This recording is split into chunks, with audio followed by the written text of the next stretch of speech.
Welcome everyone to Chess.com's broadcast of the 2022 Women's Candidates Tournament. My name is Anna Rudolph and I'm thrilled to be here with Grandmaster Irina Krush. Irina, it's such a pleasure to be finally your co-host. When the last time I was scheduled to be your co-host, I got ill and I had to cancel. So I'm really happy that we actually got this. We are here.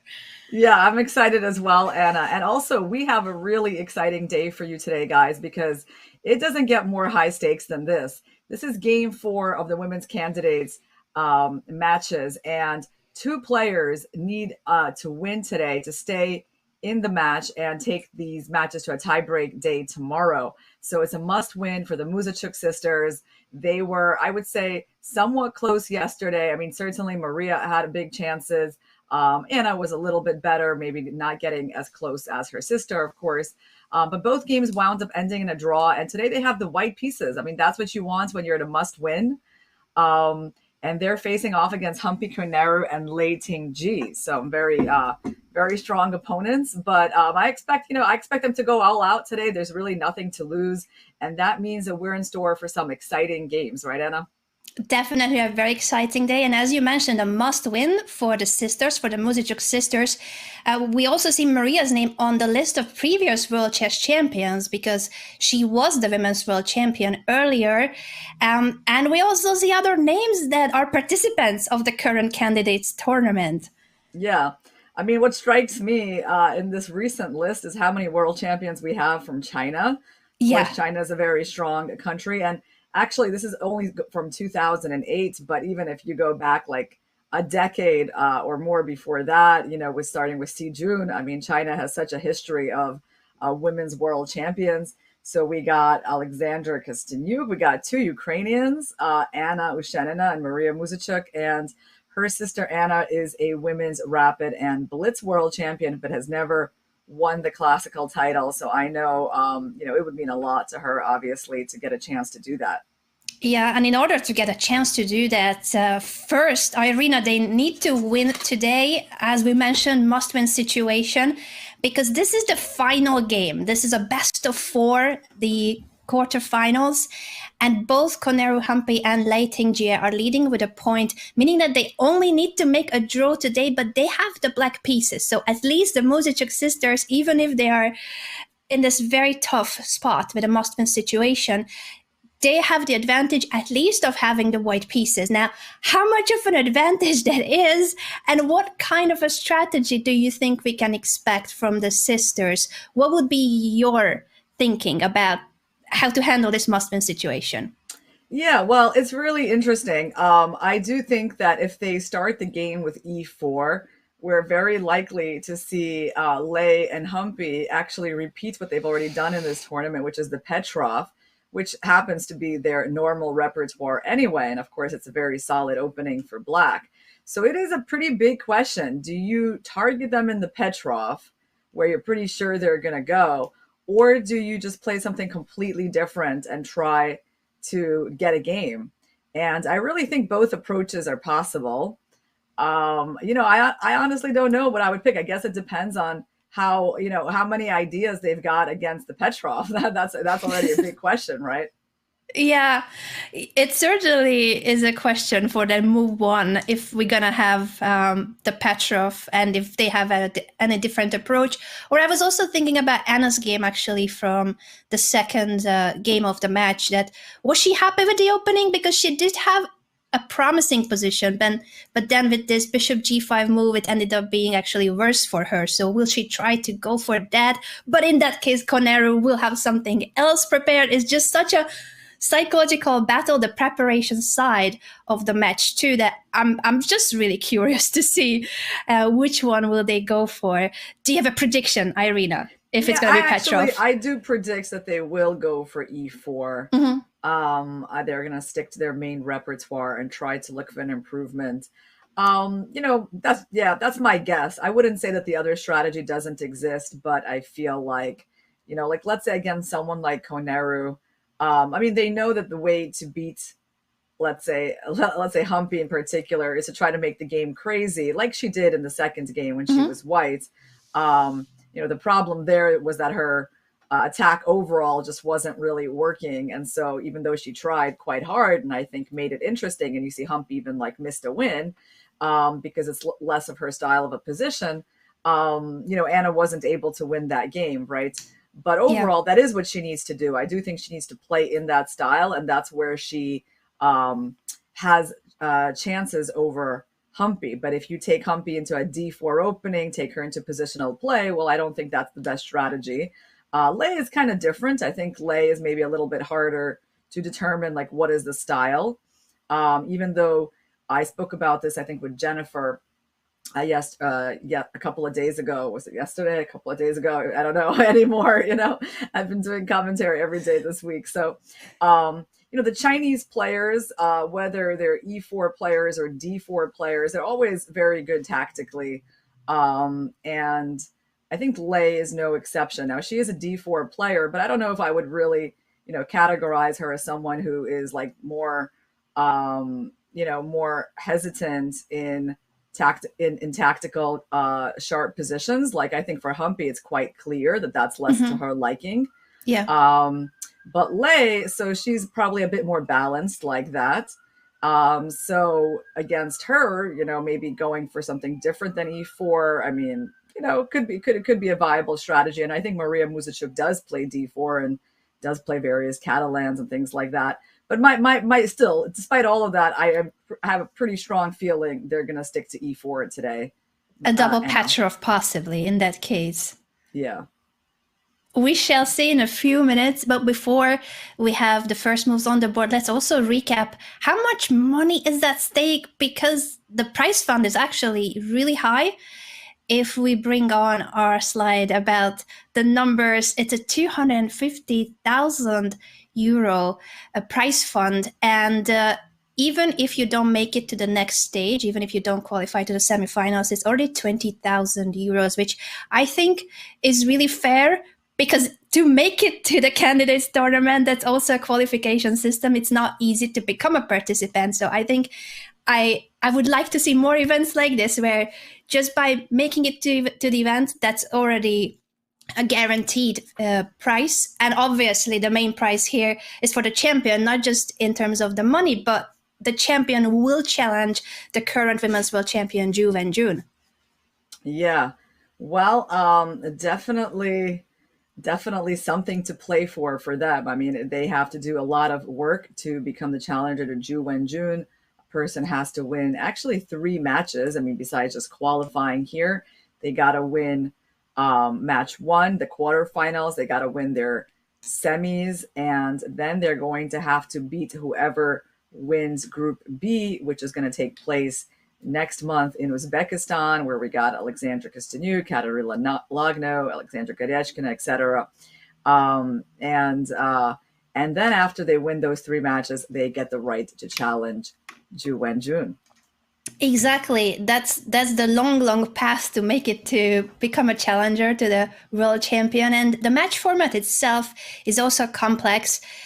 This is a knockout format, and we are in the final game of the knockout format. That is a best of 4. So first player to make it to 2.5 points qualifies to the semifinals. And the time control is the classical 90 minutes with a 30-second increment per move. And after 40 moves, there's an additional half an hour.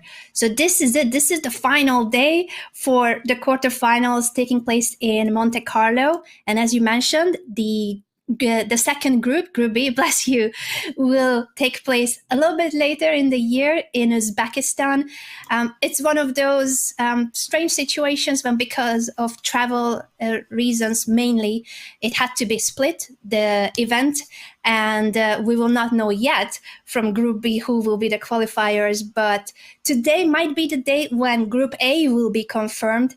If Humpy Koneru and Lei Tingjie make a draw or win their games, they qualify to the semifinals. If Anna Muzychuk and Maria Muzychuk manage to win, they have to win to make it to a tiebreaker. That would mean another day tomorrow. Yeah, and I'm definitely, I'm always happy to look at the tiebreak games. I mean, I assume the players rather hate them, as I do when I have to play them.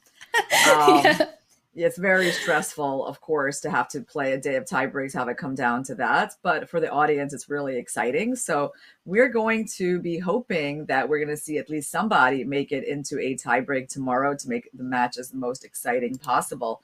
So we actually got moves on the board, Anna. Mm-hmm. And 1 second, just bringing that up. Here we go. We got a Petrov in the game between Anna Muzychuk and Humpy Koneru. And the other game is another Petrov between Maria Muzychuk and Lei Tingji. Yeah. As you predicted, Irina, both boards. It wasn't too hard. I don't think I should get too much credit for that one, guys. But I basically just predicted that they would stick to the exact same thing that they had in their second match game. Yeah, but that means that the sisters have come with some kind of a different preparation. At least at some stage it will deviate from their game 2, from the same matches. They have already played this opening in the second game against Lei Tingji and Humpy Koneru. And Maria did play the knight takes e5 line, so far this is the same as their second game.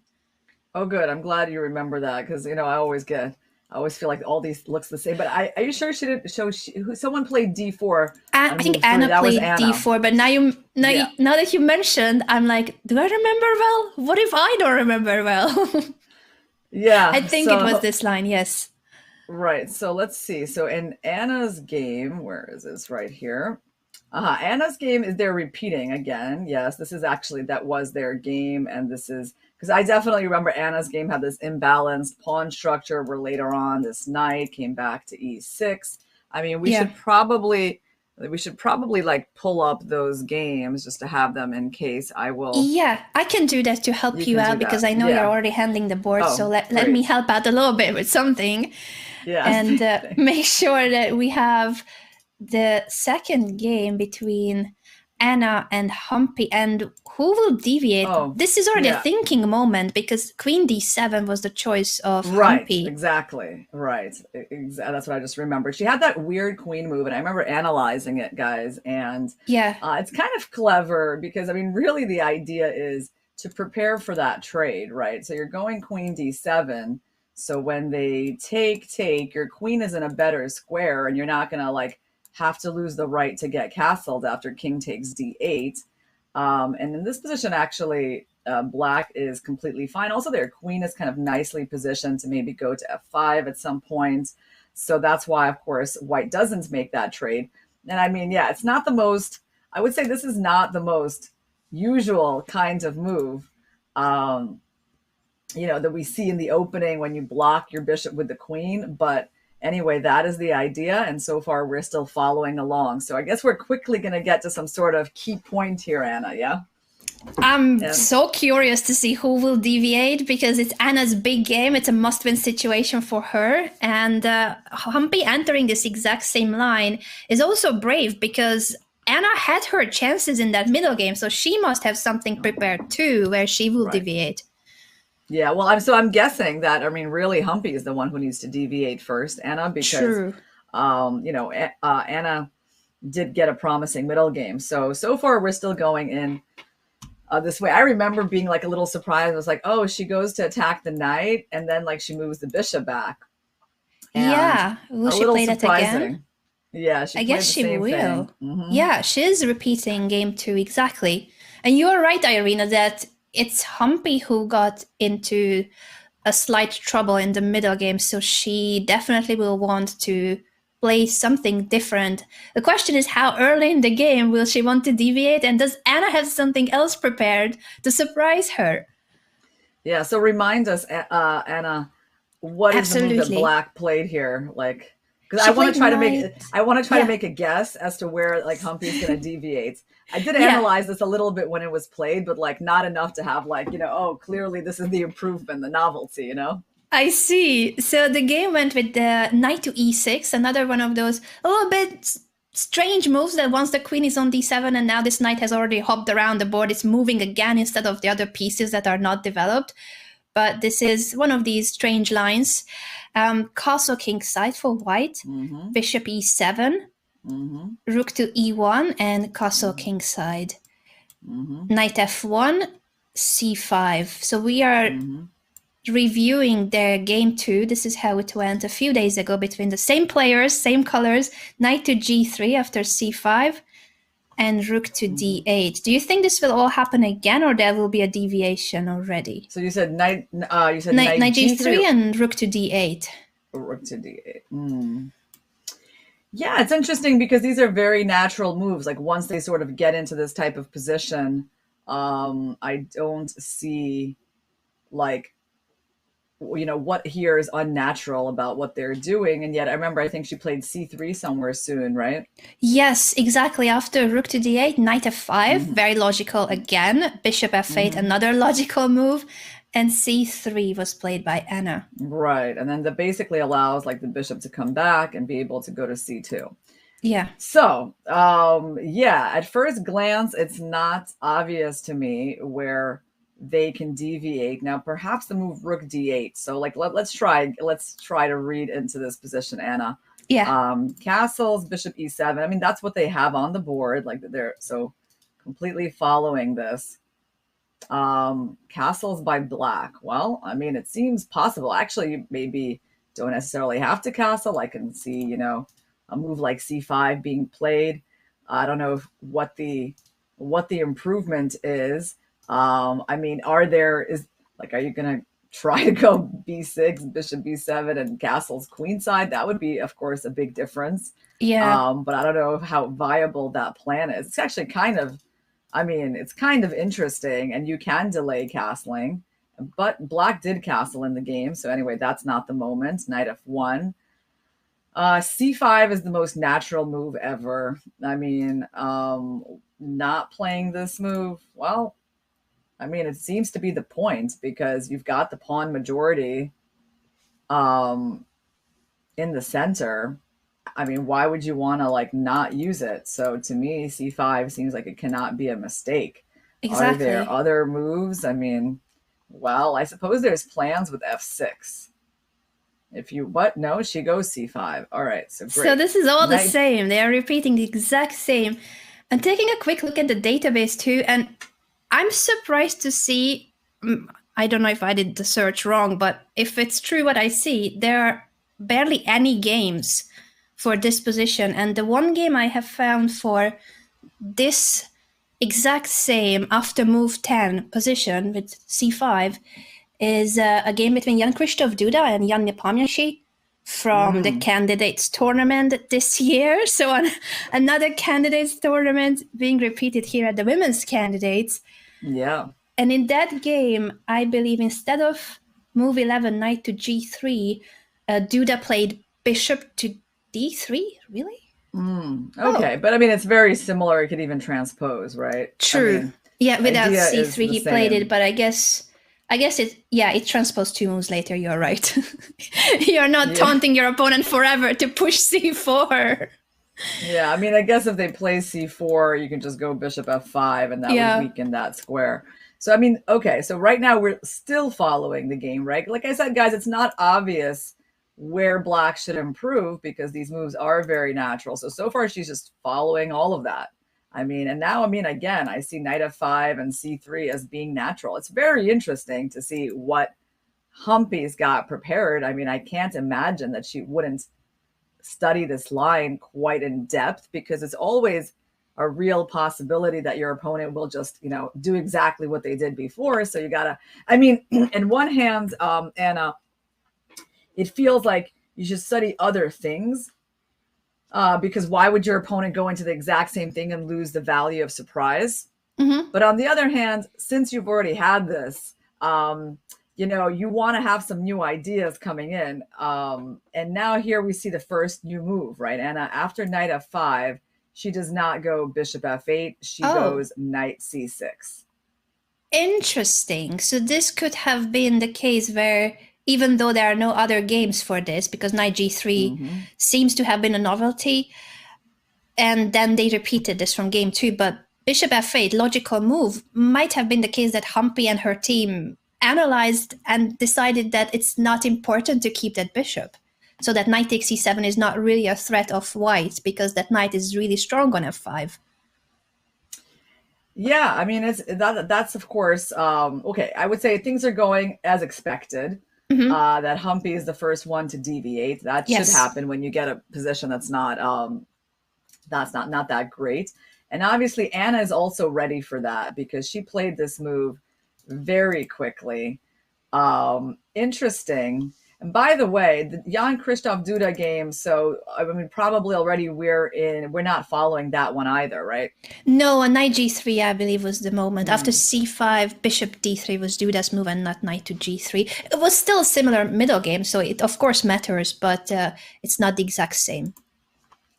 Okay, so this is interesting. E3, um, I guess I mean, it's very different from having a pawn on c3 and trying to understand what this is about. Um, First thing that comes to mind is, are there ideas with c4? Well, trying to get them to play d4. I don't actually think that's what it is, but of course, white would probably like that center to get closed in that way so they can like block the pawn with the bishop. More likely, it's about putting the bishop on b2, where it actually has some hidden potential on the long diagonal. So that's my guess, because in the first match game, she tried something with this type of move later down the line. That didn't work out very well. So I guess Hmm. there's a different plan for the bishop. Now, on the other hand, Anna, after like just as an example, like if you go bishop b2, knight f4, there's already tactics possible. Knight takes g7 and pawn e6, winning the queen. So it becomes a little harder to move this knight. So I think that's what she's going for. It could be the case indeed. And as you mentioned, she played it very fast. So even though this is not the same as their game from the same match, but she was ready for the alternatives because you don't expect your opponent to walk into the same, somewhat worse position. You expect your opponent to deviate earlier. And I think Anna correctly guessed this knight to c6 move, and she has a plan. Now, the question is when Humpy decided she was going to play knight to c6 instead of bishop f8, how deep is her preparation? Because now she's thinking. So this b3 might have not been the main move that she considered for white. Yeah, I agree. I mean, Humpy does seem less prepared than Anna, which I think makes sense because Anna is the one who made the choice to just directly repeat their Mm-hmm. second game. And I would expect her. I mean, Humpy kind of has to be guessing, right? She has to do a lot more guessing about what Anna is going to do and like what line in the Petrov she's going to play. Is she going to repeat? Is she going to change it up completely? So it makes sense that her preparation would be like somewhat, but like less deep, right? Yes. And for Anna, it's more like, well, she just has to guess, like, is my opponent gonna play the Petrov? And the likelihood of that is very high. So Mm-hmm. for her, it's actually easier to target a position deeper. That makes a True. lot of sense to me. And that Yeah. has pluses and minuses, right? Like you're targeting her deeper, but you're also going more moves into familiar waters, right? So Mm-hmm. you're like letting her play like let's say 13 moves on something that she's completely familiar with, right? It's a narrower path, closer to time control, etc. And you're Yeah. hoping that your small improvements are actually going to be worth it. Yeah. It was just so well explained, Irina. I don't think I can even contribute a single thought to that. You summed up very well the situation. The question will be how long will Humpy spend on this next move? Because I think that's also a good way of showing what you mentioned, that she's less prepared, but is less prepared meaning that she didn't look at this b3 push that much, or did she not look at it at all? I guess there's a Yeah, difference we can. between the I mean, I guess we can two. see, like, does the computer look at the move B3 here? And it looks like the answer is at least our, like what we just turned on the chess.com stockfish. It Mhm. doesn't really even give B3, which is Oh. interesting, right? Because that means that makes sense why Humpy wouldn't have looked at it. But it Mhm. does look like there's nothing super forcing in this position after knight c6. So there's moves like c3, like she played in the game, h3, like small pawn moves, bishop f1. Really nothing spectacular, right? So I think this actually makes a lot of sense, Anna, that like when there's no way she would then pay special attention to the move b3, and she just has to figure it out over the board. But since the computer doesn't give any particular edge to white, why spend time on it at home? I guess that's the logic. Yeah, and then it's very smart from Anna's preparations point of view that she didn't choose one of the best moves of the engine. She goes for something that maybe, according to the computer, is less optimal, but it's more surprising, and it's going to lead to a somewhat different strategy. It's not the same pawn structure. Yeah, and I guess the question for black, right? Well, if we just go down to the basics, this is an unbalanced pawn structure here. Black has a pawn majority in the center, very nice center. White has the extra pawn on the, well, also in the center, but it's basically like towards the king side. They have this well-placed, dangerous-looking knight that can always, hit some big squares in the position. And the one problem in black's position that is remaining is this bishop. So if you just really break it down to the basics, I mean, you need to get the bishop out. So my first question would be, what about a move like b6? Exactly, to be ready to develop the bishop to the long diagonal. Yeah, And because is there I any think way? the pin is not so dangerous, right? Yeah. Yeah, that was going to be my question, if there's any way of exploiting b6, but it doesn't seem to be that bishop b5 is that big of a deal. Because, okay, you're trying to win material, but I just develop, and, there's no tactics here. So, yeah, b6, I guess sometimes you just have to, I like to be able to break down a position into just its essential parts. And so that, like, as we go through theory and like computer variations or whatever, like what's the essence of this position? Like what makes sense, right? And so Yes. I do see this as like being the fundamental issue that black has to solve. And so I would be okay. I would be, as I was going to say, I would be surprised if she doesn't do it, but she actually does something different. And Did she she? plays the move a6. Oh, so a6, which could still Yeah. mean that she wants to push the b pawn, but she might want to push it to b5. Yeah. Interesting by Humpy. I wonder if she really thinks this is the best move. I guess she probably does. Maybe she wants to be more ambitious with the space. Basically the same idea as b6. And now and also maybe the benefit of this move is it's a little less obvious than b6. So maybe it also will throw Anna off of her preparation. It threw her off so much that she already made her move pawn to a4. A4. Okay. Very right, logical. so, She prevents b5. yeah, logical. Also, it does weaken the b4 square. So I don't know. Is this move logical to me? I have honestly, without having studied this position with a computer, I would say I got no idea what is logical for white here, because I mean, I do understand in a way black's plans more, because I think these kinds of squares, they can matter in the game. For sure. Yeah, you're right that it has its pros and cons, and the weakness of the b4 square, that is there forever. The c pawn could still chase away a knight from b4, but that's another weakening move. So it is true that you don't really make these moves lightheartedly and without big computer analysis if this is a must-win game that you prepared for. Right. Now, I guess like if we see was a4 a computer choice, I would guess that yes, obviously she did some analysis. Yes, it is the computer's first choice. I mean, nothing really special in the position for white, but that clearly was Anna's concept here. And so for me, I would just, I mean, to me, like there's really nothing more obvious than b6. I see that there are other options according to the computer, including pulling away the bishop, which of course all of these moves make sense, but still I have to give the preference to this, trying to, I mean, if she didn't play this move earlier, what's the rush, right? So we'll see if Humpy and us are on the same page. um, about this, but I wouldn't put all my money on this move, but I'd put like a decent amount of money on it. I see. B6 is Irina's prediction.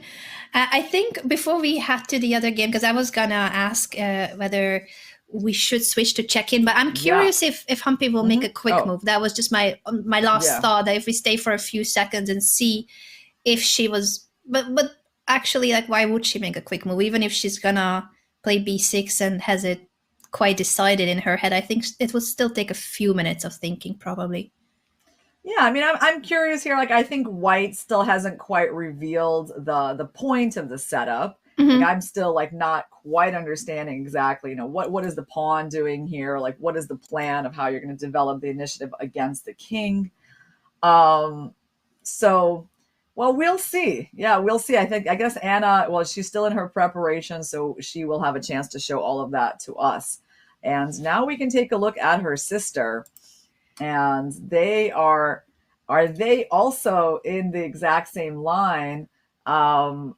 Anna, why don't you tell us where how this Wow. is going compared to their first game in this line? Yeah, let's do it move by move because it was the same line as you have mentioned. Knight takes e5, and after d6, knight goes back. Knight takes e4. This is one of the main lines of for a long time already of the Petrov d4, d5, bishop d3, Yeah. bishop d6, castle, castle, c4, c6. Mm. Everything is the same. So this is their game two from Ooh, just a few even days ago.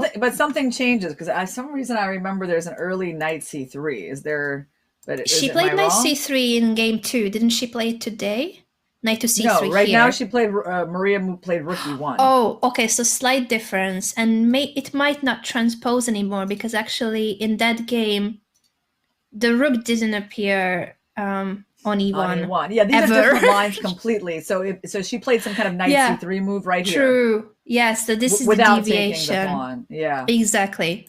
Yeah. Okay. So they were in this line. I kind of remember how it went. So like was there like some trade and then trade on c4 or Yes, exactly. Trade on c3, trade on c4, then bishop to f5. exactly, right. Okay. So Maria had like a very slight initiative in that game. Like it never felt like very much. I mean, Yeah. these Petrovs, like even when the computer says it's better, but in reality the structure is so solid for black. I definitely thought that was a solid game by Lei. She never had like the kinds of issues that potentially Humpy could have had Mm-hmm. against Anna. But here Maria is the first one to deviate with a different line. However, she is actually also under on the clock, which means that her preparation is not going, quite as smoothly. But let's see what's going on. So bishop f5, yeah. Queen b3. This is all a main line. I think I've even seen Humpy play this line for black. Humpy Mm-hmm. is such a specialist in the Petrov. She's got lots Yeah, of games there. very true. Queen So for a c2, while they knight were a6, a3. exactly nothing surprising. Yeah. And c takes d5. Actually, I'm saying nothing surprising, but I thought there would be more games for this. But where did the games go, Irina? Where did they? Yeah, Where did Anna, they find them. deviate? Find them. Where did We'll the figure. games go? Why do I not see Well, I Queen can tell you, I think, is it c2? Queen C2? I was going to say that exactly. Queen C2 Queen seems like a bit of c2. a surprising move. It Yeah, does. Yeah. I think. What's the main move here? Is it C5? It's C5, Yeah, isn't so it? after queen to d7, there's c5, there's knight c3, there's c takes d5. Oh, the main two moves are c5 and knight c3. Yeah, you know how I know this? I mean, I don't really play this with either color, but the Speed Chess Championship match Mm-hmm. between Katerina Lagno and Humpy Koneru. And I'm quite Oh, sure I remember seeing these sorts of this weird queen move and this move and putting the bishop back there and all of that, right? Because you can't take the true. pawn because this is going to hang. That kind of strange idea stayed in my mind. So I was like, Queen C2. I don't remember Lagno pulling back the queen that early. So, okay, that's kind of the new move. And Yeah. knight a6. I see in the chat on Twitch, guys, lots of discussion about coffee because I guess it's an early morning game for us. Good morning to everybody joining us early. And I also saw the confusion of our audience mirroring our reaction to this queen c2, because she has just placed the queen on b3 just a move ago, and then she goes back to c2, and this seems to be her preparation. Ariane says he knows c5 is the move because I know c5 is the move because of the reports Nepo game. Reports Nepo game with knight h3 move. Is that something that you're finding as well? Let me Anna, take a look for c5 instead of queen c2. C5.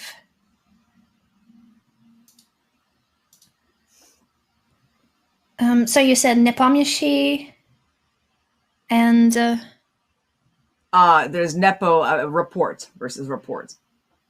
Was it c5 for sure, or maybe they played c5 later? Because for c5 I see Firuza Topalov, Aronian Erigaisi, Giri Vidit. I don't quite see that game. Maybe transposed, but it wasn't the exact same move order. Could that be? Famous report, yeah. Okay. So anyway, queen c2, and after knight a6, I guess that is a very natural move by Lei because, well, where else can this knight go? And I do think there are plenty of ideas in these Petrovs where the knight goes to a6, a3, and rook ae8. Okay, I mean, I do understand black's moves. It's very solid looking. Of course, the issue in this position is the knight. Yeah. And also, I would say at the moment, the issue is that there is a very annoying bishop b5. But on the other hand, Lei is moving quickly, so I'm sure she knows something here. And also, not only this is an issue, but we have to ask ourselves, is this a problem? Probably not. I have a feeling like tactically, white's not really threatening to win the pawn. Because at the end of all of the captures, I wouldn't even be surprised if there's some sort of like rook takes first and like getting the white rook to come into a pin. So what I'm talking about, guys, is like, let's say knight c7 looks completely obvious. So there's all kinds of tactics here, right? You can, well, I don't know, you can consider taking the pawn. I'm sure this is quite a bad one that I'm recommending, but you know, I'm just showing the range of ideas because all the action is taking place on those squares. Yeah. There are other moves here for white, and I guess the main alternative, Anna, would be something like this. Now, I have no idea what the outcome is, but I do know it's like a very logical move to look at, right? Like just going for the initiative.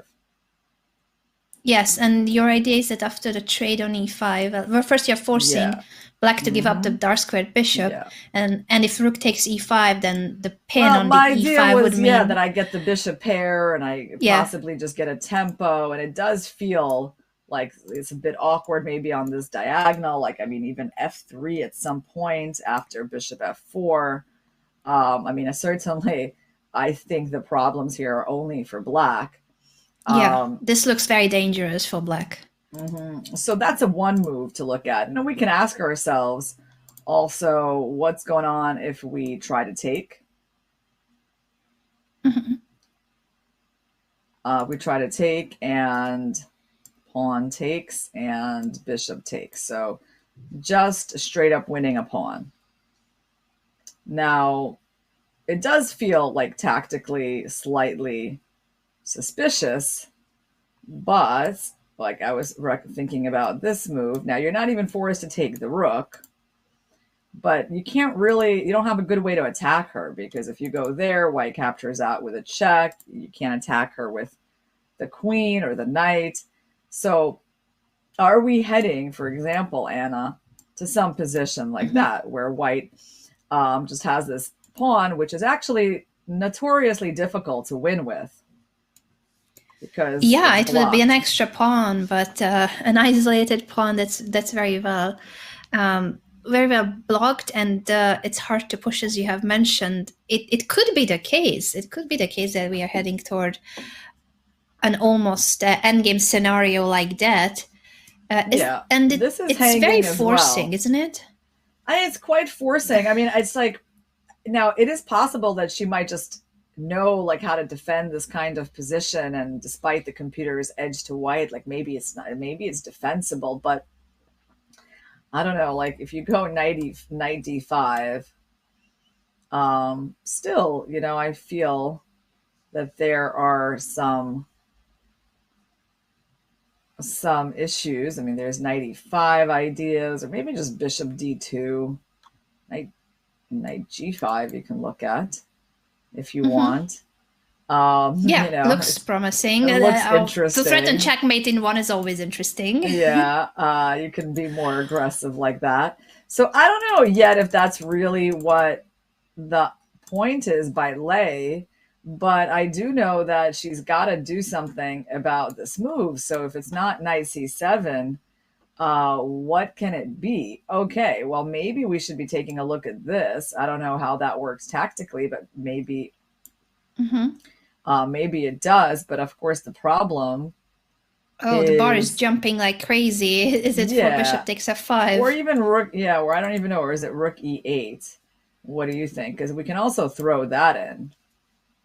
Okay, the bar didn't like that as much, but my idea was something like this, and looked Oh, looked no, it pretty likes it good. again. So maybe it wants to play something other Yeah, than I rook wanted takes to do something e8. else here, and I wonder what that is. Is it like a 90? No, like 92? No, that just leaves me up a piece. So it can go here, but I didn't really get that either, because I take and just take my piece. I'm up Does it just want to exchange. take on e8 with the queen so that bishop takes f5 is not a tempo? That's so That must weird. be it. Very good, Anna. Yeah, exactly. That's, and then maybe you even have some sort of like, well, the check is of course probably a key part of this. And you can go like g6, and Oh my, black. this is a mess. Yeah, black is probably okay. But to Um, calculate this, because the players need to calculate this before entering the line. So it's one thing for us that we can go and take back our moves, reconsider it. But for them, they have to be 100% certain they want to enter this. but yeah, I mean, but basically, like knight takes c3 is just not a very good move, just because we take straight away. Yeah. Yeah. And then your queen is hanging, your knight is hanging. I mean, you can throw this in, but also your pawn is hanging. So this is obviously not very good. So where can she deviate is really the question. Like, how does she avoid just losing uh, that pawn, right? Like her knight definitely can't move anywhere. And I see, it's Yeah. interesting. The computer bar doesn't hate this for black. So there must be something that we need to find here, Anna. And sorry for just going a Mm-hmm. bit back again, but now I'm thinking, is the whole point of this queen b3, queen c2 that you provoke the black queen to d7, which normally would be a plus for black's position because you develop the queen, the rooks are connected soon, but that makes bishop takes f5 a tempo. So it makes that pin really strong. Yeah, that's true. And I mean, it also basically forces the knight to a6, right? Yes, takes So away the d7 square from the knight. Yeah, both. yeah, it's well, it's interesting that Lei is also now equalized with her on the clock. So there, she's definitely working things out on her own. Yeah, fascinating. I would like to work this out on my own, and to see how Black avoids getting like just a really bad position. Yeah, tough one for late Tingji. I think both Anna and Maria have come up with something against the Petrov that is not like, it doesn't refute the Petrov, but for one game where the stakes are so high and it comes as a surprise to the opponent, I think they both have chosen very well the opening. Yeah, I mean, it's like I'm just looking at like things like this, but I mean, I don't think that allowing. I mean, this move is so easy. But on the other hand, I mean, Yeah. maybe there's discoveries against this queen, Anna. Maybe that's the point. Oh, Maybe there's a something, yeah. counter Okay, tactic we have to like somewhere. calculate this. So if I take your knight Mm-hmm. Both queens are and hanging. yeah, This we're is hanging, chaos. it really is. It's like very difficult to calculate, but something like rook takes e1 now, or I guess I should be doing that, right? Otherwise, I lose that rook for free. I take, you take. Now, I have taken more pieces than you. So that's important that I've got 4. So even though I've got 2 hanging, you can only take 1 at a time, as Mikhail Tal told us. Yes. And this is actually like, okay, well, which one am I going to take? Definitely not the knight. So I got to take the bishop. Oh, but this is just a draw, right? I mean, this is just me giving you a check. Yeah, a very And simplified position. there's like not, I mean, with bishops of opposite color, obviously this is exactly what Lei Ting-ji wants. Like, I'm just not going to, I mean, I understand, you know, you got some theoretical hopes of winning this pawn, but no, I'm not going to believe this is a serious try for white. Wow, I actually think we might have found that this is the key, Anna, like moving the bishop to a defended square and allowing bishop b5 and then doing a That is discovery on the queen. Yeah, but that's such a hard move to find unless you have it prepared, because to have, obviously, Yeah. like, to first have the idea and then to be so sure that it works out.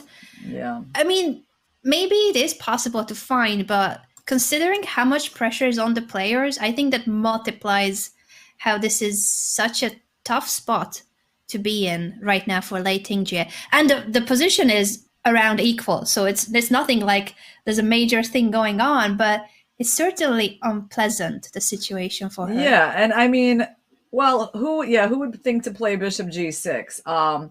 Process of elimination, guys. You know, it's basically, that's what chess is. It's comparing your options, and you know, you got 2 obvious problems. Definitely, you know that in these lines, the fact that the bishop is hanging is an issue. So I mean, just eventually you sort of hit on it, and then you're like, well, how big of a problem is this move really? You know, maybe I can get my way out of that tactically. And so let's go through also this line, Anna, because what if they just take the knight?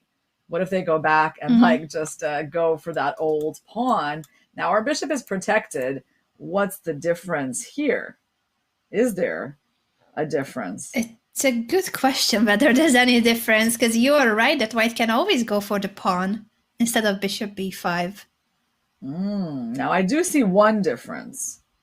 I do What see is it? one. And this has to do with that square being open. Oh. So what if I do the same thing and then try something like that? Oh. That does look like it's not that simple. I mean, It's not because just now a I'm trying healthy to win pawn your up. rook and you can't move it. So this actually looks like, I mean, I don't know, moves like that. Well, yeah, that's kind of fun actually, because white is up in exchange here. I mean, you can look at knight g5 or you can look at this, but the problem with knight g5 is I just go h6, right? So I'm quite happy because your knight is not stable. Now, if you try to make it stable, that's kind of, well, it's more stable, but also those pieces are completely out of the game. So now this is actually interesting, Anna. I like, you know, every time I say Anna to you, I'm like, Anna Muzychuk. It's like always in my mind. Which Anna am I talking to? Sorry, there are too many Annas in the chess world. I need to change to something. I'm like, is it Anna? Is it Maria? You know, it's like that. Yeah, so it's very confusing. I know, and every time you say her game, and I'm like, oh, like Irina's calling me, so like, I don't respond. Okay, so knight d2. All right, this is fascinating, guys. Now white is trying to hold on to this exchange. What is our move? They're not very developed. Okay, rook c8, yeah, is must be the choice, because in chess it's good to bring new pieces into the game, although the computer apparently just hated that. Oh, that's just surprising. Hated that. Yeah, maybe it's because you just like move away and you're basically not pinned anymore, and then you just can save your rook. So the computer wasn't all that impressed with my obvious attack. Okay, let's try not to do that, because our job is to use that pin, which means we probably need to move the queen. And now we actually have some cool squares. We do have some interesting squares, Anna, where we can move the queen, attack that. But again, like there's that. There's actually knight f3, I would also say. Well, knight f3, though, is a repetition. Okay, so that doesn't work for white. And that's something that white has to completely avoid in this game. Just a reminder to anyone just joining that both Maria Muzychuk and Anna Muzychuk, the Muzychuk sisters, are in a must-win situation. So with a draw, they will be knocked out. They cannot continue their pursuit to become the challenger of the women's world champion, Wenjun. Yeah. Yeah, guys, that's what guarantees these games to be exciting. When players are fighting for their life, they're going to go all out. And I just, despite the very solid openings, I mean, I do expect at least one of these games today, Anna, should be close. Mm-hmm. Right? Like, I think so too. I was talking to a friend of mine who's a strong player, and he predicted one of the Muzychuk sisters would make it to a tiebreak. Oh. Just using kind of logic and statistics, I guess, something like that. I mean, to predict that both of them will win today, I'm sure they would love to. It is statistically, a difficult thing to pull off. But, yes, with the white pieces, I think, it's a reasonable guess that one of them can do it. So we'll see how that prediction goes. I mean, I guess my preference would be both matches going to a tiebreak tomorrow. Absolutely. No, we would love to see it. I think, as you mentioned, from the spectator perspective, that's what we want. The more chess, the better. For the players, I mean, of course, for Maria and Anna, they need to make it to a tiebreak to even have a shot at the semifinals, but it's not easy on the players in general. A knockout format already is probably the most stressful, high pressure situation among all chess competition formats. Yeah, I think I just saw Fun Master Mike in the chat. Oh, hello, Mike. I wanted to give a shout out to Mike because he's one of my favorite chess kid people. Not only I thought you were going to say he's a chess kid. He's a very big chess kid. Yeah. I'm also going all out this morning for breakfast. Okay, Mike. Well, bring us back something. Please I would do. Like some eggs with toast. Yeah, that sounds good, Irina. I think I'm in for that. Please double down on that, Mike. And he's saying Ukraine is strong, and that's very true. That also at the recent Chess Olympiad, with the Muzychuk sisters on the team, they managed to win gold against all odds. They didn't go into the last round leading, and they won. So they certainly are more than capable of performing extremely well under really difficult circumstances, both for the tournament and for the global situation. So I think you're right. I think we could see one of them, if not both of them, fighting tomorrow again. Speaking of which, shall we check in with Anna if we see the bird's eye view maybe for a moment to have both games on and then go to the Okay, so there we go. Game. She did play b6, Humpy. She went for that obvious move. And Anna answered h4. Now, Anna's built up a nice edge on the clock, but I don't think the clock situation is disastrous for Humpy because, there are already 15 moves into the game. And if you've made 15 moves and you still have, an hour and 6 minutes, that's actually normally quite reasonable, right? So it's fine that Humpy is spending some time here because she's just less familiar with things. So h4 by Anna. Again, Anna, like, now I'm talking to you this time. I still don't exactly understand like this stuff with this stuff, right? Like, what's the link? Like, it looks like you're playing on the queen side, then you're playing on the king side. So, okay, I'm still a little in the dark about where all of this is going. But of course, the move h4, it does show the intentions. You can't really go knight g5 anytime soon. Well, maybe you can if your plan is to capture on e7. So there is that idea. But like, let's say after bishop f8, you can't go knight g5 because your knight on f5 is going to hang. So what's the idea of this move? I suppose the other point is to keep going with the pawn. I mean, that must be it. I mean, for black, it's definitely, I think that they would like to connect the rooks. Okay, so you see what I mean? I'm very puzzled by like this whole setup by Anna. And I'm not like, when I say puzzled, and I would say like not super enthused about it.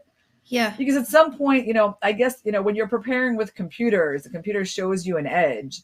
But like if we're looking at it with computers and we just don't really get it, and at some point you have to play without the computer, you might find that it's very hard to make moves, right? Because you can't use that computer's analysis forever. And so Mhm. like when I see this move, I'm just like, okay, that's the concept. Those pawns going there, this one going there, blocking in the queen. I mean, okay, maybe it's just too sophisticated for me. I don't know.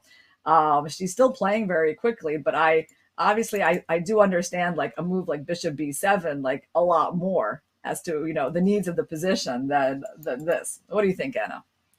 I agree with you that this looks very computer-like. It looks artificial. And if she is super well prepared and that she knows another 10 moves, that's great. But usually it's what you mentioned, that you have this analyzed, you have probably h4 and even bishop d2, and then at some point you need to say when you're preparing that, okay, this is enough, and the rest I'm going to have to figure out at the board, because you cannot prepare the whole game in advance. Also counting on the fact that it wasn't sure that Humpy was going to enter this line, so she couldn't spend all the time on this variation. And I agree that at the moment when it will be just human brain versus human brain and no longer the preparation will matter, then it's going to be hard to see where these pawn pushes are going. Um, I'm I'm just as puzzled as you whether this Yeah. b3 a4 has any. What is the concept? Like, do we want to push a5 at all? Do we want to push c4, b4? It doesn't seem Yeah. like feasible. So I'm just trying to really understand why the computer likes it, and is it some kind of a sophisticated maneuver that you were hinting at? Maybe the queen will go to b2, like queen c1, queen b2. Right? There's gonna be some point to it for sure, but I don't think it's natural. I agree. I definitely that it Yeah. doesn't seem to be natural. I mean, basically, like Black just has a very, if you look at the basics of this position, Black has quite nice knights in the center. The bishop is doing a good job defending the king.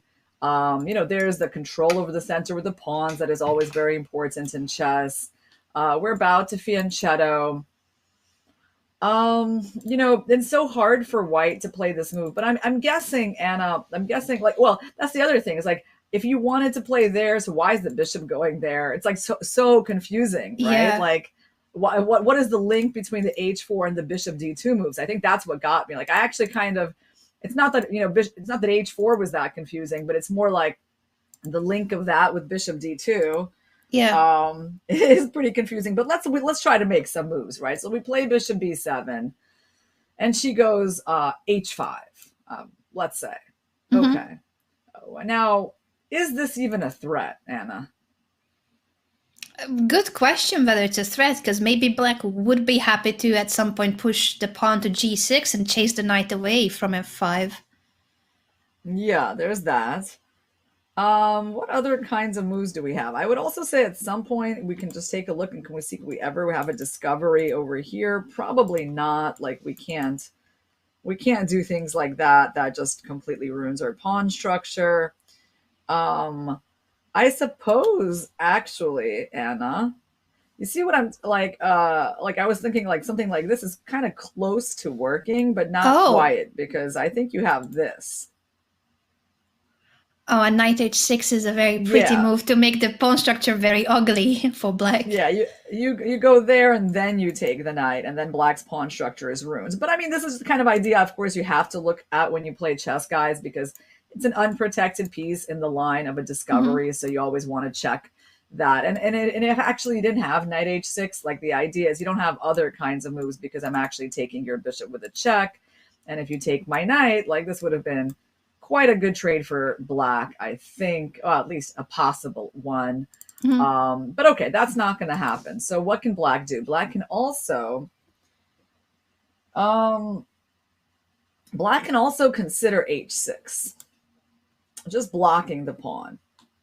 So basically saying, all right, I know you can sort of target me on that square, but it's protected by the bishop. And I think, let's say the idea here, I have no clue now what white should do.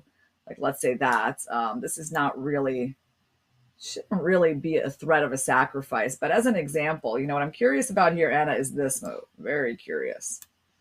Because in general, I think I wouldn't mind trading these knights, but I was afraid of this. But let's say you just move away.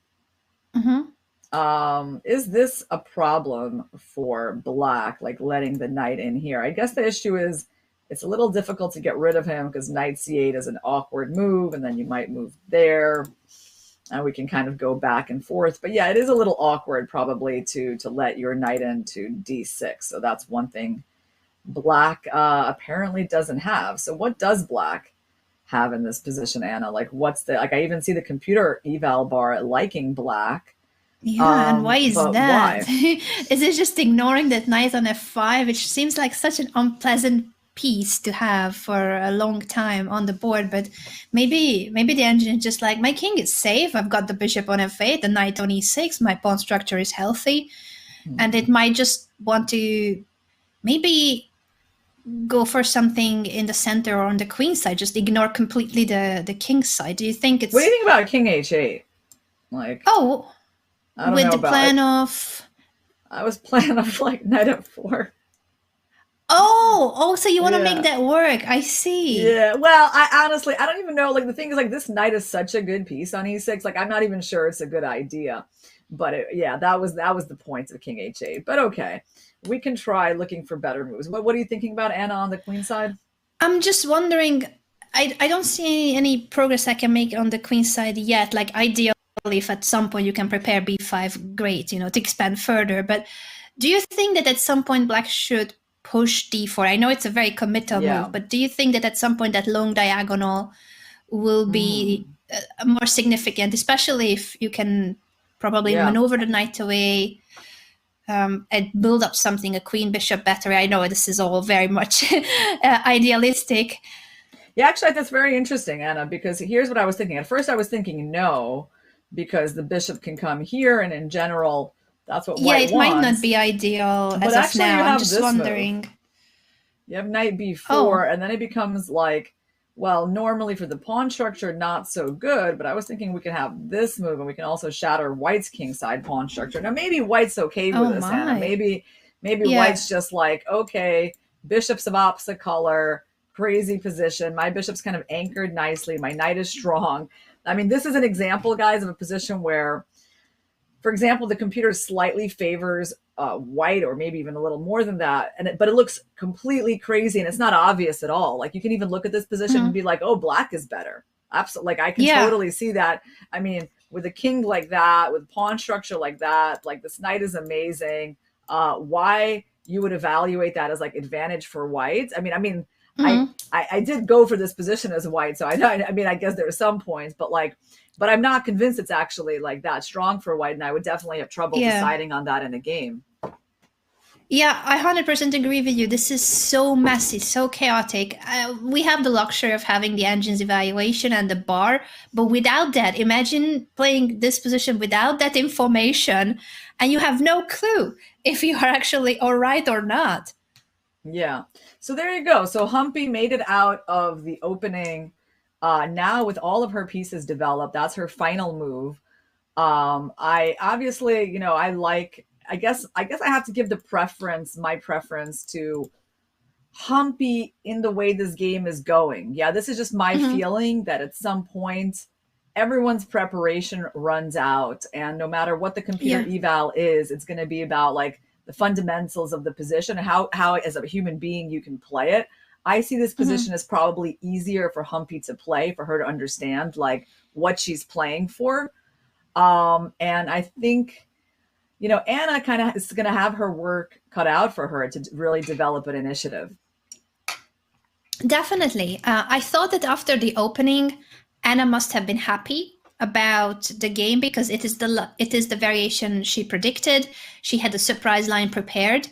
But you were right, Irina, that we still have to see what's the point of this b3, a4, what's going to happen after. And it doesn't seem to have that much of a punch. There was no direct plan with it. It is interesting. For sure, it's great as a surprise. But it is what you have mentioned, Yeah. that at some point the line runs out. At some point the engine moves that you can study in advance are gone, are already on the board, and then you need to make the most of this very messy situation where you're pushing pawns on both edges of the board. And what's the next move? Yeah, What's I the think plan? the key word that you said earlier is artificial. And there is something artificial about this. And in general, guys, control of the center is such a fundamental aim in chess, right? That when you don't have it and you're starting to play with pawns, you know, on the side of the board rather than in the center, I mean, that's what makes us kind of say that, well, it feels artificial. You know, like black is doing more fundamentally healthy things. And again, I see that, you know, the eval bar slightly favors white, and I still have absolutely like no clue why, like no clue. And that's usually not a good sign, you know, because experienced players like usually understand where the initiative is coming from. Like they understand where the advantage is coming from. And for me, it's like a stretch. Like, of course, I see, okay, the strong knight. Yes, I see the pawn. Of course, that there's that square. But still, to actually, like, where is all of this going? I don't see yet. And that's why I'm a little skeptical about white's position. But we're going to see, guys, you know, what Anna Muzychuk is going to come up with here. Meanwhile, let's take a quick look to Maria Muzychuk before we go on our short break. So let's, 1 second, let me just bring things up here. Beautiful. Okay. Maria. Oh, she did play bishop to g6, your move. There we go. Wow. Oh my. Okay. It did take her a really long time. Like it gave us a lot of time to explore the other game because she basically spent like I think 20 minutes around on this move. Yeah. It makes sense that she invested a lot of time on that move, because it is with this really chaotic tactical line. Bishop b5 seems like a killer move for white. It seems like you have blundered. That's how I would blunder. But it's not a blunder, because after bishop b5, queen hanging on d7, black can take on c3 to counter threaten the white queen, and it's all chaotic and messy, and she had to calculate all this. She found a move that seemed like it was not going to be likely because of the tactical threats, and also under this much pressure of the match, that this is it. This is the all decisive game. Yeah. All right. Well, guys, I do think these games are developing in an interesting way. I mean, so far, pretty decently for the people who are trying to hold on to their lead with the black pieces. But we're going to take a short break, guys, just for a couple of minutes. We're going to be back to continue our coverage of the FIDE Women's Candidates Tournaments. See you soon. The only thing better than chess is more chess. So don't miss a moment of the Fischer Random World Championship or the Women's Candidates. We will be squad streaming both events, so you don't have to pick just one. Simply click this button at the bottom of our streaming panel to watch multiple events at once. Click again to switch back to a single screen. Don't miss a moment of top-level chess with squad streaming on twitch.tv/chess.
Welcome back, everyone, to Chess.com's coverage of the FIDE Women's Candidates Tournament taking place right now in Monte Carlo.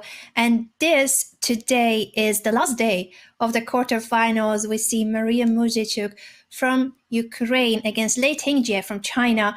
Lei Tingjie has a 1-point lead, Irina, and that means that in this final game, Maria with the white pieces, she has to win.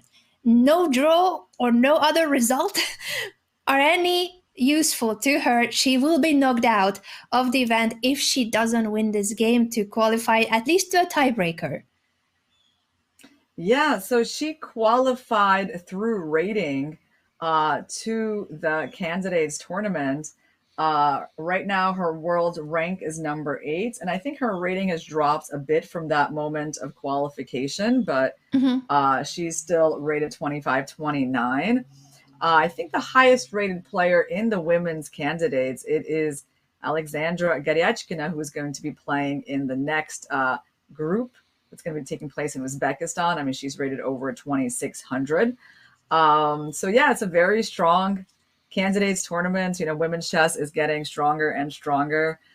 And it's interesting that the Muzychuk sisters are really I would even say the third set of really strong sisters in chess, right? Because we have, of course, the Polgar sisters who are, you know, the hard to match.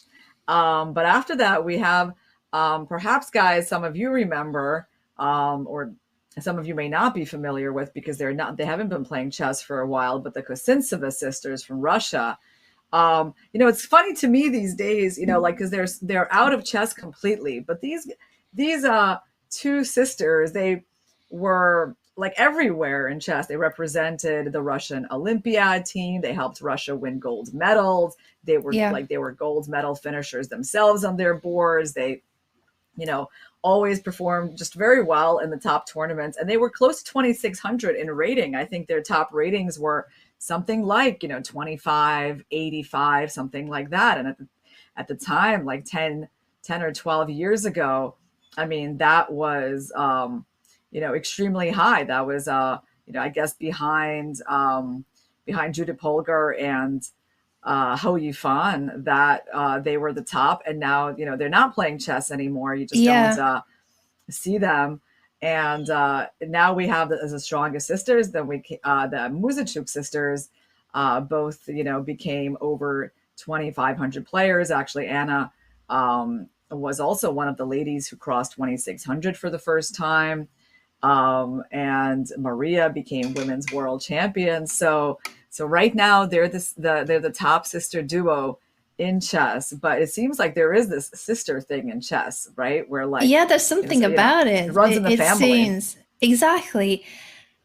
I wonder what happened to the Kosintseva sister now that you mentioned, because I'm from the exact same year as Tatiana Kosintseva, so I have known her since I was a kid because she was always leading at the World Youth Championships in my age group until she stopped playing in my age group because she was so strong already that she just started playing like under 18 boys group instead of playing, you know, under 14 girls. So both Tatiana and Nadezhda, as you said, were really strong. I wonder why they stopped playing chess, and hopefully Anna and Maria are here to play for a very long time. They've just won gold medal for Ukraine at the Chess Olympiad, the Muzychuk sisters, leading the team of Ukraine. And that was also a situation where it was really tough for the team of Ukraine for many reasons. And they didn't go into the last round leading. So the fact that they could win gold against all odds at the Chess Olympiads, that's huge. And here they are to try to prove the same again, that, you know, they are in a must-win situation. Both of them, Maria and Anna, trailing 1 point behind. This is the final game. If they win, there will be a tiebreaker tomorrow. If it's a draw or the opponent wins, they are knocked out. This is really tough. Yeah, it's one of those moments in your chess career when you either succeed or go home. And it's a big stakes moment for every chess player. No one wants their tournament journey to end after one match. So you got to just fight for your life. And that's why today's games, I mean, that's what you're going to see, guys. They're going to do everything they can to have another day of chess tomorrow. So yeah, as you noticed, after a long think, Maria did not go for um, the move She bishop didn't play bishop b5, right? That was b5. like that was the critical move that entered this whole line with knight takes c3, and both players are spending a lot of time working through these tactics as expected, right? She goes bishop e3 instead, and well, what can I say about that move? It's obviously well, it's obviously a sad move to have to play, right? You can just Yeah. feel that with that kind of move, you're not putting any pressure on black, and you're actually taking the pressure off of this knight. And I suppose the absolutely obvious choice here for black is the move knight c7. And that guards the b5 square, so you no longer need to worry about bishop b5. Yeah, and I see the computer doesn't like this. So again, Anna, it has to come down to this move. There's nothing else that white can do to take the initiative. Well, at least in my understanding, I see the computer is not that impressed with this idea. And I don't know why. Is it some d4 move? Did I miscalculate? Well, I didn't miscalculate. I just didn't calculate anything. And yeah, I mean, I'm sure there's something like that. And It's okay, so maybe. messy, this one Yeah. too. But Lei Tingjie, she played actually very quickly after bishop b3. At least, maybe it's just that we were on a break. So in fact, it might not have been as quick as it seemed. But she took on c3 after not that long of a thing. Yeah, no, I think it was not a long thing because this move came in pretty recently, Yeah. so she didn't have a very long thing. But I do think it's fascinating why this move did not get played. And I think, okay, we're not really in a hurry here, guys, in a classical game, so we can take the time to understand, because this is the kind of move that comes in first to every chess player's mind. And when it's not getting played, there must be a reason. So we would like to be a little bit like chess detectives and figure this out. Right, I like Anna? the chess But- detective term. It does Yeah, feel like but that, picking up on clues, conclusions, reasoning, and also how you basically explained why this bishop g6 is the process of elimination. That bishop was hanging in every single line. Yeah. How come more men play chess than women? What do you think, Anna? People are always so fascinated by all these men versus women questions. I can answer that in different ways. I mean, well, let me ask you something. Let's try logic. How about a logic? How come more men play chess than women? I mean, why in any activity are there certain there's more of a certain type than other types? Well, you can say, well, you can even say these people like chess or football or whatever more, or they maybe I like math more or less, or I like history. I mean, it's about liking something, right? So I guess you could even come back to the basics of just why simple interest. why is this the preference of you and not me? People like different things, right? It's certainly not because women are kept out of chess these days. They historically that's a different story, and I think even in different parts of the world it's still a different story. But in the many countries of the world now, I mean, of course, there are no obstacles to women playing chess and going to chess clubs and tournaments, although, well, when I say that, there's still exceptions to that as well. I mean, of course, I know that, in general, probably for women to come into like really male dominated scenes, it can feel a bit intimidating, right, Anna? It definitely can. And especially for a young girl, when you don't really have everything figured out and you're influenced by others' opinion heavily, I think it's even harder. But there are cases where it's on a scholastic level, it could be nearly 50% boys and girls. So I think at the younger age, it has become more and more that the case, especially in countries where chess is in schools, where chess is really like boosted as an as an after school activity or even a school subject. So the question is, why do they not stick to chess? Why at the teenage age more girls are likely to drop out than boys? But then again, there's so many layers to this, as you have mentioned, Irina. Yeah. Well, here's an interesting thing I'm going to tell you guys, right? I think that if you're not used to such a male-dominated sphere, it's not the easiest thing to enter, right? And that's why I actually think it's great for girls to start in chess young, right? First of all, as you mentioned, Anna, like when kids are really young, it is more balanced in general, like in school programs and things like that. So easier to come in that kind of situation. But even if you start off as a little girl playing like all boys or all men or whatever, and you get used to it from a young age, then it's completely fine. And there really is no factor of like, oh, I have a problem with this. The fact that I'm like one woman out of like 10 guys. I personally really value that I,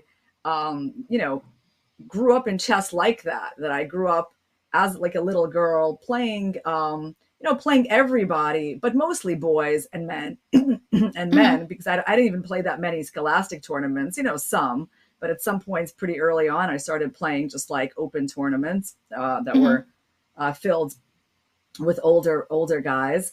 And so in my life, like there's no situation I can come in where I'm going to feel very intimidated by being the only specimen of my group, because that's just what I'm used to.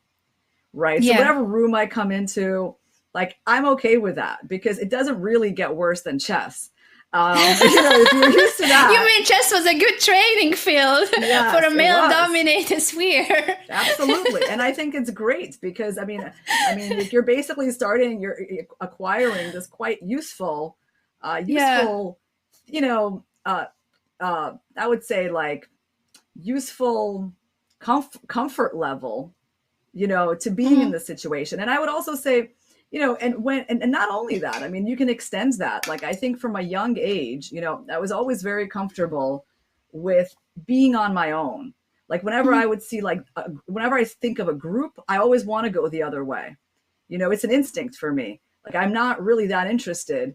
I mean, I get the idea of, safety in numbers and like, obviously getting, useful information from other people and like, reading reviews. I do all of those things. But in general, again, and I think if you think, well, why am I like that? Well, I think it's the experience in chess, that chess gave me that, like, you're kind of, it's okay to be the only person like you. It's okay to be on your own. It's okay to be doing some solitary activity. And you don't have to be like other people. You don't have to, I mean, you can be like them, but you don't have to be like them. They might not, play chess or understand chess. No one in your school might be doing what you're doing. But that's totally fine. And when you have that sort of experience from a young age, it's really, I think, very valuable in life, and that's one of the things I'm grateful to chess for that. No, I definitely see that. I don't know if it's a general thing between chess players or similar activities. It doesn't have to be chess, but the more that comfort too, that you are okay on your own, that it's more of a, I guess I would say I'm more of an introverted person, but I don't know if it's because chess made me be comfortable studying on my own and practicing on my own, or was I like that before chess too? It's an interesting question of which one was first. Yeah, it's interesting. Yeah, exactly. I have I have some pictures of myself when I was like little. And even before I started playing chess, and I kind of look at myself and I'm like, wow, I had that face before I was a chess player. Oh, the chess player face? Yeah, I had a chess player face before I was a chess player. And I'm like amazed at that. I'm like, I still need to grow to become as smart as like the little girl I was when I was like, 3 or 4 years old. Like I don't know. Yeah. I was like, that's probably the height of my intelligence is probably at that age. And, I still need to try to reach that level, Oh, that's sweet. Um, Oh, but I see some you guys in the chat are saying some really interesting things, and that I rather agree with. Like, pause to reflect, says that it can be a difference in, not in ability but in interest level, which is really what I was kind of getting at in the very mm, beginning. I mean, as an average, of course, that's the thing, is an average, because there's always outliers and everything. And there's plenty of women who are like super, obviously super into chess. Um, Solitary activity. Yeah. I mean, I do think that as a group, I mean, women are just much more social than men, and in general, happier working with other people. While for guys, it's like more of a common phenomenon that you're just going to be doing activities on your own, which is probably why, you also see like a lot fewer women playing video games like all the time, right? mm. I mean, Yeah, there do you know? certainly are similarities, yes, with the preferences that you have mentioned. Yeah, Obviously, we're not here to say that, oh, you guys are like that and we know how you are. We all are individuals who have their own personal preferences too. But that was the answer to the question. That was more in general. How come more men play chess than women? So that's where we started. yeah. If you guys were wondering. Well, it's interesting because I just think, well, what bothers me, I guess, on this question, Anna, is that like it is an interest, like people ask it a lot, and I feel like you can't just say, it's because women are repressed and they're not encouraged to go to the chess club, and that is not true today in most places, right? So you can't always talk, oh, they're always getting harassed at the chess club and it's always the men who are sexist. I mean, that's also not true, you know I think for the most part, and Mm-hmm. I can tell you as a woman, like I have definitely done the whole chess experience, right? Like I've been playing Yeah. chess since I was a little girl in the most male dominated situations, right? It's like my experience has been so positive in chess. And Mm-hmm. um I am appreciative, like, of all the people I've met along the way, who for a vast majority of them have been supportive and Yeah. encouraging of me as a little girl. Like, and I'm talking about like just older guys, like, so I mean, how is the chess world? Well, I think there's all, ranges of experience, right? But I do want to be out there as like someone, like I have a positive experience, overwhelmingly positive experience Mm-hmm. as a little girl, as a woman in chess. And it's thanks to the people I've met along the way. So yeah, I just want to put that out there as well, because we hear a True. lot of the other True. stuff.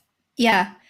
It doesn't mean that the other stuff doesn't exist, but it's good to highlight that it's mostly positive, and it's thanks to people like you guys. So all of our viewers, Yeah. let me thank you for being such a positive, cool, awesome audience today on all of our platforms. We will switch back to the games because there's a bit of action. It's not like we have missed a lot of moves, but there was a trade on c3, Irina. Yeah.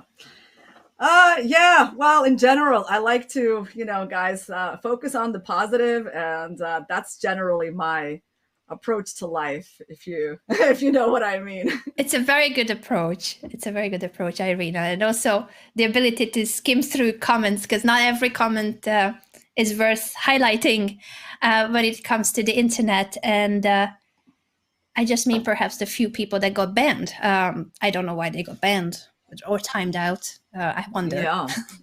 So you do yogas have been in female dominant areas. Yeah. I mean, it's true. It's kind of like for a guy to come into a female yoga class, right? Like it's Mhm. also a very different, I mean, it's like a funny experience. I actually, for fun, once I had like these friends who are like very kind of like, you know, Eastern European, like traditional guys. And I was like, you should come to my yoga class with me. I just thought it would be hilarious. Like, personally, I just did it because I was like, well, I mean, I love yoga, especially at that time, but I just knew how funny it would be when they arrive and they try to get into these poses, So, and they came and they're like the only two guys. Yeah. Well, it's like, it's actually funny. It's nice probably for guys to experience, like, what is it like to be the only of your kind in a situation, right? Which they don't get to experience quite as often. Yeah, that's true. I love yoga, and now that I think of it, I had, I think, more male instructors than female, but it's true that most of the class were ladies. So it's, yeah, as you can see, it's both for men and women, but there is, for some reason or the other, a preference toward women. What was the preference of Lei Tingjie? Because I'm stuck with that move that you suggested, Yeah. Irina. That was All knight right. c7. So like, speaking of preferences, I really like your thought. I really like your idea that knight was okay on e4, and the other knight is not okay on a6. So I thought that we are Right. in a hurry to develop it, improve the position of the knight. But she takes on c3 first. Do you think she Yeah. then wants to move the knight or trade I on don't, d3?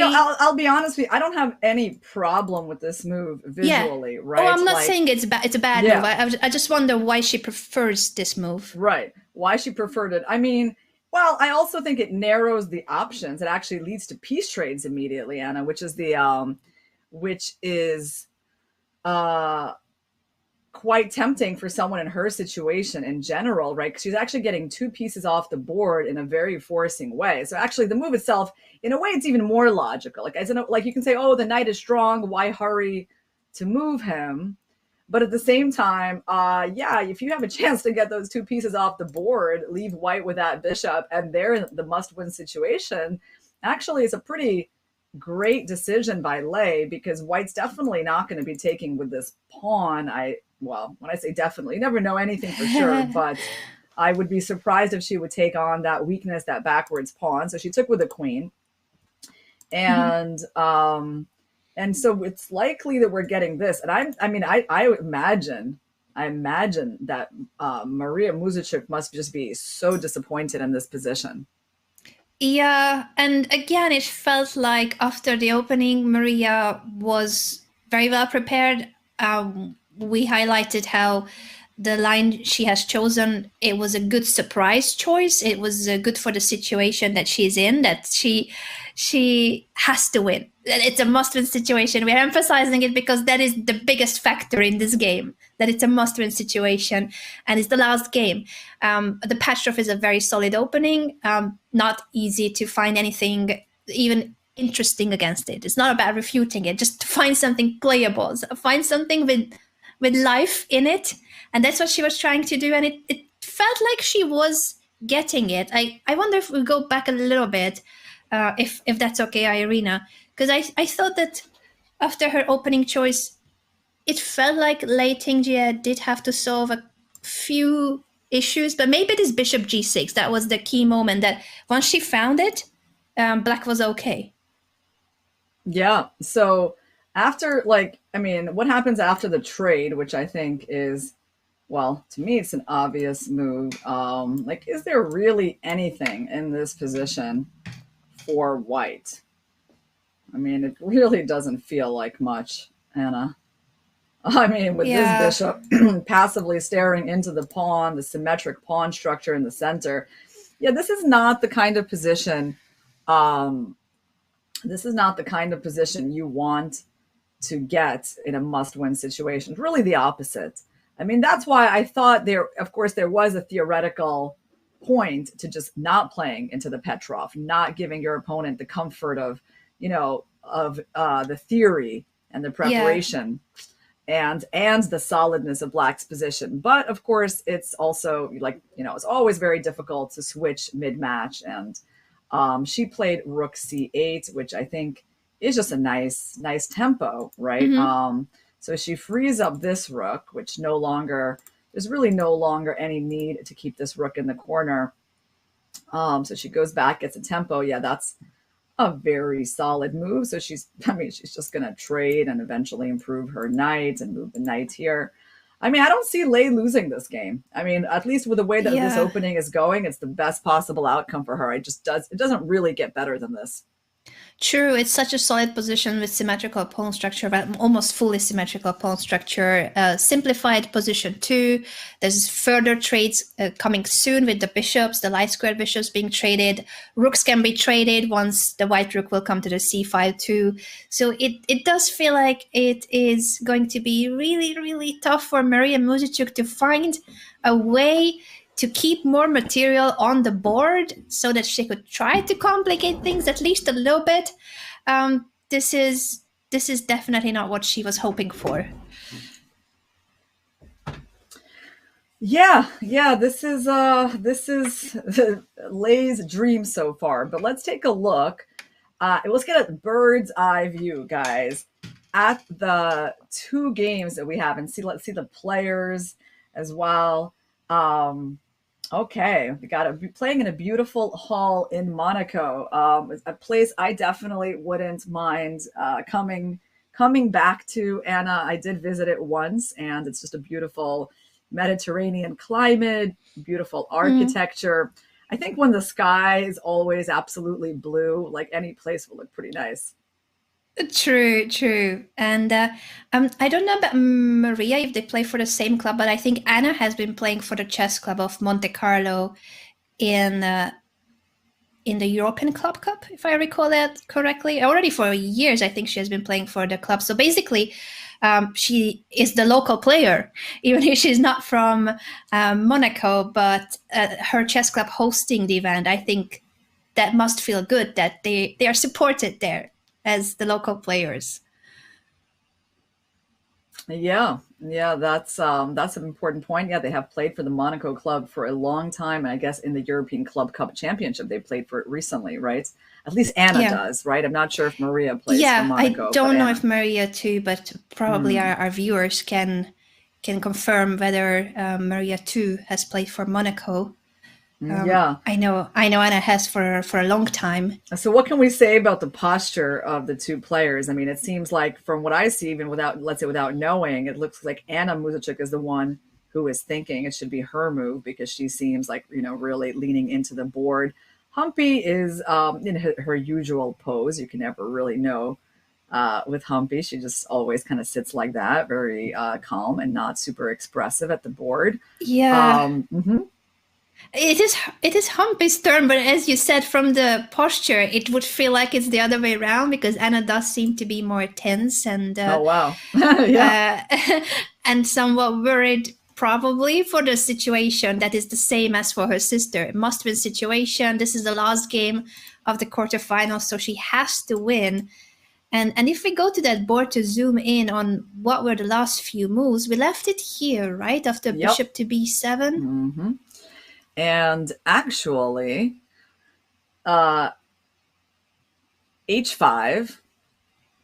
played by Anna. We did talk about this exact move, and we actually talked about this move, knight e7. Wow, like that was something I think we talked about it after h6. I think I probably threw in that move and then later tried to move the knight there. But interestingly enough, Humpy played this move immediately. And then, guys, okay, this is going to be a shocker, like a real shocker. White did not move their knight into d6. Oh. Wow, really? Like, it wasn't worth it to put that knight planted on that square? I mean, it's such an obvious move, right? What do you think she was worried about? Because it really is the obvious move, but she must have had a continuation that she didn't like. Yeah, it's really hard to say. Well, if you really want to press me on this, I would say, I mean, let's take a look at knight c8. Maybe she just thought this knight would get challenged, and if it takes the bishop, like maybe no big deal, and the knight returns. But, well, I don't know. You got the bishop pair. You should be pretty happy with that trade, right? That was a pretty nice bishop, and the knight still needs time to kind of come back somewhere. So what she didn't like, I mean, well, the only other move is bishop c6, right? And then, okay, bishop d3 is interesting here, actually, very interesting. You can also consider h6 to weaken up the king, but I would say bishop d3 is like really my first thought, Anna, because very typical move to put the bishop on this diagonal. Yeah, it seems really promising, but maybe she thought that the knight is not coming out and she cannot go for a repetition of moves if the knight starts to be chased. Yeah, I wonder what. Okay, I see the computer likes this position for white, but he not doesn't love bishop d3 as much as I did. So what could it be that is like such a significant advantage? There's no sacrifices here yet. Knight g5 actually is a move. First of all, Anna, we know that, well, our other Anna likes this type of knight infiltration because she tried that with the bishop in her game. Yeah. How about this move? Because we actually found a weak square, and now you're going to be forced to trade your extremely beautiful knight on e6. And now I'm happy. I feel like that knight was really a key piece for you. Now you're in a pin. You can't go knight c8. I'm threatening, by the way, I'm threatening even stuff like bishop g4 is starting to look pretty overwhelming. No, this looks like a huge progress for white if they had had this on the board, but instead, it's not like obviously this was a forcing move or forcing line that we are looking at, but it could have been a similar situation with the knight on d6.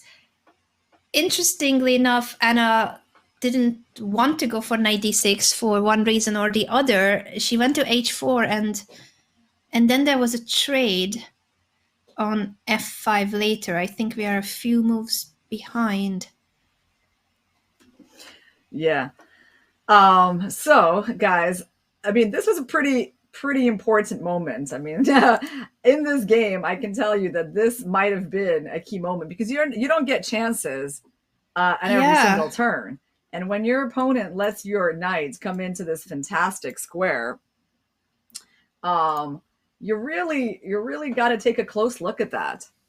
So I'm puzzled how that was not the move, because it really is such an obvious move. That means that Anna must have considered it strongly, because it shouts, it screams that it wants to be played.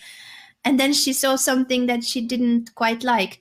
And I don't think it was the repetition, to be fair, because if it's the repetition, like if the knight starts to be chased with bishop c6 and then knight c8, knight e7, then you can go to h4 if you have to, right? Like, why would you not play it out? So it's gotta be something else that she didn't like.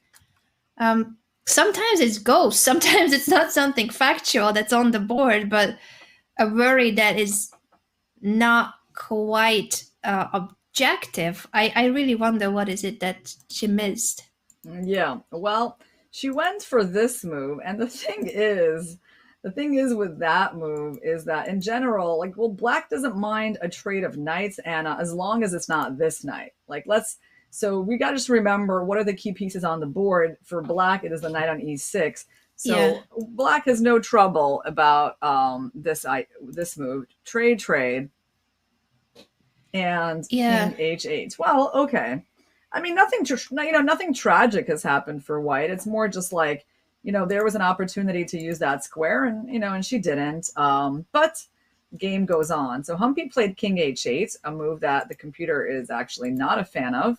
And basically, I think from the eval bar, we can actually still see an initiative here for white. But let's try to understand exactly where it's coming from, Anna.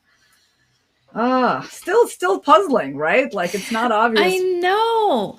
You said this king h8 move in a different situation where there was that knight f4 jump, so it made sense to step out of knight h6 check. But now, what's the point of king h8 here?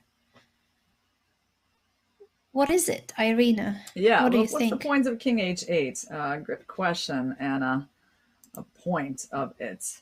She seems to like that move. I know she did something like that in that other game in the Petrov that they had. So she likes this prophylactic move. The point of it.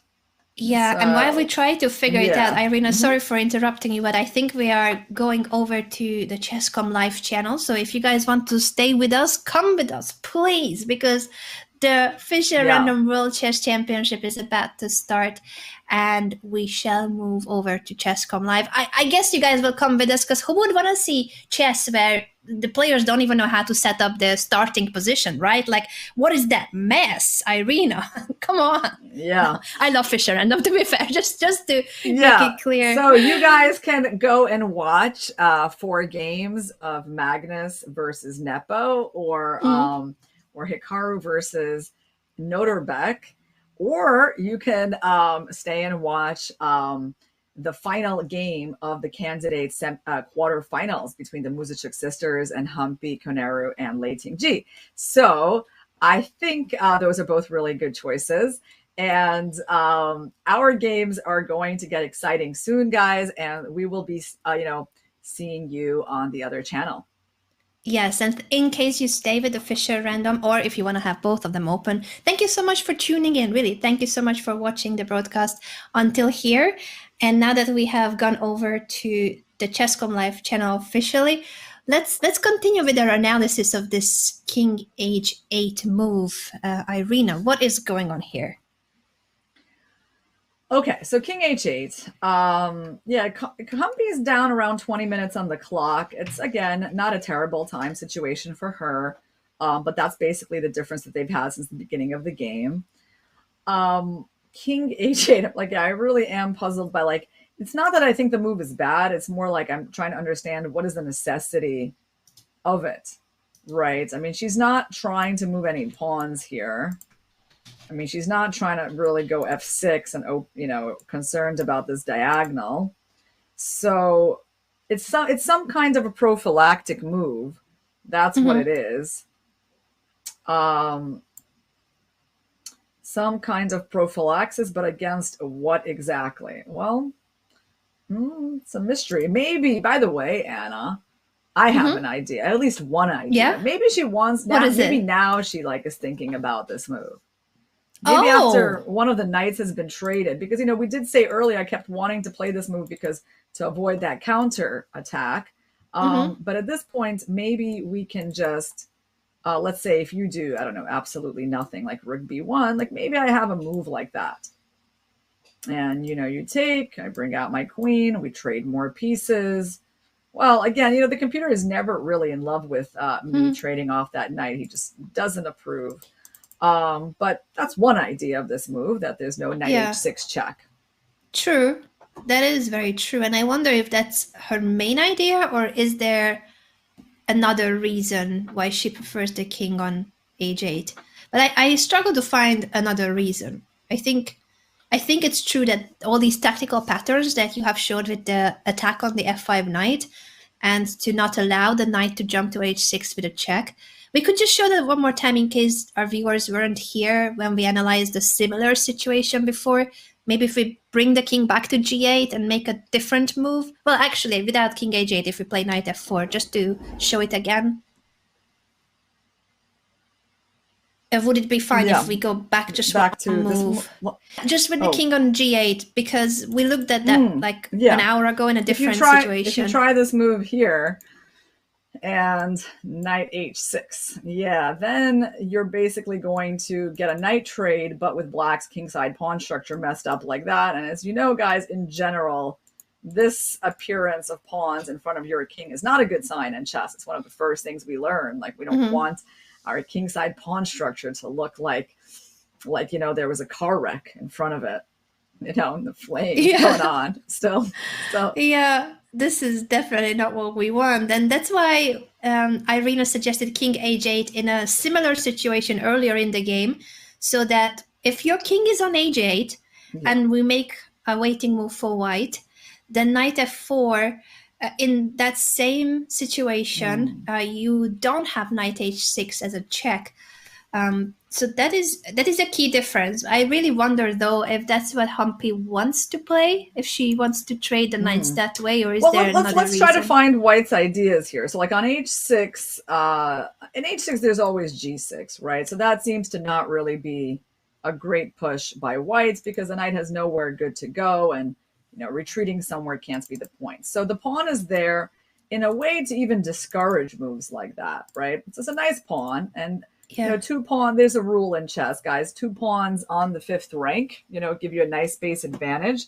1 pawn is not, yet as significant. So 2 pawns is definitely a clear sign about your space advantage. When you have a pawn majority, the other rule you have is that you want to use it. So sometimes we got moves like that. I am kind of hesitant, Anna, about, a move like that when there is a diagonal that can open up, when black can go d4. We need to think about the queen. That's a really big one. Like, you're not going to get any attack going anywhere when your queen looks like that. So you want to let it out, but how exactly? Because I feel like if you go there, at some point I can just hit you with c4, and even some points like immediately. Yeah, a lot of things will hang. Exactly. With the d file, the black queen and the rook are already on the d file. It's not an open file yet, but you are right. If there will be a pawn break with c4, to give up that pawn, because both the white pawn and the white bishop are guarding the c4 square, but it's not about the pawn. It's about everything else that's on the d file, on the newly opened d file. So I do think that there's a lot to that, and I'm curious to see how Anna will proceed. She had earlier quite a big time advantage. It still is significant, but it's no longer a half an hour or so difference between the two clocks. Yep. So it's like sometimes, of course, to get a good attack, guys, you also want to be able to do a rook lift. I also think that's not one of the ideas we're going to see in this game. It's very difficult to do that, and even if you manage a rook there, the square is so well protected. So it is a bit of a mystery for me still, and you know what, maybe we need to get back to this idea of f4 and actually just moving this knight away, and then like f5. That actually starts to look at least like an attacking position. So like, what if I do go f4? Well, see how I can't. See, that's the thing, Anna. Oh, the pawn will be taken. Yes. Yeah, now you definitely cannot do that, right? So finally, my one time in this whole analysis session, I can make this idea work for black successfully. So white can't do that yet. So that means they need to do something with the knight. And I am thinking, in that case, actually, how about bishop g4? I like the bishop here. Yeah, it supports the knight, and also that indirect threat towards a queen and a discovered attack. And then I want to maybe just go f4 and knight g3. I mean, yes, sometimes you need to, move backwards to go forwards. So the knight is hindering the attack. That I can sort of understand, because, well, I mean, you have to use your strengths in chess. If you have a pawn majority on one side of the board, but, you're just keeping it back like this, I think that you're limited in what you can really drum up against the black king. So for me, I mean... it's on the board, bishop to g4. Right. Game on, because now I have no idea how Humpy will respond. There's no longer any knight f4 trades. So the king h8 move, will it still have some sense, or what is her idea? Yeah, well, no, I mean, I just like bishop g4. And I think at some point, maybe Humpy will want to move her queen. So she'll probably be thinking about, which of these squares she's interested in. But at least at this moment, Anna, I can finally see an outline of some plan for white, which, I've been really struggling to find so far. Another thing that she can do, d4. Yeah, this is extremely natural, especially, once the bishop's not there, not able to come to this diagonal, you can absolutely consider opening up your bishop. I would think this is a very natural response by Humpy. Also potentially opening up that square. I mean, of course, it's not super effective yet, but one day we can use it. So let's try to keep going with our plan, right? Let's just let's go f4. So now the question is, can black do something in the center, right? Like, are there some sort of breakthroughs? Because I would not be shocked at all if this move was a good move. c4. Yeah, like c4. I mean, I'm trying to do stuff in the center. If I break up your pawns, I mean, this seems like a very weak pawn, easy to win back. I mean, even queen c7, rook c8, like, I don't really see the problem, like, of this position. Well, the computer does see some sort of problem. What does the computer see? It must be something direct, something immediate, because the pawn structure of white is not appealing. Yeah, not appealing. Well, one could be. I mean, I'm more tempted to go forwards than backwards. Like if I go backwards, yeah, if I go backwards, like you can probably take when I do my plan. I mean, okay, it's still very tricky, but I do think that black is okay here. So maybe it says something else. Maybe knight d6. Try to get your bishop. Mm-hmm. Open up the game, maybe. Still, I mean, do I think this is like clearly good for white? No, I don't. Doesn't look clear at all to me, but maybe it's some sort of details like bishop b4. Actually, you know what it is? Is it because of f5 and bishop f4? Yeah. And even then, there's no queen c6 to step out of it, because then there's bishop f3 as well. So black doesn't have any counter tactics. Mm-hmm. Yeah, this explains why the computer didn't like it. But by strategical concepts, it makes sense because it does damage the white pawn structure. It's only that in this concrete position, it doesn't work. Yeah, I mean, you can even start with something like that, right? Queen c7. So now this is definitely, these ideas are on the horizon. So you need to move your knight. So let's say you move back. And it's such a crazy position. It really will blow up, which is kind of cool because, like, let's say you go c4, f5. I mean, white's going all in. She has to play, I think, the game in this style. And I mean, it looks dangerous. I see. That's the funny thing, is that the computer is not like loving it for white, but it's certainly normal. It's very looking. sharp, and the king side is becoming even more of a dangerous situation for the black king. Right. So look, I moved the knight away, and I guess like you can't quite kill me with your pawns, yeah? Mm-hmm. So how do we break through as white in this position?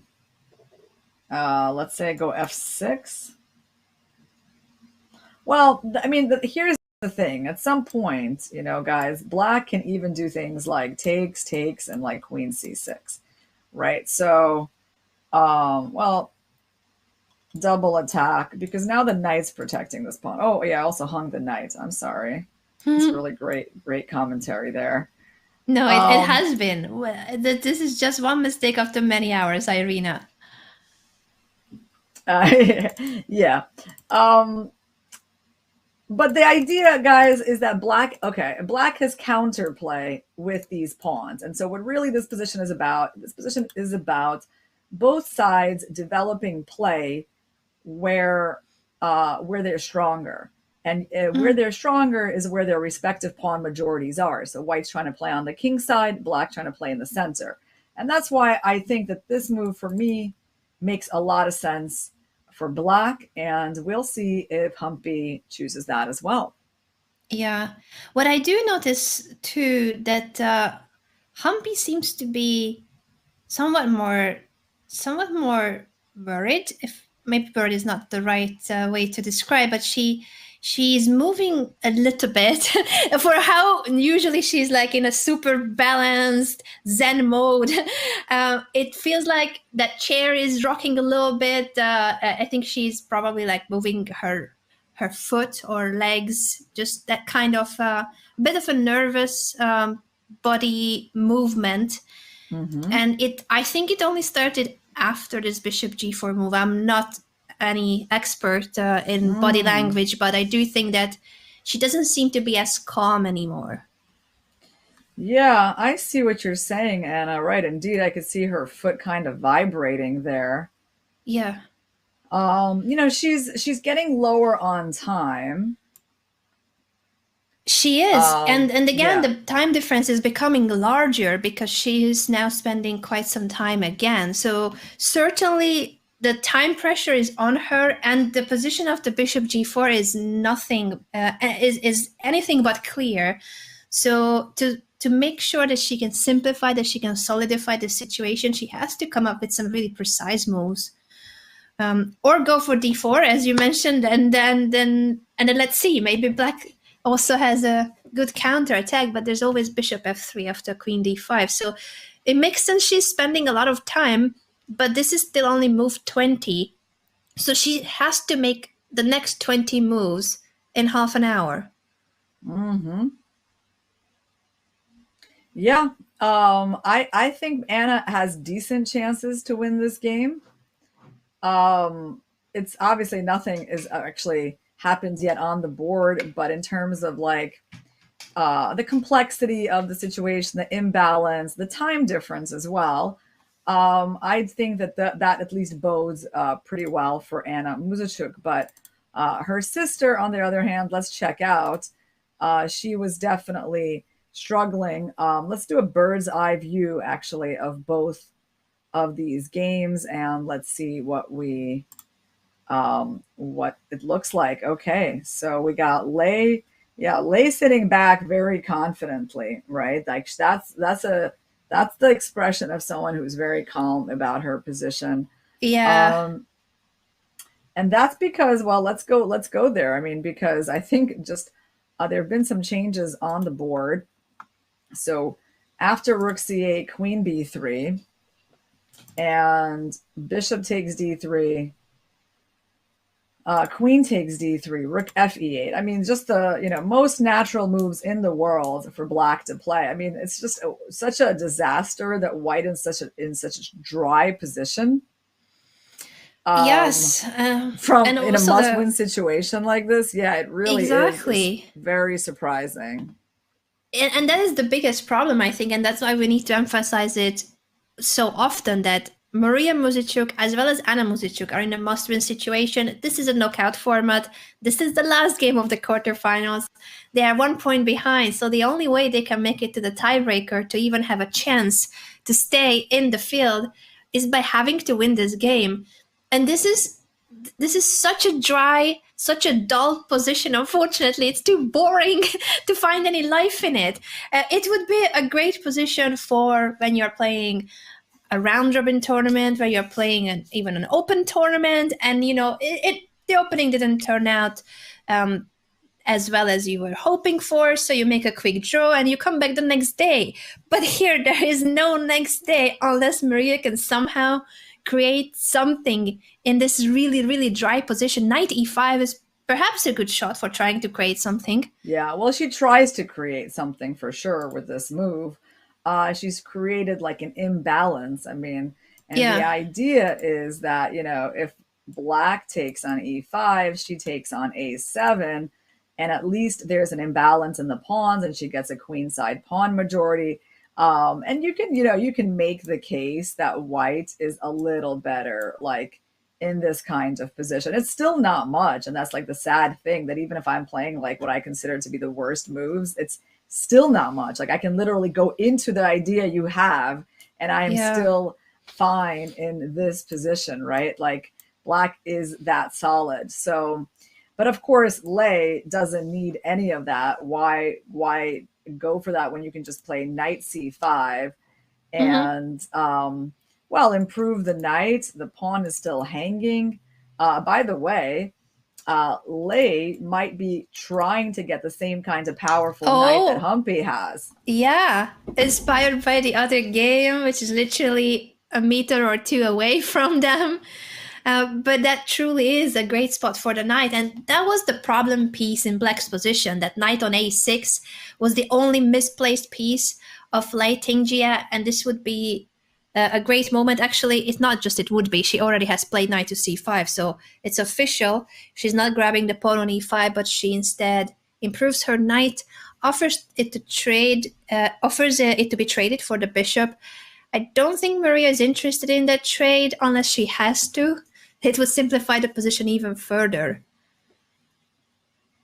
Yeah, if she trades, I mean, it's really hard to make the case that white will win this. Like, yeah, white's pawn structure is a little better, I would say. This pawn is isolated.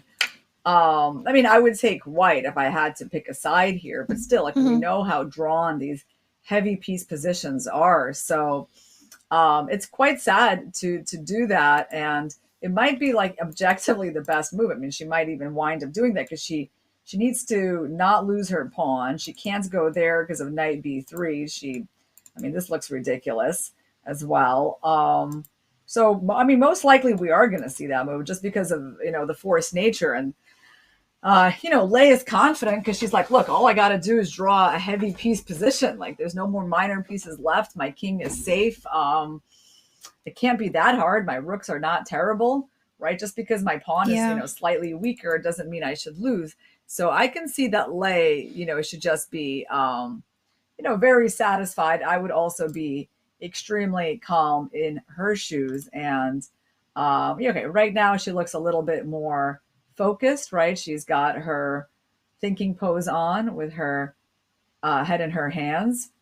But still, I doubt that she's, very worried here. I feel like there's this strange logic coming to the surface. And this logic, Anna, is actually the logic of Maria having a really dominating position yesterday, having a really big chance to win and not being able to do it. And, chances don't come all the time, right? It's often we know in life, it's like, well, you missed it yesterday and it doesn't seem to be coming her way today.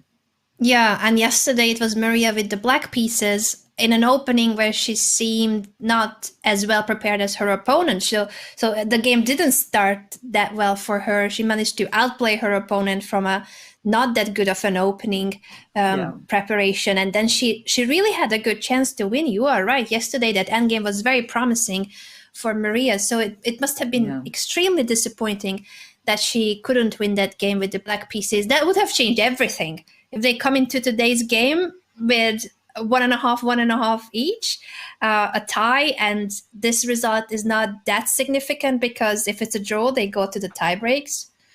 Yep.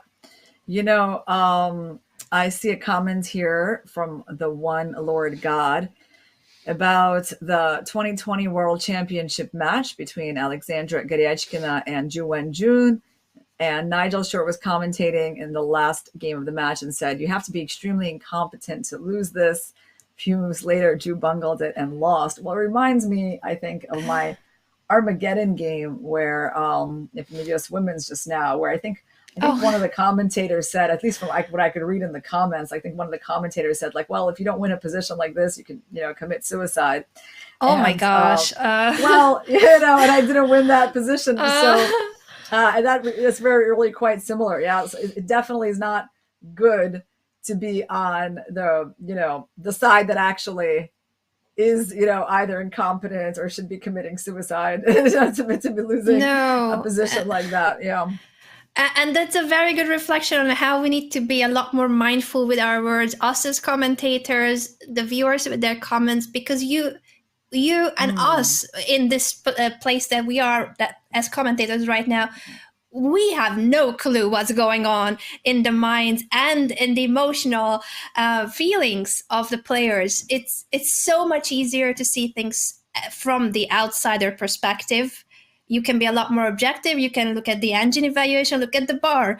You have so many resources, and we have so many resources. So I'm saying it about us too, obviously, that we have all these, the benefits of seeing the bar, of seeing the engine. We can take our moves back. There's nothing that we are playing for. And for them, it's everything in this one game. So there could be so much bigger mistakes played by really strong players, the best chess players in the world, because of the psychological factors that are underway, but us as spectators don't fully comprehend them. We cannot fully be there. Yeah, absolutely. I mean, it's true that, I completely understand saying things like that as a commentator, but when you're the player doing those stupid things and then you hear that comment, I mean, you don't disagree with it or anything. It's just that, like, I guess I won't be committing suicide anyway, despite what I did. I'm really sorry for how the tiebreak went, by the way, Irina, because that was crazy, and you both deserved it. You both deserved to win. I mean, not both deserved to not win. Yeah, thank you, Anna. Thank you. Well, that's life. I mean, I'm definitely feeling better about it, and I think I'm gonna look forward to my future events and just kind of think about what I need to do to avoid that situation. That's really the Yeah. main point. I'm past the depression stage. For a couple of days after that, it was really weighed heavily on me, in the sense, like, when you wake up in the morning, you're like, okay, that's what happened. Like, this is what I did. Like, I have to live with that, Yeah. But okay, at least now it's worn off, and I've had a good week commentating every day, which definitely makes me so happy, just to be looking at good chess every day. So That must have been uh, really tough, and I'm sorry that you had to go through that. On the mm, bright side, though, I wanted to highlight that I know this was almost the ninth title, but I'm sure you're going to be winning more titles in the future. And what doesn't kill us makes us stronger. It's what I was told when I was accused of cheating and I was crying for how unfair this is. And when I looked you up in terms of like your titles and achievements, I was also just trying to recall the last time I commentated with someone who has so many titles as you. And I think the only person I can think of is probably Peter Svidler, 8-time yeah. Russian champion. Yeah. And I have commentated with so many very strong chess players. But even Hikaru, 5-time US chess champion. Magnus, world champion, but how many times? I know it's not the same kind of comparison, but just the fact that you have won the US Chess Championship 8 times, and you're still going strong. I think that says a lot about you being a legend. You already have proved it, and you have nothing to prove to the people who say it otherwise. Well, thank you, Anna. I mean, you're just very sweet person. It's Thank true. you. I'm spitting facts. I'm just the voice of the chat here. Thank you. All right. Well, guys, your support means a lot. Definitely. I mean, I was really, I was happy to get some notes of support from my friends and my fans after that.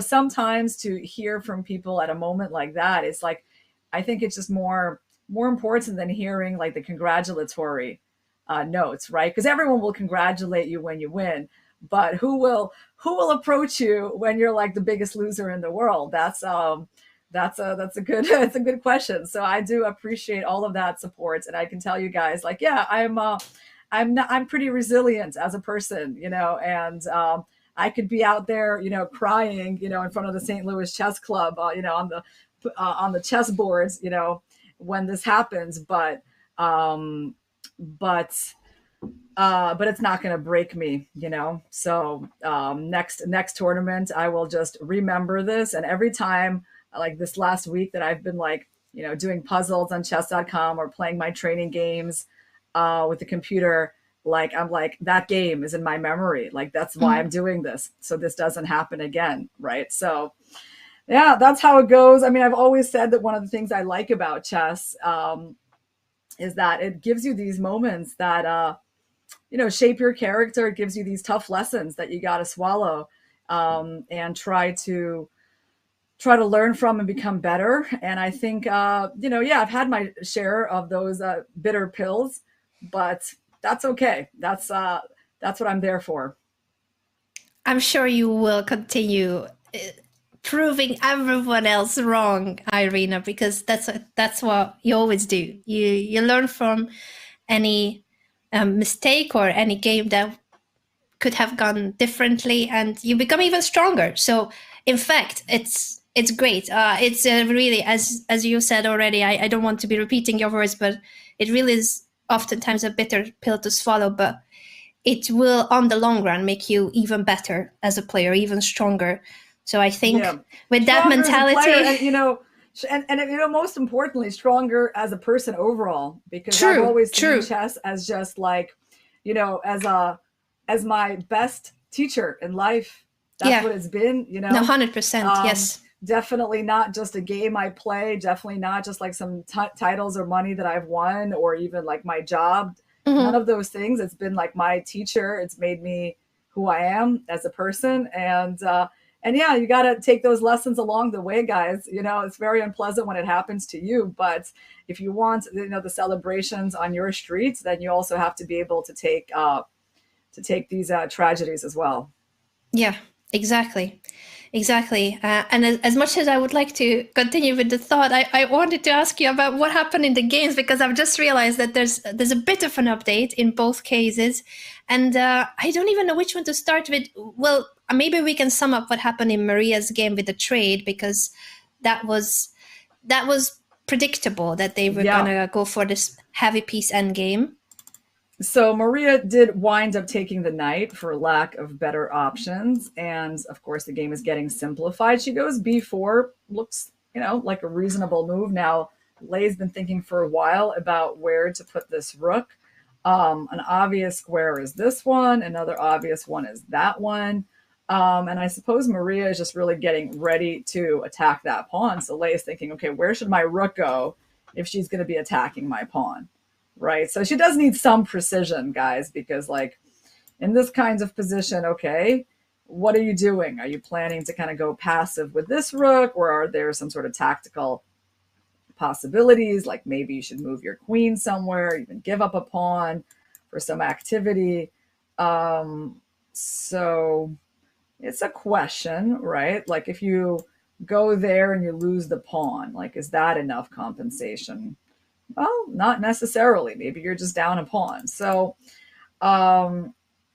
what's the proper move here? I mean, I actually would guess that it's this one, right? Because it stops queen takes c4 and it protects the pawn. And yeah, it's a little passive, but it does the job. So that's a possibility. What else can we do? Should this rook go to c6, for example? Rook d1. And now, again, this move gives up the pawn, probably not a great idea. Yeah, it doesn't quite work. There's no tactics there to get the pawn back. She's about to play, and she has chosen that very same square, rook to c4. So this could be like the game, rook d1. Rook d1, right? So basically, I think we're going to be seeing rook d8 here. I don't see any other amazing options for black. Rook to d8. And now the one thing I just realized, Anna, I don't think we took a break at the top of the hour like we usually do we? I think we might have forgotten about that, but we had a very important topic to discuss that couldn't be interrupted with a break. But I think now we are being sent on a break. Thanks so much to the team and the producer for their patience and understanding that it was important to talk about it. Irina, I think we will take a quick break, but then we are back. We will take a quick break, and I will, brush my hair.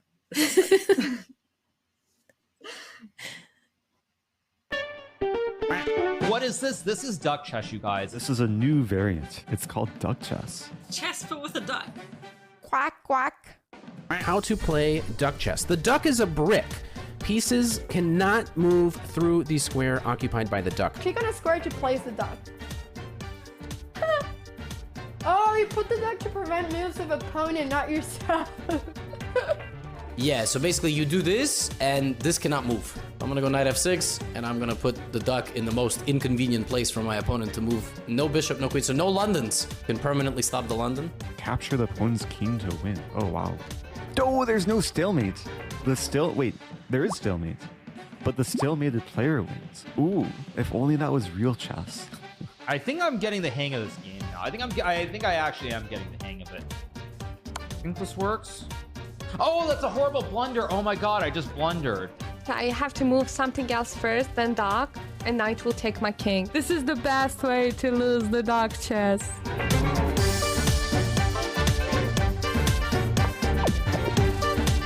Those some real bullet skills right there, boys. This is the first time winning duck chess. That's so exciting. Oh no, mouse slip. No. I won! Yeah! Duck chess champion. Give me those points, baby.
Welcome back, everyone, to the coverage of the FIDE Women's Candidates Tournament. This is our coverage. I must say there's various coverage, but I hope you guys are listening to us. If you hear this, you probably are. My name is Anna Rudolph, and I'm here with Grandmaster Irina Krush to discuss the last day.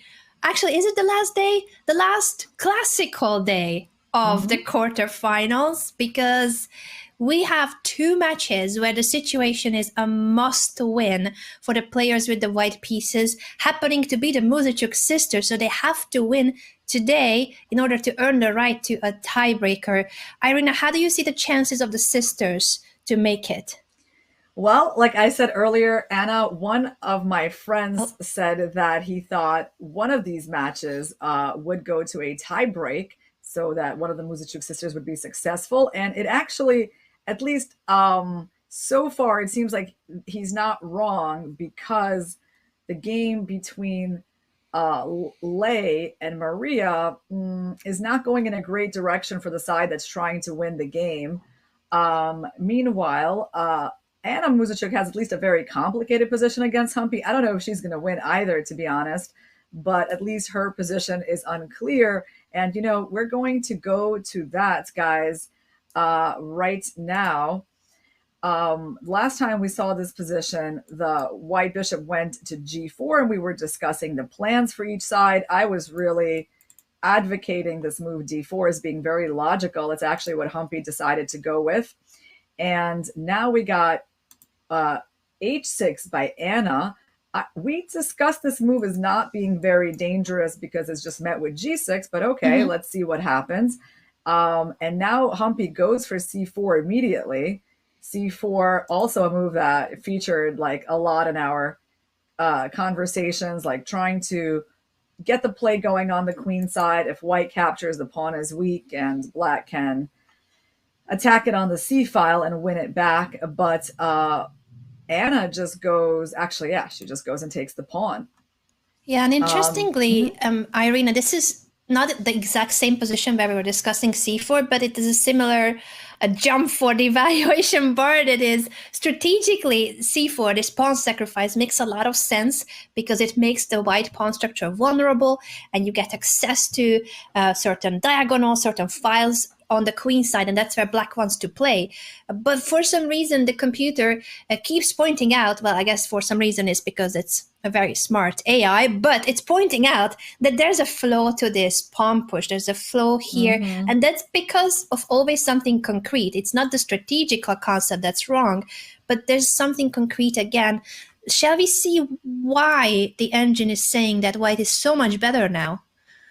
Yeah, I mean, so the engine did not love this move at all, guys. And I don't know if this was even the best, because the computer seems to maybe not. Let me see what else he can do. I mean, is it knight e4? Let's see here. No, bishop takes b takes c4 is the main move. Okay, so after Anna took the pawn, Humpy is thinking, and I do think she is getting into a pretty critical situation with regards to time. Guys, 22 and a half minutes is not a ton for a game that's about to blow up into a lot of complications in the middle game.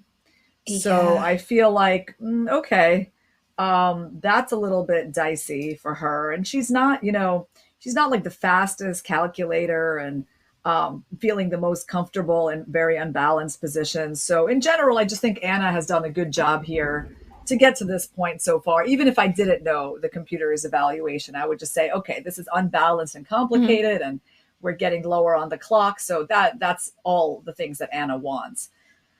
So now in terms of why white actually has a better position here, let's try to understand that. Let's, I don't know, I want to try to get the pawn back like this. I mean, for some reason, I'm tempted to try to get it back with the queen. And I think one of the problems here has been that this pawn is also going to come under attack. So if you take on c4, I take on b6. And it's not that easy to take this pawn. I mean, you can obviously protect c5, but then you're not threatening the c4 pawn. So that could be one big problem. Are there other attacking ideas here, Anna, for white? I like your rook b1 move, but it makes sense to try to figure out the big picture as well. Are there any other problem squares? Now that the pawn has been pushed to h6, the dark squares around the black king are weaker. Yeah, like for example, I guess like if we tried to go knight e4, perhaps black can just take it. I don't know. Take it and take the pawn. Like, is this really so bad for black? Get the pawn back. This knight is still an excellent piece, just like he always was. I mean, to me, looks not clear, right? Like, I cannot really clearly say that white is better here, because I don't see any bad pieces in black's position. I don't really see this king getting mated. The king still looks fairly safe. I still see activity on the open files. So to me, this looks not so bad, which is probably why white's not going to go for that move. And something like rook b1, and if queen c4, rook b6, and then, okay, the rook is actually exerting a lot of new pressure on black's position, which is a good thing for white. So the big question is, how is she going to attack this pawn? We were looking at that, but I suppose the other main way is like that. So we can also try the rook c8. And how does it compare to the rook b1 idea? In this case, the queen will be guarding the b7 bishop, so I guess the same line wouldn't quite work for white, would it? If it's rook b1, rook takes c4, after rook takes b6, the bishop is guarded on b7 and the a4 pawn is hanging. So I'm guessing so this is not. Looks like you guys in the chat agree with us that this is a risky position for Humpy. Okay, the pawn on h6 seems to always lead to better position, says Olive Macon. I wonder, is that a French name, or am I just interpreting it that way? It sounds French to me too, but feel free to share with us, guys, if you'd like to, where you're tuning in from. I always ask that on my own streams too, and we are streaming on so many different platforms, this coverage, and you guys are tuning in from all sorts of incredible places of the world. Feel free to share it in the chat to let us know which part of the world, which country, continent you're from. And on that note, it is the move that has been played, is that correct? Rook to c8, rook a to c8. So we shall see what is Anna's response to it. And so if rook b1, this is what we were starting to discuss. Yeah. Does it still work, or the issue will be that the queen is guarding the b7 bishop, so rook takes b6 is not a tempo? If rook takes c4, rook takes c4 b6. and rook b6, right? So, I mean, it definitely looks like white's got the initiative. In terms of white's specific threats, that's a little bit of a harder question. Like, is white actually threatening anything? I don't know. Is this a threat, Anna? Is this a big idea? I mean, it's probably not even really that big of an idea. Like, what else is our idea? Do we want to sack the exchange, bring in the knight? Like, no, we don't. It's a really quick question, like how we're activating these two pieces in particular. I mean, maybe just queen e2 blunders the pawn. Well, yeah, and steps into the pin. So this is very messy. The engine still really likes it for white. So it makes me wonder, is there something concrete that we are missing, or is it really just that much pressure? But it doesn't seem obvious how to continue. Yeah, well, okay, let's say, I mean, I'm down a pawn at the moment as black. So let's say I actually take this pawn, okay? Maybe, can I get away with it? It seems to be a nice pawn to take. You know, I really don't think it's clear at all. Like, I just don't see, you know, when you're better, when you're clearly better, Anna, then you're always able to say, look, I'm better for this and this reason. Like, here are the strategic factors in place. Exactly. But in this position, I see the advantage bar in white's favor. I'm not exactly sure what makes their position better. Yeah, and the engine is not suggesting any concrete line to prove the point of why the advantage, or do you know if it's saying anything very specific? Because Yeah, I we can wonder. see. We can check it. We Well, normally what is don't it have the saying? engine on, but it's just Yeah. such a weird situation where neither Irina nor I are really quite sure why the advantage is All right, that big. let's go make a few engine moves. And then he wants to take on, well, okay, this is definitely an engine type of move. Here we go. Oh, okay, all right, now we're talking. Yeah, Irina, yeah. how could you not see this, please? I know. I didn't see that you could put the knight under attack. I'm used to my opponents giving me pieces for free, and I don't see the moves where they. Yeah. It was a good one, and I'm glad you can take it already so positively. It's Yeah. really important. So yeah, a sense of humor. It's important to keep that always, right? It's like it helps you get through a lot of things. Okay, so Yeah. knight h5. Well, the idea is we're trying to get in with the knight, obviously, and if you take it looks like you're going to get mated. Well, I said it looks like you're going to get mated. It's still like completely unclear, despite the very dangerous nature of the position, because your king can actually escape, right? Oh my! To sacrifice a piece for this, where the king is making it to f8 or bishop g7. And wait, what's going on? Oh no, here, then though? bishop takes g7. Whoa. Okay. Well, this is insane. That is definitely computer stuff. Of course.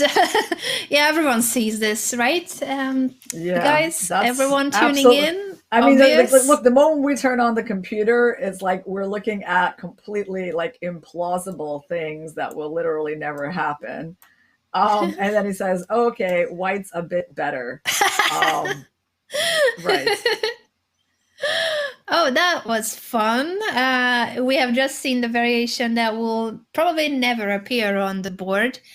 And not because it's 2500 or 2600 rated players. I don't think it would happen in Magnus's game or any human being's game. It's just so it's so random. It would be understandable to see that knight h5 sacrifice if then it leads to the king getting into that mating net, but the fact that black can take the h6 pawn, run to f8 with the king, and it still is showing white advantage, that's ridiculous. Yeah, no, this is, you see, guys, that's definitely not a simple move to play, right? I'm sorry, like after bishop g5, rook c8. It's not a simple move to play. You really got to calculate it. And I mean, I'm not saying it's impossible for her to play it, but it's she is definitely a really good attacking player. But there's maybe other things, like, for example, let's look at this move. The computer thinks this is better, and this is a better in a positional way, right? Because, okay, you give up the bishop for the knight, and supposedly you're better here. Now, is that true? Because black has the bishop pair. Let's say black saves the pawn. Like, why is this a bad position? Right? It's one of those things that I really find, like, where, you can say it favors white, but it literally depends on like one specific line, like this. And you're trying to get in here. Okay, I get that. So many things unclear about this. Like, you have to calculate, like, you're giving up that pawn. Like, how strong is this really? I guess it's not a very difficult calculation. Like, it does look really good. So then you're giving up the bishop for the knight, and you're saying that white is better. But the thing is, you also have to understand why white is better. Like, make that evaluation. And I guess it's coming from this. It's coming from some sort of like residual weakness of the king. Definitely black's king is weaker than white's. Yeah, I think, okay, I would agree that in general, like, white is better, despite the fact that even here, like, is this clear? Like, if I'm able to guard my 7th rank, right? Like, this line the computer is giving, it's so far from obvious, like something like this, and like this. Yeah, this is very Okay. messy. And just Okay. because the bar is telling us the evaluation, Right. it doesn't mean it's that obvious at all. Yeah.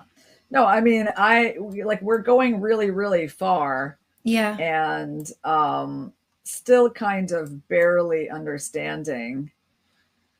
I mean, wait, whoa. Like look at this final move. Like, Wait, oh, what? here we go. Oh. Well, maybe among all the sacrifices we have seen, that would be the one that perhaps the one that because you can it's based spot on with the dark checkmate. square. Yes, exactly. This would be a puzzle rush example, an exercise that you can solve. But the other ones that you have showed us, Irina, I have unfortunately, I'm not seeing that to be the case. I don't think that will happen on the board for real because it's just a miraculous line that the engine is sure of, but human beings cannot. Yeah, yeah. I mean, incredible. Like, and okay, so if they take us, they're mated, and if they don't take us, I mean, even that is like, is it that obvious? I mean, well, it's not that obvious. Okay, you can sort of, if you get here, you can figure out that white's doing well. But anyway, the idea, guys, is that I think what we're trying to tell you is that this is a very complicated position and the lines are going to get out of control where like the players are not going to be able to calculate everything. I think that favors Anna. I think it favors her style. I think it favors her situation. She has a little bit more time on the clock. 10 minutes is not a ton, but it can make a difference. And she did just play Rook B1. So we are going into this line. Does she see knight h5 too? Because Rook b1 is the start of that whole mess that we were analyzing. But Rook b1 is a natural move. Knight h5 is not.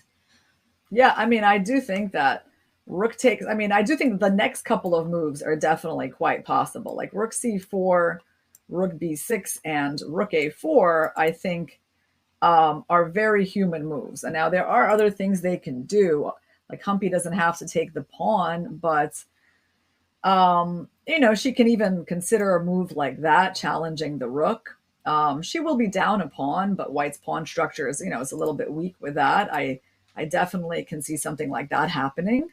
I would not find this move, shocking at all. But I mean, at the same time, so it's like it's a question. Do you want to challenge the rook or do you want to get your pawn back, right? Very different approaches. And she's going to have to do it intuitively. That guy's like, there's zero way when you're taking this pawn that you're going to calculate out like all that much. It's more like, yeah, I know that like you probably got a lot of initiative, but I'm just going to take that pawn back and, see what you got. And with this move, it's like, okay, I'm not taking the pawn. I'm just going to neutralize your rook. And I think that's actually very interesting because this is intuition in chess, guys. And I'm curious to see what Humpy's intuition is going to tell her about what's more important, material or the activity of that rook. Yeah, exactly. And how dangerous she finds the position. Yeah. No, I mean, Humpy's a very good player. She's got a good sense of danger.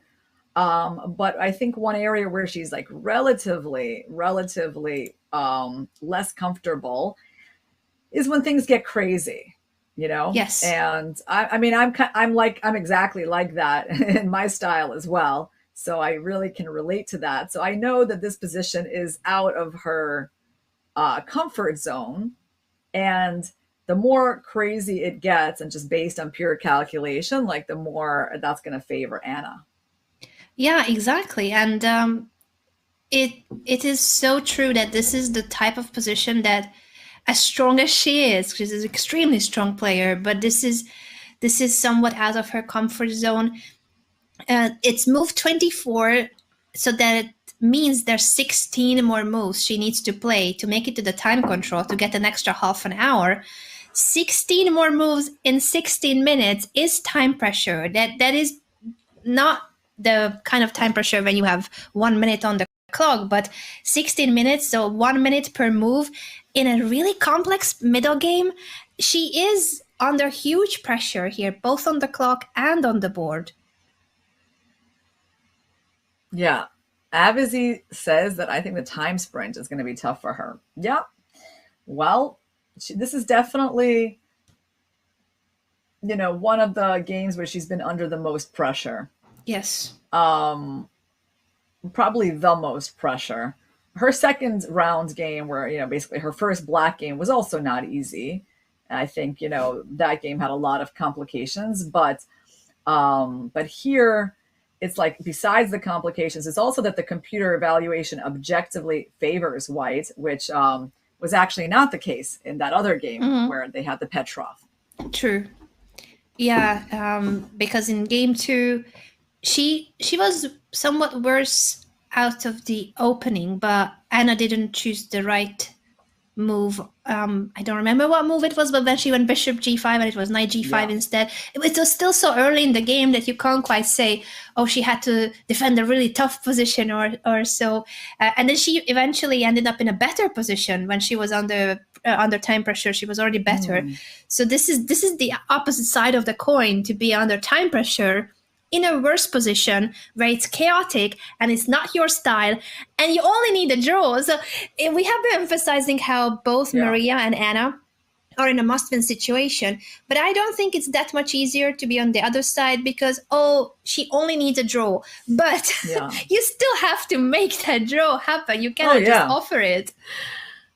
Yeah, there is no one who's really got it easy in the match, except possibly Lei Ting-ji. We're going to go over to their game right now, guys. Lei Ting-ji, some things have changed after h3 by white, queen c6. There were ideas of rook c3, so white played the rook lift. Lei just went for the trade. Quite sensible play by her. And offers this rook trade.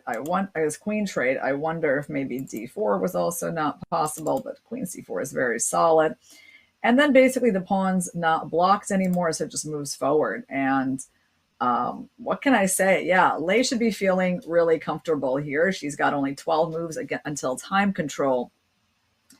Her pawn is moving, and obviously if white has to play a move like that, that's not like, a scenario where she's going to win, because literally the only thing she can do is just keep that pawn blocked, and black will just be playing she'll play h6 and so on. So she plays there, right? So now at this point, she's threatening to win the game with that. So that is a big threat, and we need to think about that. Like, do we bring the queen back? Do we put the pawn here?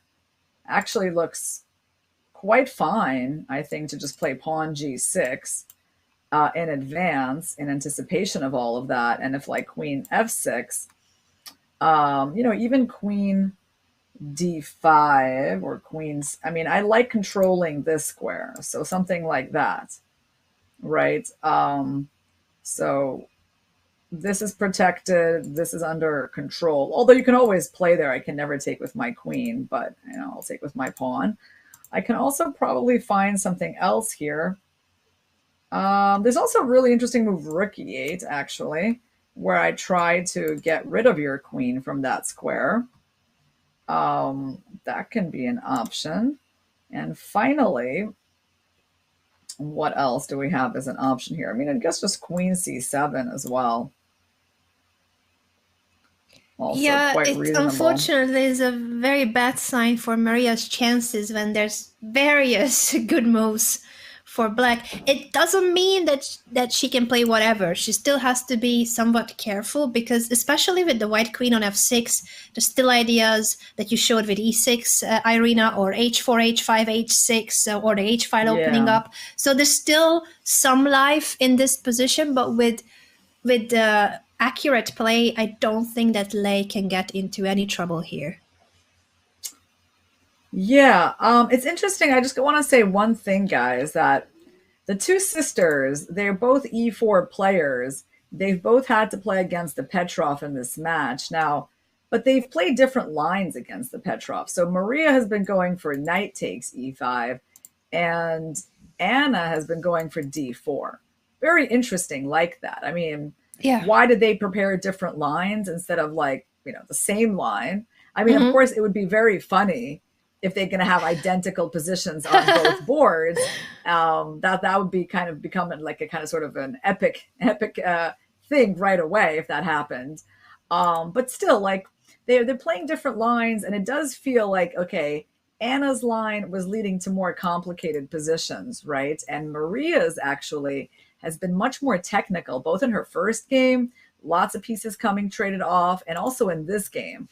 And that is that's a minus in the preparation, because the sisters have like similar styles, and yet Anna is able to get like more rich positions, while Maria's attempts to beat the Petrov have been more technical in nature. And see, when something doesn't work out and you've only got this very, very narrow scope for it to work out, then you risk getting something like this. But when you're down a point in the match, you actually can't really afford to spend 2 white games on trying to prove an edge in some technical position. I mean, this game was just like nothing, right? She just didn't have even the inkling of any play, like pretty soon after the opening. It's very true, and I'm sure that's something that they probably will reflect on. And I wonder why the choice was different. If it was based on something specific in Lei Tingjia's repertoire, or it's more that Maria is more comfortable with these type of positions instead of the chaotic mess that Anna's line has brought. I still don't quite get, by the way, the variation that Anna prepared for today. We were a bit puzzled with the B3, A4, and then H4. Very artificial line that probably was a suggestion of the engine, but it actually paid out. It worked really well for her, because what she got is now a complete chaos. With more time on the clock, she's in a must-win situation. She's really good at sharp tactical positions, so this is playing into her strength completely. But I don't know how she got it from the A4 move, Irina. It doesn't seem like it was immediate conclusion. I don't know if the idea was to have this pawn here on move 25 where Humpy could capture it. And here is the key line. Remember I said we're going to get to this position, and this is where Humpy's going to have to make a choice, back or take. And I mean, okay, there's other choices too, but those are sort of the fundamentally big ones. And she's really getting low on the clock. Like it's such a bad sign, because honestly, neither of those moves actually changes the evaluation. So they're not really critical, It's more just like, okay, which way do I want to go? I'm still worse. And, now the 20-minute difference on the clock has opened up. And 20 minutes, when we're talking about like, the last 15 moves to be played, it's actually quite a lot. And I mean, if Anna wants to be playing tomorrow, like this is it. Like she's got her chances. She's got to make the most of them now. Exactly. And also heading into, if there will be a tiebreaker, she will be the one with the psychological I can't even pronounce, psychological edge. I got there in the end. Because, Humpy only needed half a point. She only needed a draw. And you are the one who scored the last win. So in case Anna wins, I think she does have a good chance in the tiebreaks too. Yeah, I agree. I mean, I agree. She is a well-known rapid and blitz player, right? She's been world champion in that. I mean, Humpy has actually, I think, been world rapid champion as well, if I can remember, recently, a few years ago. I believe so, yes. But it's true that Anna has won both the rapid and blitz, and she won it various times. So it's not a one time in life. She has proved it various times that she's really good at speeches as well. Yeah, so you got to give her the edge in the faster time controls and psychologically as well. I mean, I think Humpy's also a very resilient player. Like that's something she played Bishop C5, which when we were using the engine, this was actually one of the moves mentioned by the computer. So she played a really strong move, only that it took her quite some time. So she's now in 8 minutes to make it to move 40, and they are now on move 25, only 15 more moves to be played, and she has only 8 minutes left. She's going to have to rely on her intuition a lot from this point on. But yeah, she's trying to get rid of the rook. That's fine, I guess. probably once the rook moves, she'll want to take that pawn. Where is the rook going to go? I guess the most obvious place to go is something like b3 to me, because the rook just looks a little bit more functional on that rank. I like it on the third rank, true, because it could still swing over to the king side in a future position. And I guess the pros and cons of bishop c5 is that, yeah, it chases away this really active rook of white from the sixth rank, but it does move away from the king side. So in the future, if there will be any such knight h5 opportunities, it might be even stronger because there's no pressure on the h6 pawn anymore. There's no other piece of black other than the e6 knight guarding the g7 square. Yeah, I think like white is probably considering, like, if she wants to take the knight, this is her chance to do it, because that's true to force f takes. Mm-hmm. But honestly, I do feel like this is not a move that you're in a rush to do. Like, I feel, you know, this is a pinned knight. You have to, so in chess, obviously we have one of those rules. You don't take pinned pieces. You don't give up bishops for knights. This bishop will feel like very powerful on the board when the light squared bishop from white is gone. Yeah. So I just don't really think that for a human, like, I don't even know how good that move is. I mean, I know in some positions we've seen it and it's been a good move. I don't know how good it is here, but I know that it's also just very hard to make yourself do it. It is so hard. Let's see what the computer here likes. Wow, there is a very, I mean, this is, yeah, the simple rook b3 is what you can do just on intuition and understanding. And that's what I would play. But the computer is also suggesting something kind of fascinating for our understanding of this line, which is this exchange sack. So this is not obvious at all, guys. And some idea of like bringing in the knight. Yeah. Yeah, the more I look at it, the less I understand it, right? Yeah, it doesn't seem to be that...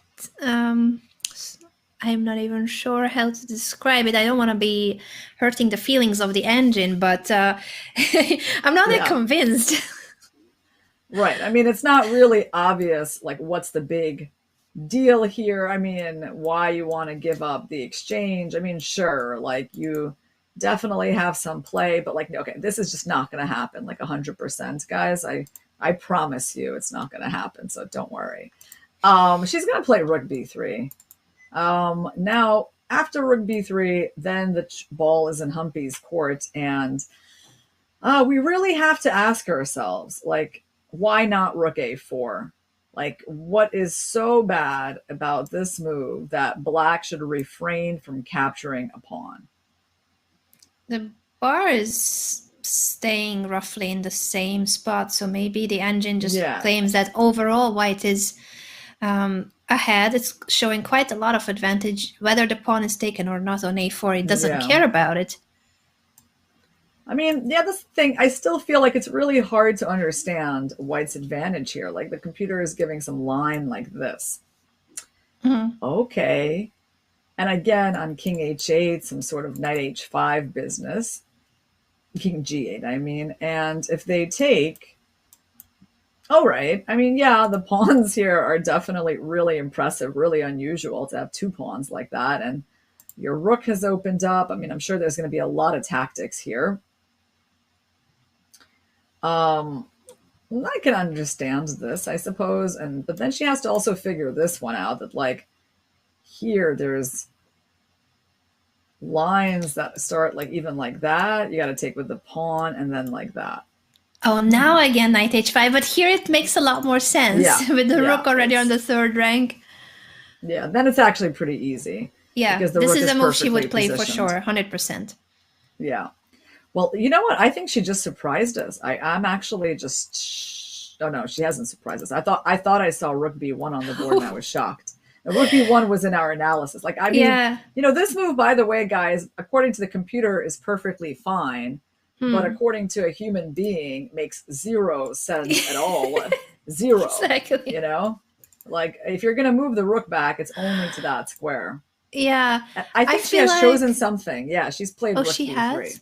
Yeah. I feel like she was simply considering whether to take on e6. I think that's why she was not retreating the rook immediately, because Yeah. as you said, if you want to take on e6 and force the pawn to take back on e6, you need to do it before moving the rook. But other than that, she definitely was looking at the b3 square. Rook takes b7 was unlikely, and rook b1 too. Yeah, I mean, at this point, if you don't take the pawn, I'm just going to move it, right? So I will just have the exact same position, except I'll keep the pawn, and then I'll try to make progress on the other side of the board. I definitely think that, like, at that point, I might just be like, okay, give me your bishop. I'm up a pawn, and I'll have the bishop pair, and I'll have like this beautiful pawn in h6. Earlier in the game, when this move was played, h6, let's go back to that moment for a sec. I wasn't, thinking it was so dangerous. I just thought, oh, we just go g6, no big deal. But honestly, as the game has gone on, I really feel the power of that pawn. And, guys, that just harkens to the theme that space is so important in chess, that control over key territory is a key goal in chess. And obviously a square around your opponent's king is the kind of real estate you want to own. That's very well said, and that's why Humpy's position is so dangerous. She has to play very precisely to keep things together, and that's with the engine showing quite a lot of advantage to white. But if Humpy makes even a slight inaccuracy, it doesn't even have to be a blunder, it could turn the advantage into a decisive advantage for white. Right. Yeah, I think so far she's handling it as well as she can. This is not a bad move, right? So she's chosen not to take the pawn. She just kind of wants to control g5 again, stop this bishop from coming in, because we've seen that idea a lot. Yeah. I really think as whites, like, I would just go a5. I wouldn't even think about it. I would just be like, okay, I keep my extra pawn. It's protected now, and nothing is really changing. Let's see if Anna also has that approach, or if she tries to do something like more concrete, right? Because there are moves that are way more concrete, like actually like this, attacking the bishop and trying to get them to take you so you can bring in your queen and then attack that pawn. That's one option. And then you can bring in your knight. Certainly not bad. Certainly not a bad idea for white. Then there is bishop e6, pawn takes, and then knight e4. Kind of mysterious to me what all of this is. But again, the computer is evaluating this kind of position as better for white. And ultimately, it's all to do with the weakness of the king. There's still queen and two rooks on the board. And like, let's try to show you how this attack is going to work. So I'm trying to break through. Wow. And I'm also trying to go there. Man, yeah, that's painful. Both rook b7 and rook f7. Black cannot stop both. Oh, this will be very, very tough for Humpy. And I think Anna is the kind of player that will go for something like this, like if she spots the idea. Yeah. Exactly. Because I don't think she's too worried about the pawn being captured if she can capitalize on that time unit, on that one move that she can use for her initiative. Yeah.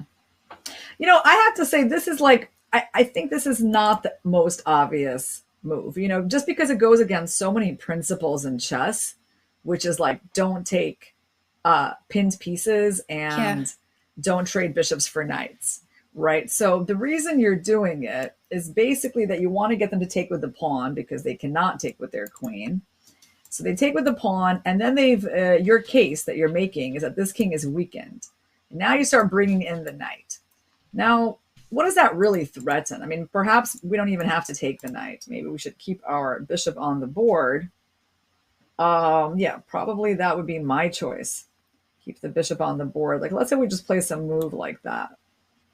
What are we doing with this knight, Anna? What are we trying to do? Like, come in. It is getting a little bit unclear, right? I mean, it's only clear to the computer, to the rest of us watching. It's not really clear that white is just crushing here.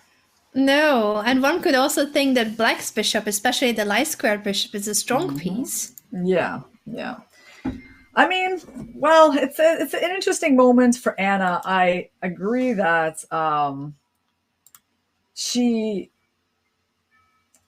has things to think about here. There really are more direct approaches. And then there's like, don't think hard, give the move to your opponent and save the pawn approach, which would be mine. Because I don't know, I feel like if you can't calculate everything and you're essentially doing well, you know, why make any big decisions? Just keep your time advantage, keep your pawn, and, you know, hand the move back to the opponent who is in a worse position. Yeah, and we're gonna give time to Anna to figure all that out while we take a short break. I think our camera was struggling a little bit, so it's good to give the cameras a bit of break too. They deserve it, they've earned it. And we're gonna be back in a few minutes with the rest of this one very last classical day of the quarterfinals at the 2022 Women's Candidates Tournament. Don't go anywhere, because when we are back, it probably is fireworks time, especially in the Anna Muzychuk Humpy Koneru game. Now you can use gifts from the biggest chess stars on all your favorite platforms. Just search chess.com and your favorite chess star on Discord, Twitter, WhatsApp, and more to find hundreds of gifts from chess.com's biggest broadcasts and events. Nepo, Danya, Fabi, Anna's, and even me, Danny. Try it today.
Welcome back everyone to Chess.com coverage of the 2022 FIDE Women's Candidates Tournament. My name is Anna Rudolph and I'm here with Grandmaster Irina Krush to cover the last day of the quarterfinals. But is it the last day, Irina? That has been the main question of the day so far. Let's tell our viewers, in case they are just joining, what is at stake? What's happening here at this event in Monte Carlo? Okay, this is a stage in the World Championship cycle. Leading up to the Women's World Championship and a match against the current Women's World Champion from China, Wenjun. So we got 8 ladies who are competing to be the next challenger. They're playing matches against each other until ultimately the final match results in that challenger. This is the quarterfinal stage. We've got 2 Muzychuk sisters from the Ukraine playing against Humpy from India and Lei Tingji from China. The Muzychuk sisters are behind by 1 point in the match, and they need to win today to have a chance to go to tie breaks tomorrow. Maria's position wasn't looking very promising for that last time we checked, but Anna's game is about to blow up as the players head towards the time trouble at move 40. And last time we checked into this position, Anna, we were here discussing like what would Anna Muzychuk do right now. And I was advocating just like the simple A5, but also acknowledging that there are like a lot more direct options here. And you said that you thought she would try to go for one of those. That's more her style. And you were right. So she went in with this move, basically improving the knight. When I wonder what is the exact, let's say, idea of the knight, like, does it want to go there? Do we want to go there? Still not exactly sure. Like, let's say if this pawn gets captured, what's the deal? What were we supposed to do here? In fact, perhaps it's even something like that, a totally different square that I didn't mention. Something very concrete now. It seems the bar is really liking this for white. It jumped a lot after rook takes a4. Because you simply cannot take my pawn because your bishop will hang. So that's why Humpy was forced to take that knight, give up a pretty good bishop. I mean, that she would have liked to keep. She gave it up. And then she played queen c6. So, you know, I think Humpy is doing a good job of hanging in there, both on the clock and on the board. True, but still the pressure is huge. Well, I just wanted to bring the bird's eye view for a moment on, if that's possible, because I feel like, sadly for Maria Muzychuk, I don't think there will be a chance. This is a fully drawish rook endgame. Lei Tingji has just played pawn to a5 to offer the trade of the last remaining pawns on the queen side. And if it's a draw, that means that Maria will be knocked out. It will be Lei Tingji who moves on to the semifinals.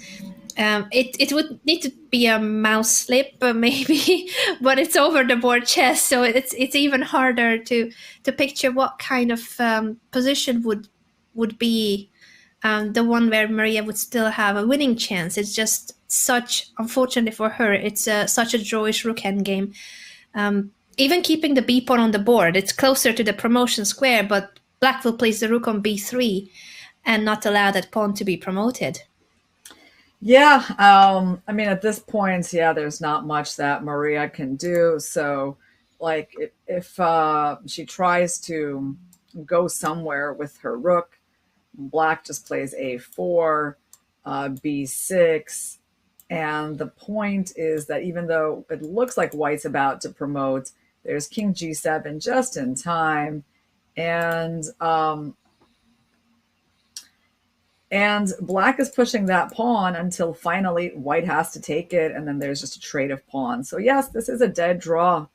It's kind of, it's a result that we've been accepting already for a while now, that it just didn't look like it was going to be Maria's day. How did they get here after g6, queen here, black offered a queen trade, and I guess they traded pawns, and then they traded more pawns, and okay, that's how we got here. So well, overall I would say I think Lei is a deserving person to advance. I don't feel like Maria quite found her footing in this match.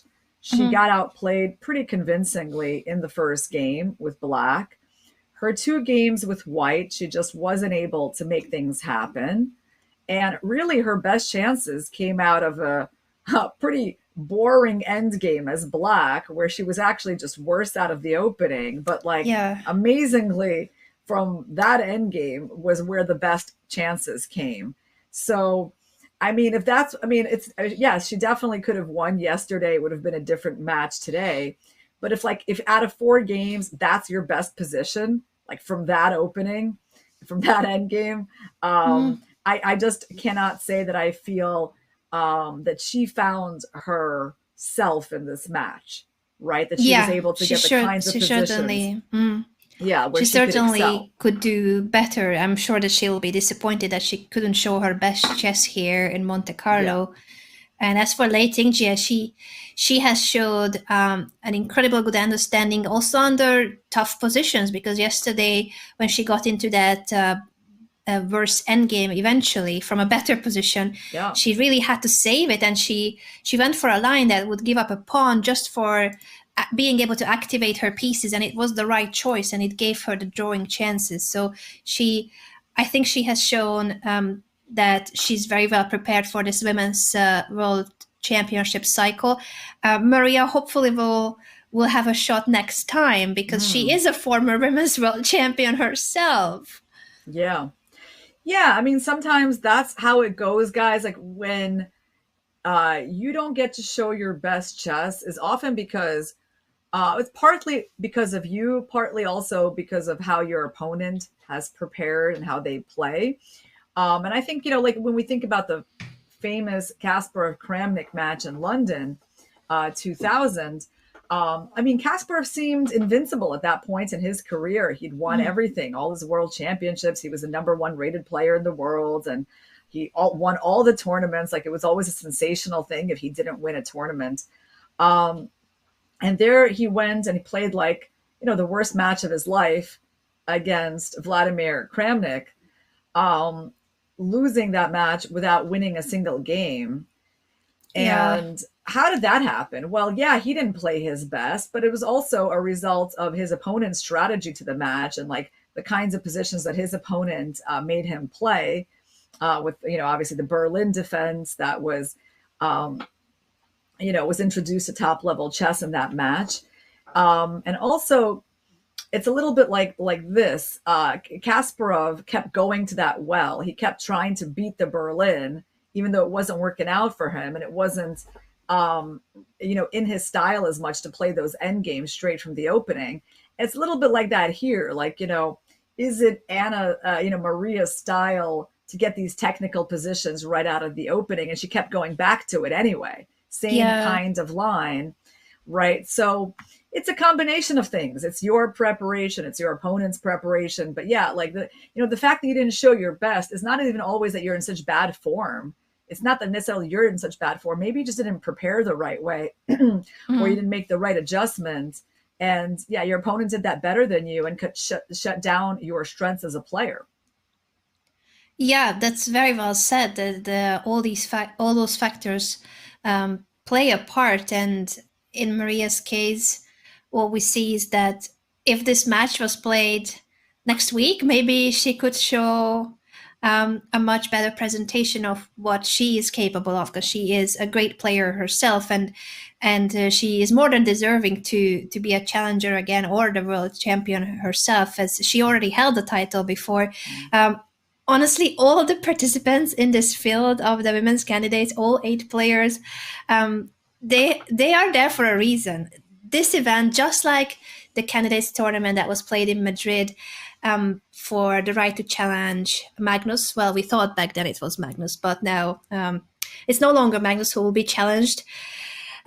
Anyway, so the overall world championship and the candidate system, it's the same kind of really difficult path to become a world champion. I guess in women's cases, it has been sometimes the knockout world championship that counted, and now you need to earn it to be a challenger through the candidates, same way as in the overall world championship. But it is hard, because even to be a participant of the candidates, you need to qualify to it through events that are just as tough as playing this field, basically. Yeah, I mean, one Lord God says, how are you supposed to prepare for Lei when she's only played one tournament in years? Well, first of all, Lei played in the Speed Chess Championship recently. I remember commentating on that. I'm pretty sure she was even playing the Petrov in that match. Why am I, maybe that wasn't, wait, that wasn't Lei. Maybe that was Tan. Oh, am I getting them confused? Tan was playing the Petrov, actually. It wasn't Lei in the Speed Chess Championship. Well, you got to forgive me, guys, because both of their names have 3 letters. So that's my excuse. It was Tan, right? It wasn't Lei. But they both played the Petrov. You see how in my mind it's like 3 letters from China, both playing the Petrov. Okay, so I got that. And they're both playing the candidates, right? So, yeah. All right. Oh, I think that is the end of the game, and that is, unfortunately for Maria Muzychuk, the end of her 2022 candidates tournament. But for Lei Tingjie, she is the first player to qualify to the semifinals. Congratulations to Lei for this incredible performance. She certainly seemed to be in this match the one that had it under control, except for yesterday's endgame. But even then, she fought her way back almost immediately. So kudos to Lei Tingjie for a really, really impressive performance so far in the quarterfinals, and we shall see who will be her opponent in the semifinals. Yeah, well, China always does well in chess, I would say, and they usually send a team to help the players prepare. I'm curious as to who Lei's assistants are, but usually the players are not just on their own. And of course, most players these days are not on their own. Like even if someone is not physically with them, there's someone helping online. Well, that would be interesting to know. And we have Lei, who is watching, has the luxury of watching a much more tense game now that her own match is over and she knows that she's through. All right, let's get back to Humpy's game because we're going to see some action there. And we got after knight e4, bishop takes, rook takes, queen c6, queen f3, king g8, bishop takes, and pawn takes for some reason, which I don't really understand. Oh, wow, I admit, I plead ignorance. Why would you not take with the queen? Am I really just, what am I not getting? Wow, like, we saw so many problems, Anna, with pawn takes and the king being weak. And then Humpy, instead of taking with the queen, like I would do anything to keep my king a little bit safer. I mean, I don't even see the problem for black, I'll be honest, right? Like this just seems like a dream compared to what she's been having. Yeah, it's a very, very weird decision that she took there. It could also be after all these last moves that it has been a really tough position. I don't think that she can always find the best and most accurate defensive moves. There's time pressure on her, so positional pressure, time pressure. But even then, you are right that it's strange that she considers this better. I guess there's pros to keeping the queen on c6 in terms of she doesn't let the e4 rook to be moved without a queen trade, and she's controlling the b7 square to not let the other rook get to the 7th rank. But I definitely would have preferred queen takes. Yeah, I mean, Humpy is a really good positional player, and she has really defended this difficult position well. And she kind of, made Anna finally just like, I don't know, give up on keeping the bishop pair.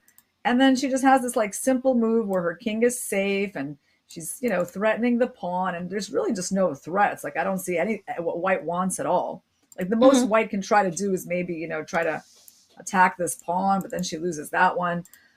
It's just very safe looking, right? Which is exactly what you need. Instead, she's playing this move, which is almost like the kind of move you make when you're trying to win as black and you're like, oh, I want to open the file and attack, but like that's not your requirements in this match at all.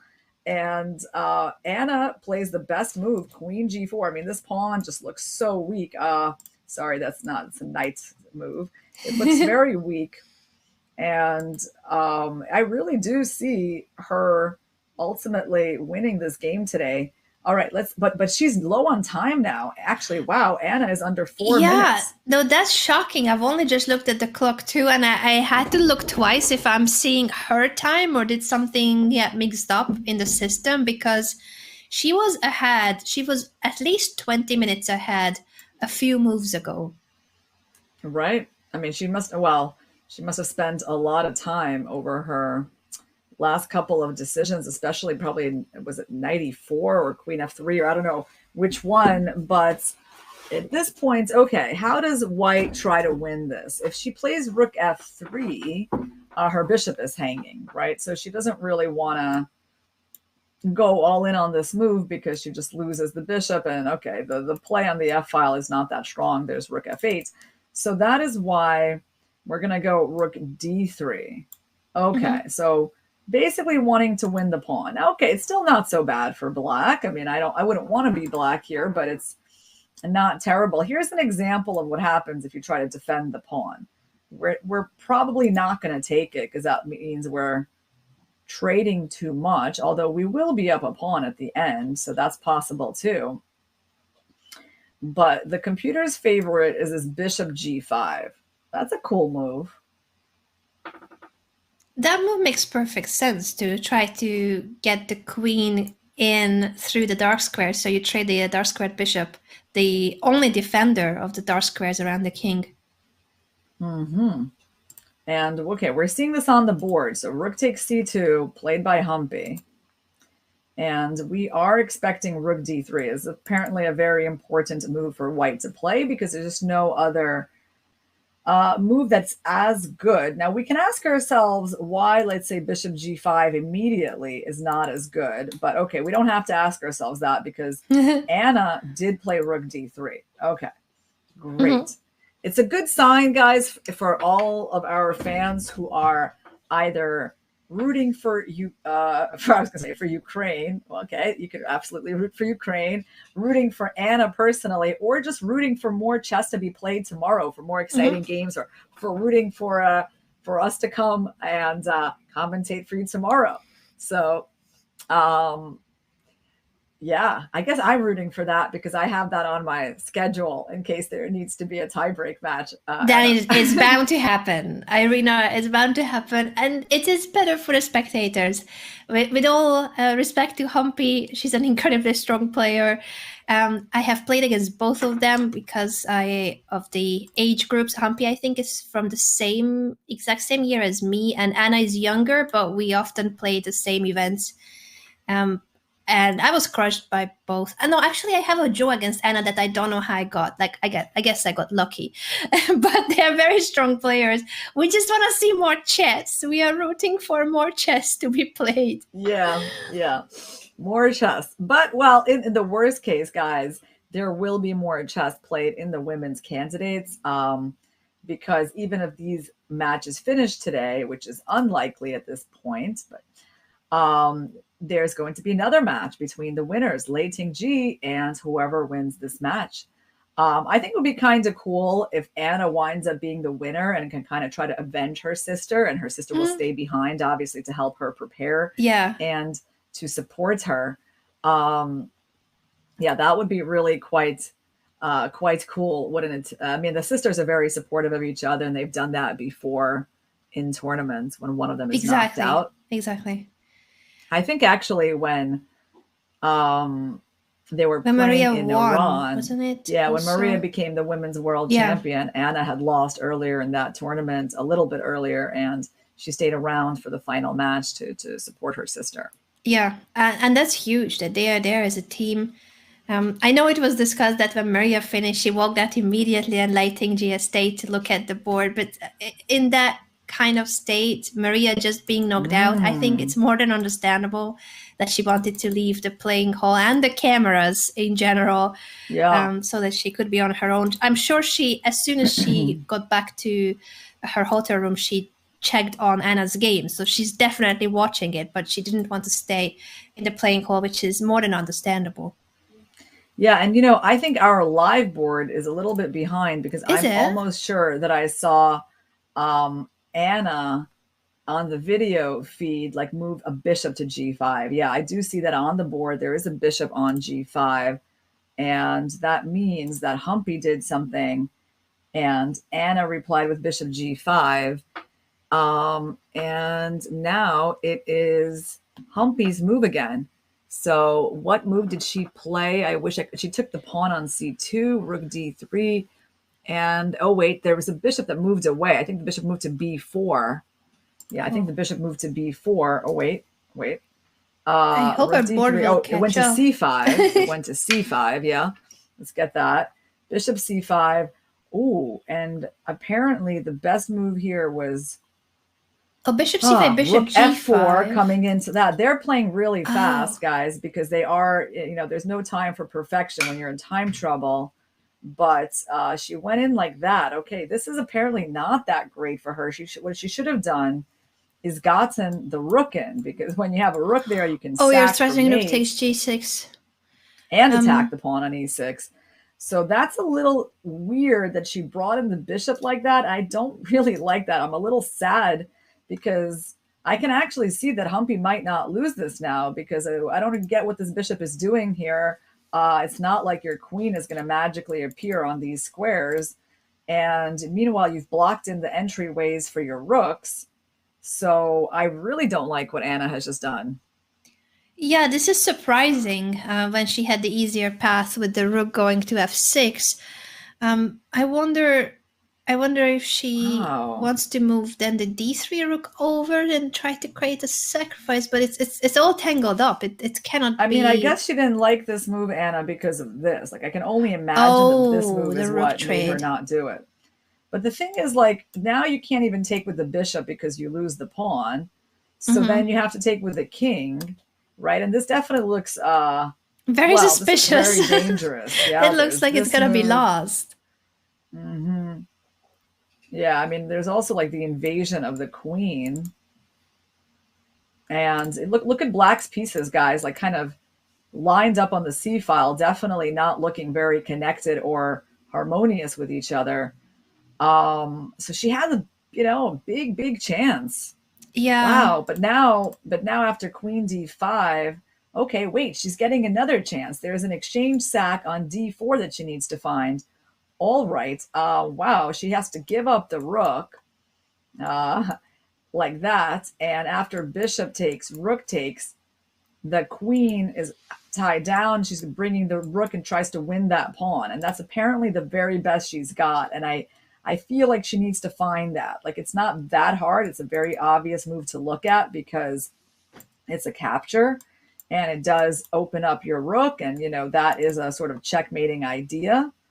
I feel like she's capable of doing that. And like, also there's ideas like that, which are also really obvious. And that's probably why she put the bishop there. I really think she's going to find it, like I do. Yeah, I think she will play it too. I think it's her style. I think it's exactly what she's calculating. And it would make perfect sense for the bishop on f6.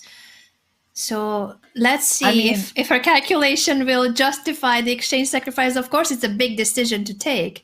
Yeah, it's still not so simple, though, because queen c6 covers d7, covers e6. And then if this is the best you've got, this is also really not that clear. Yeah. That she's got to like trade the queens to get the pawn. But okay, you can see that white is doing pretty well here. I mean, you can see that you got like a lot of ideas, and you already got two pawns for the 2 pawns and a bishop for the rook. I think she's got to do it, and she just has to take the plunge and make that forcing move. Will she do it? A minute and a half left for Anna. This is move 34, and they need to make it to move 40 to get the extra time of half an hour. There's a bonus with every move, 30 seconds of bonus, but it's not much time to think. Yeah. Well, we're actually going to be answering that question later. Let me keep that question from the chat somewhere. Where is that? That's from Claude Dodson. Great question, but let's come back to that once we're done with this time trouble because obviously the game can be decided at this point. It's absolutely critical for Anna now. If she doesn't take the pawn, I mean, what would she do? I suppose something like rook f4, which is, possible, not so clear. Sometimes we even I think have she'll queen take. sack. Yeah, she's taking it. Oh, Didn't she's she? taking. She's Okay, taking on yeah. d4. She took on d4. Okay. The exchange Awesome. sacrifice has happened. Anna Muzychuk giving up a rook for that pawn and the bishop, and this is her best chance. It seems like she has found it. She's going for it. All right. And the good thing is like she's at least getting, bad move by Humpy. Huh? Bad move, because that actually allows the rook into d7, which is really dangerous. Okay. I guess she wanted to attack that pawn, but what's going on after that? I guess she's counting on rook f7. Hold on. We still got to figure this out because rook f7. But then we actually checkmate. Oh, and queen because, b4. yeah, we checkmate. We get in with a queen. And Anna is going for rook to d7. The rook is already All on the right, 7th let's rank, go, threatening Anna. rook Let's g7 go. check. She is winning. Right. She went for it. This is a huge threat. I Okay, wonder what Humpy saw here. Yeah, because this is. It seems like there is no defense. But the bar is not fully convinced. What does the bar want?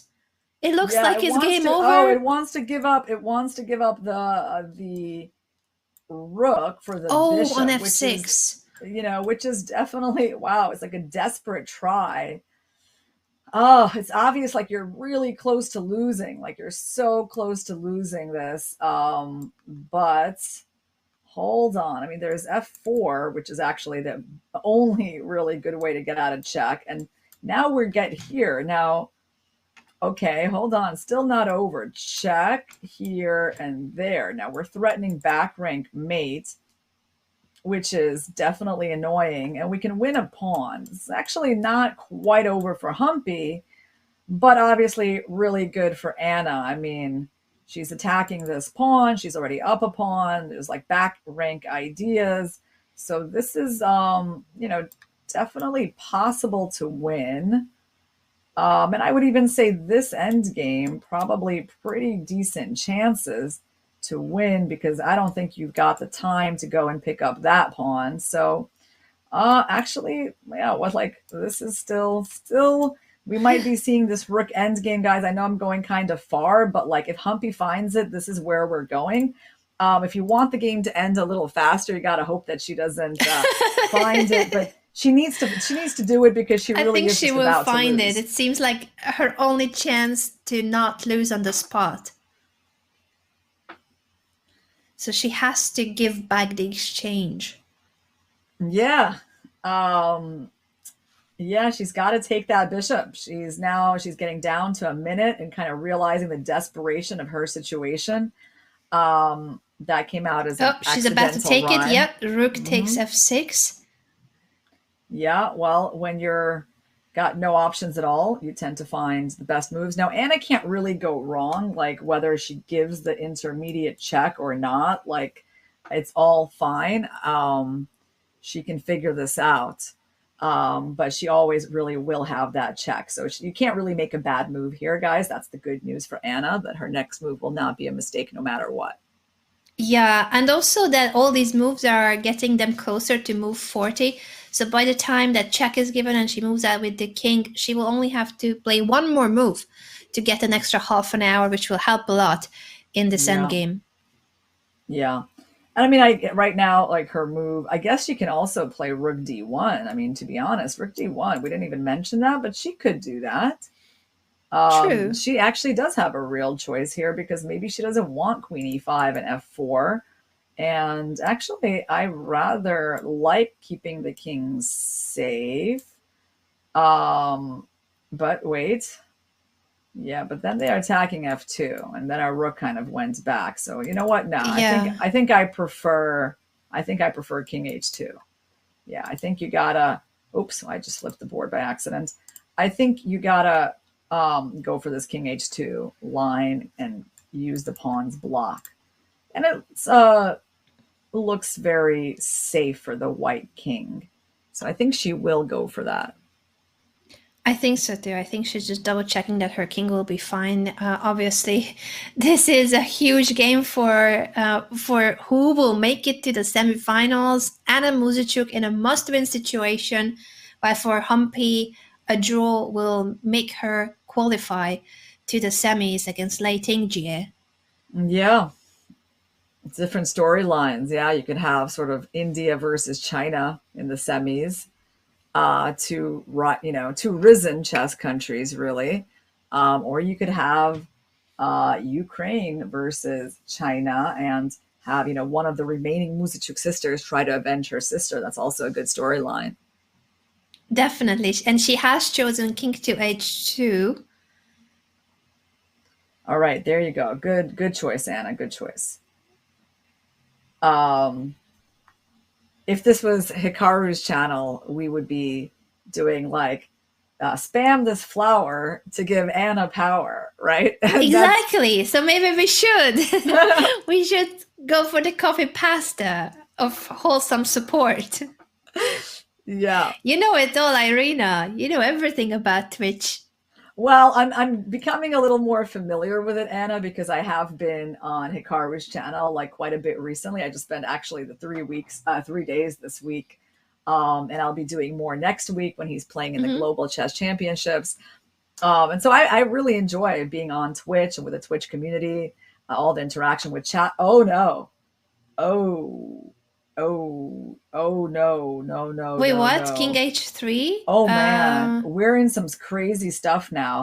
This is move what is 40. happening? This is move 40. She just played king h3. Now, if her opponent plays here, apparently it's a draw. Humpy just has to play that move. Oh, no. She could have just played the simple f4 and there would be like nothing other than queen f6. And instead she chose this to give away the pawn. She obviously, there's obviously some danger, no doubt.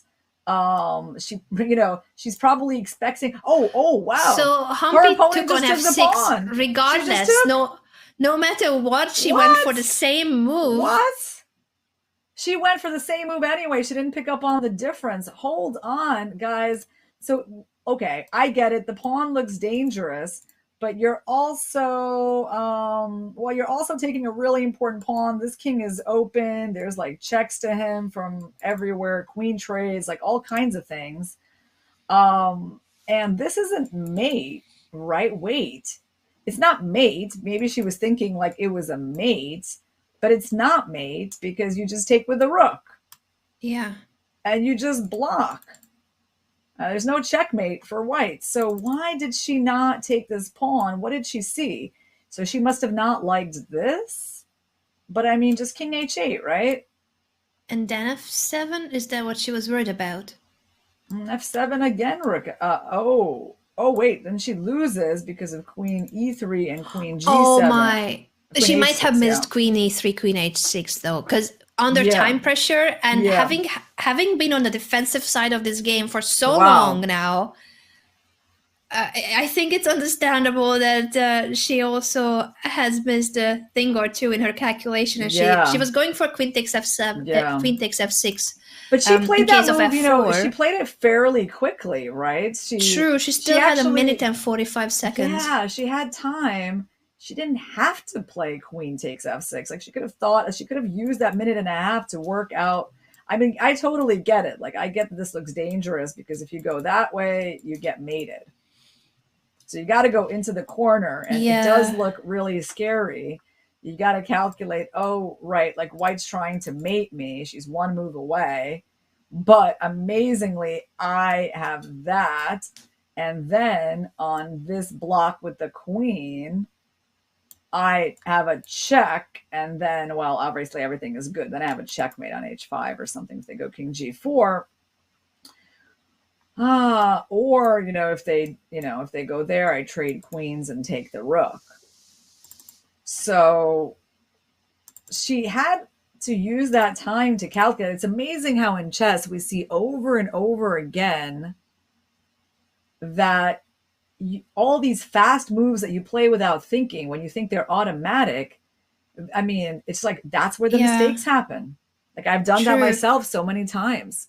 Me too. And it could have been that she thought it was automatic. It could have been also the nerves, because this game has been absolutely stressful for both of them. There's so much at stake.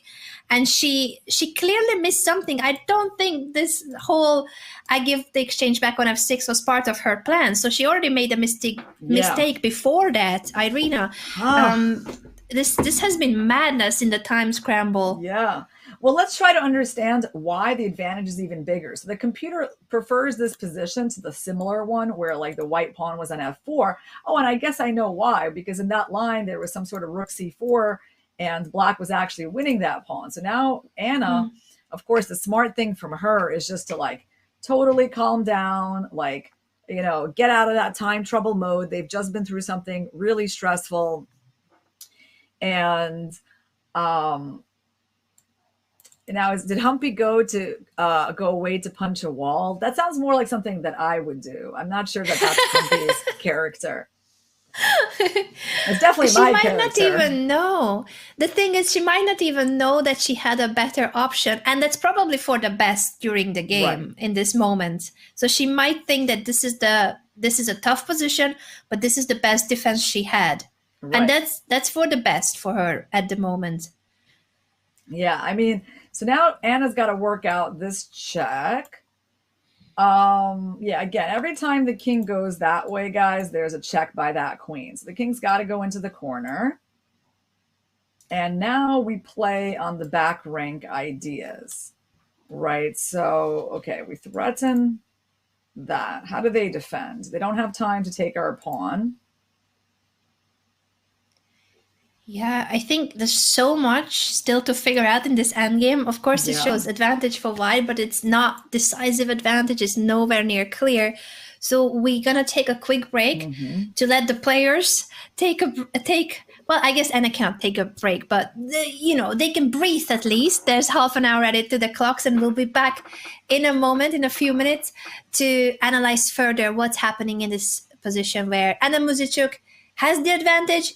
But it's not a forcing line. It's not a checkmate. She has to play this endgame still very precisely in order to convert. So see you on the other side of this break. Run for my life. Okay. What's up, man? Hey, just solving some puzzles. Get my coffee. Oh, shoot. Oh, shoot. Which one is that? Is that our new one? Yeah. I can't get this one, man. Oh, shoot.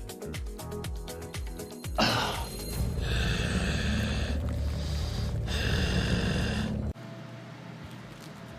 What's wrong with you, man?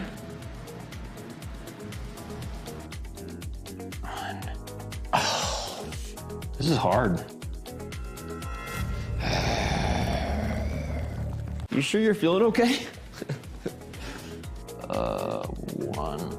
Got it. Ah, shoot.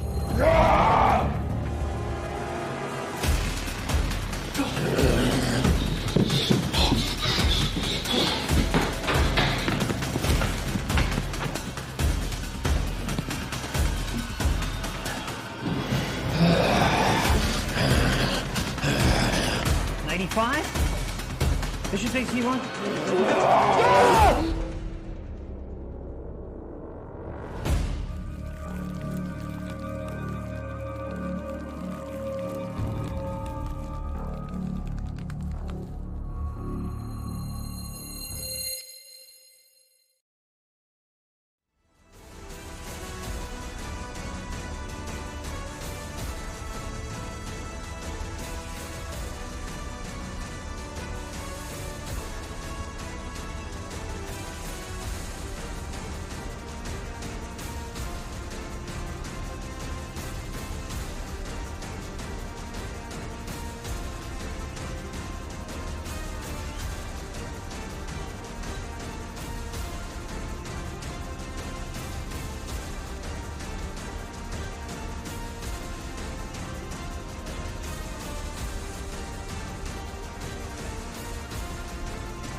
Welcome back, everyone, to Chess.com's coverage of the 2022 FIDE Women's Candidates Tournament, where we are covering the quarterfinals.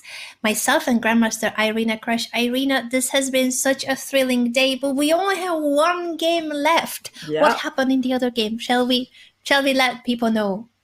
Yeah, well, in the other game, Maria Muzychuk could not make headway against Lei Tingji's Petrov, which they repeated for the second time in this match. And unfortunately, it was a very dry game for her. There really were no fireworks. There was some critical moments in the opening where Lei had to make an important decision, but once she navigated that moment, there just didn't seem to be any danger for her. She played very solidly, and Maria got no chances today. So definitely disappointing in a must-win situation not to create like a more unbalanced game with at least some chances for yourself. But on the other hand, her sister Anna did manage to create such a game, also against the Petrov opening, also a repetition of her second match game with Humpy. And right now, let's take a look at where we are. We've made a couple of the natural moves here. So White gave the check. King moved into the corner. White went to exploit the back rank. Checkmate idea and also attack the pawn. And Humpy, after not a lot of thought, played rook c8. And at this point, okay, Anna, what do we have? Like, we could take the pawn.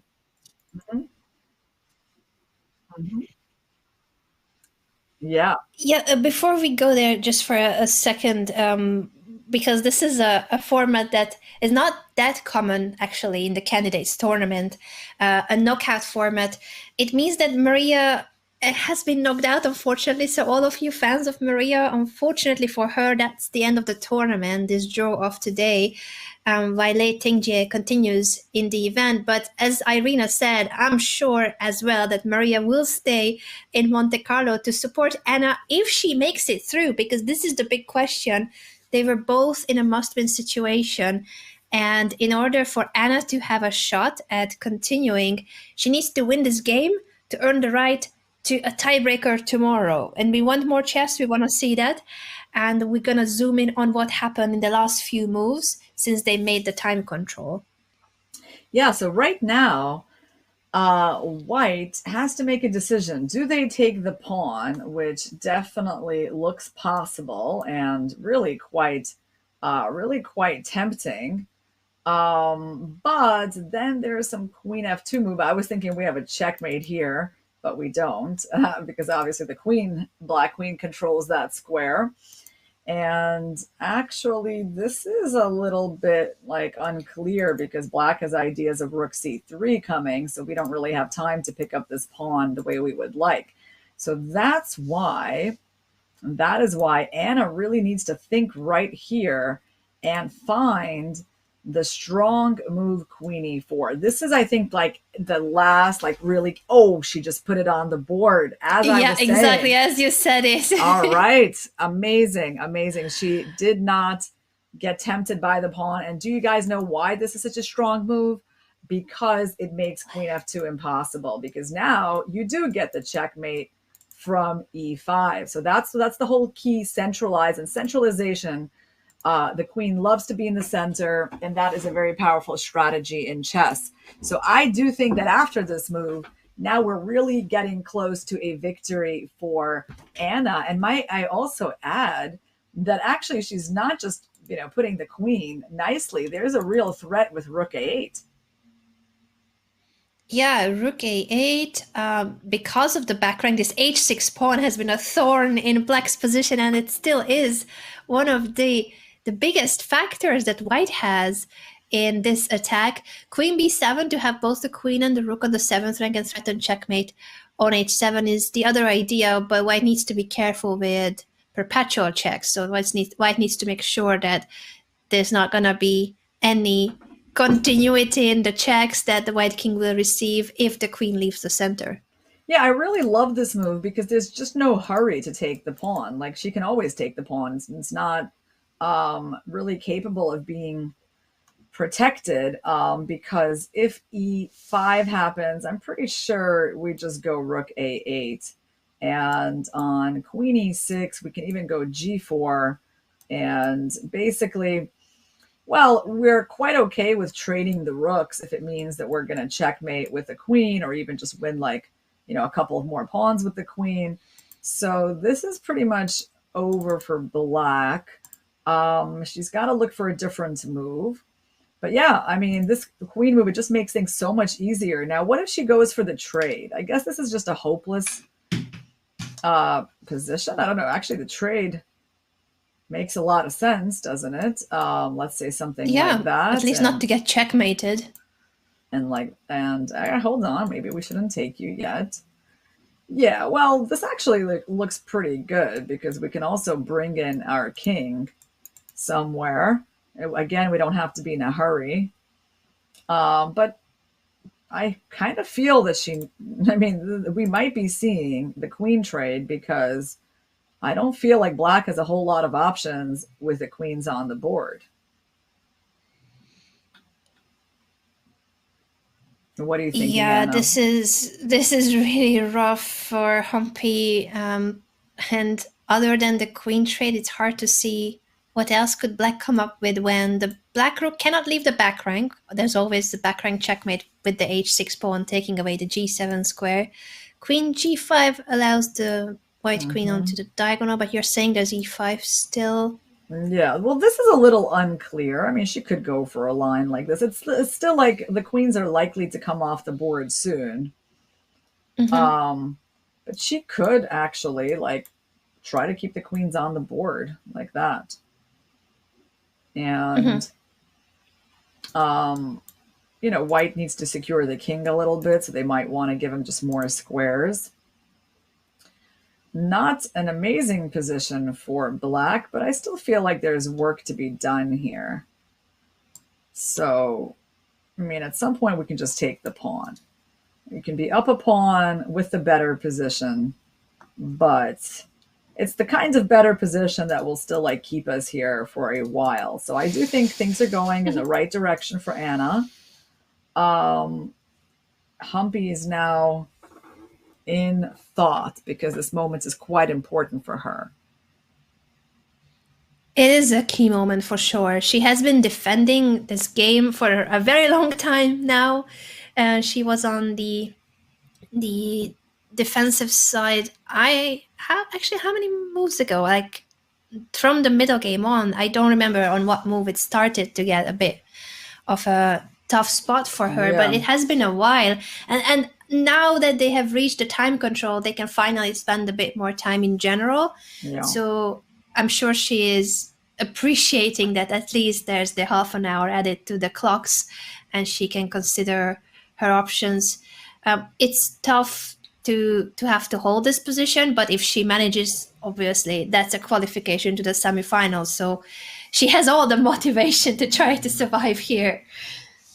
Yeah. She does. And, guys, just to briefly recap, there were some things that happened on move 40 that were just absolutely critical. And when white was in this check, now we thought that this block was just an automatic, but Anna came up with this move. She didn't want to push the pawn. And actually, black could have captured that pawn. And despite how dangerous it looks for black with these various checks that white has, and the f-pawn still being on the board, it actually only would have been equal. So both players made a big blunder on move 40, but as often happens, when you make a blunder, Humpy didn't have much time either, although she didn't use all of her remaining time. But she just kind of was like, oh yeah, I guess your move is all right, and I'll just take the pawn the same way that I would if you would have played f4. She just believes her opponent and missed her big chance to draw the game and actually punch her ticket to the semifinal. I mean, I'm sure she will be very sad about this missed opportunity. It really was there, and it was, but as we know, chess players make a lot of mistakes on the final move of the time control. That's just such a common thing. So we're not totally shocked, right, Anna, that Humpy did not find that seems to be F2. cursed, the move 40 for time control. Yeah. Yeah, and after king h3, well, and queen f6, then Anna was back in the driver's seat with the better position. Obviously, the reason she's better is this amazing pawn, the problems with the king, the back rank checkmates, the weakness of that pawn, the weakness of that pawn. Well, pretty much everything about her position. But obviously, I think the king situation is really the main factor when you're talking about queen and rook heavy piece endgame. And she just made this great move, queen e4, and Humpy is still thinking, and we don't have an answer for her from her yet. So her options are either do the queen trade, play the rook endgame, or go and attack that pawn, provoke, white to play queen d4 and e5. And queen trade is a likely scenario. Like, let's take a look again at this end game. Oh, she's about to play queen to g5. Yeah, so she doesn't want, like the kind of the hopeless looking rook end game. She wants to keep it at least a little bit interesting. And right now, of course, Anna is going to not want to give away such a powerful pawn. So you think, Irina, that the main line here for Anna is queen d4 check and after e5. If we can show that line again, or do you think there's any other lines that she'll consider? This line, even g4, is like, I don't know if that's going to be played, but it's a pretty cool move. The idea is to secure the king behind the pawns, right? But then, then you give up the pawn, and then, of course, you've got dangerous ideas with this and that. Like, that's actually a winning idea, but black can try to protect that pawn, and are you winning this position? I don't think she'll go for that. Of course, white is better, but she'll probably try for something cleaner, so, and also like more intuitive. So do I think this is the main line, Anna? I guess so. And it's a question of whether you want to give the check or just start with that. Because if they go back, then we go g4. Yeah, so the question is whether she wants the pawn on e6 or on e5. Yeah. And I don't know, it's kind of hard to answer. Like, let's say if queen takes king g8, at some point, I mean, do I really have anything better to do than to take? I mean, I guess I have a different pawn I can win. It starts getting... I think that the rook just dropped one square too short. Yeah, one square too short. I was like, I thought my move wasn't so bad. I mean, I guess you can try to win this pawn. But, we're really in store for like a long endgame if this is what it's going to come down to. I mean, I guess this pawn is also very hard to save. So there's like a second pawn because this move is like never going to be played. Yeah, that's such a passive move. By the way, to the question whether the tie breaks will be today, no, tomorrow would be the tie breaks. In case Anna wins, the coverage will be back and more chess will be back tomorrow. So that's all we are rooting for. More chess tomorrow. Yeah. I still can't believe that we're going to see another day of chess, Anna, because, it's so difficult to win a must-win game. And are we really going to get that in, 50% of our games today? It's a pretty high percentage of decisiveness when needed. Exactly. Yeah. Well, okay, we got a move. She goes for that check. Nice. All right. Anna is absolutely forcing Humpy to do that move. And now she is, well, I can't imagine her wanting to give that pawn away. So I really do see that move as forced. I don't know what else she could be thinking about. Because she can't move queen d7, can she? That would give up a lot of controlled squares. Yeah, she would be giving up h6 with check. So I think we're waiting on Humpy to play e5. Oh, the reason we're waiting on her because she's not at the board right now. And that's why we might be waiting for a little while, because obviously the move itself is very simple. But if the person's just not there, okay, she sat down. And she's going to play e5.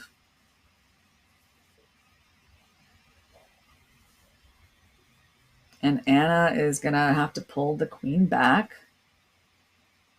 Unless she wants to go queen h4, which is also interesting.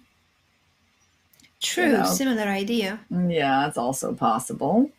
I do think that there is like a decision to be made here between these two moves. Both of them defend h6 pawn. And she's going for... Oh, yeah. Queen to h4. You think so? I think she'll go queen e3. Oh, I saw it on the camera, Irina. I'm sorry. I had an extra piece of information. Oh, all right. Yeah, it wasn't a good bet for me. I can see the future. That's what I should have said, Irina. I have superpowers. Because I like to make little bets about what's going to happen, but that would be a nice shot I should have me. asked you a bit earlier. I'll ask you next time faster so that we can have our responses in before the move is made. Yeah. Okay, queen h4, that's totally fine. I guess, if queen takes, the king just looks pretty good there coming into g5. So what can Humpy really do here? So let's say we go queen f5. Check. Now, how do we get out of check here? King g3, right? So there's no more checks. And if you check from there, I just block. And apparently this is I do feel like this king is not the safest in the world. Like, I'm a little bit concerned for him on g3. Apparently there's still like a move like this, using the king's position. Oh my.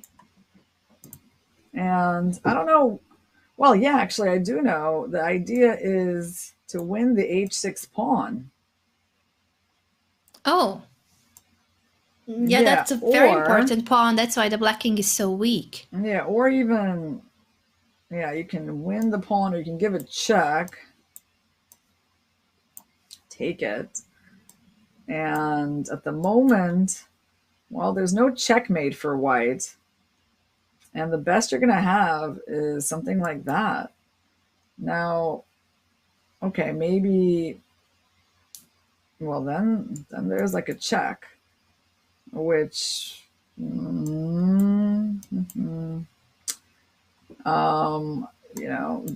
some play against this king. Not entirely clear.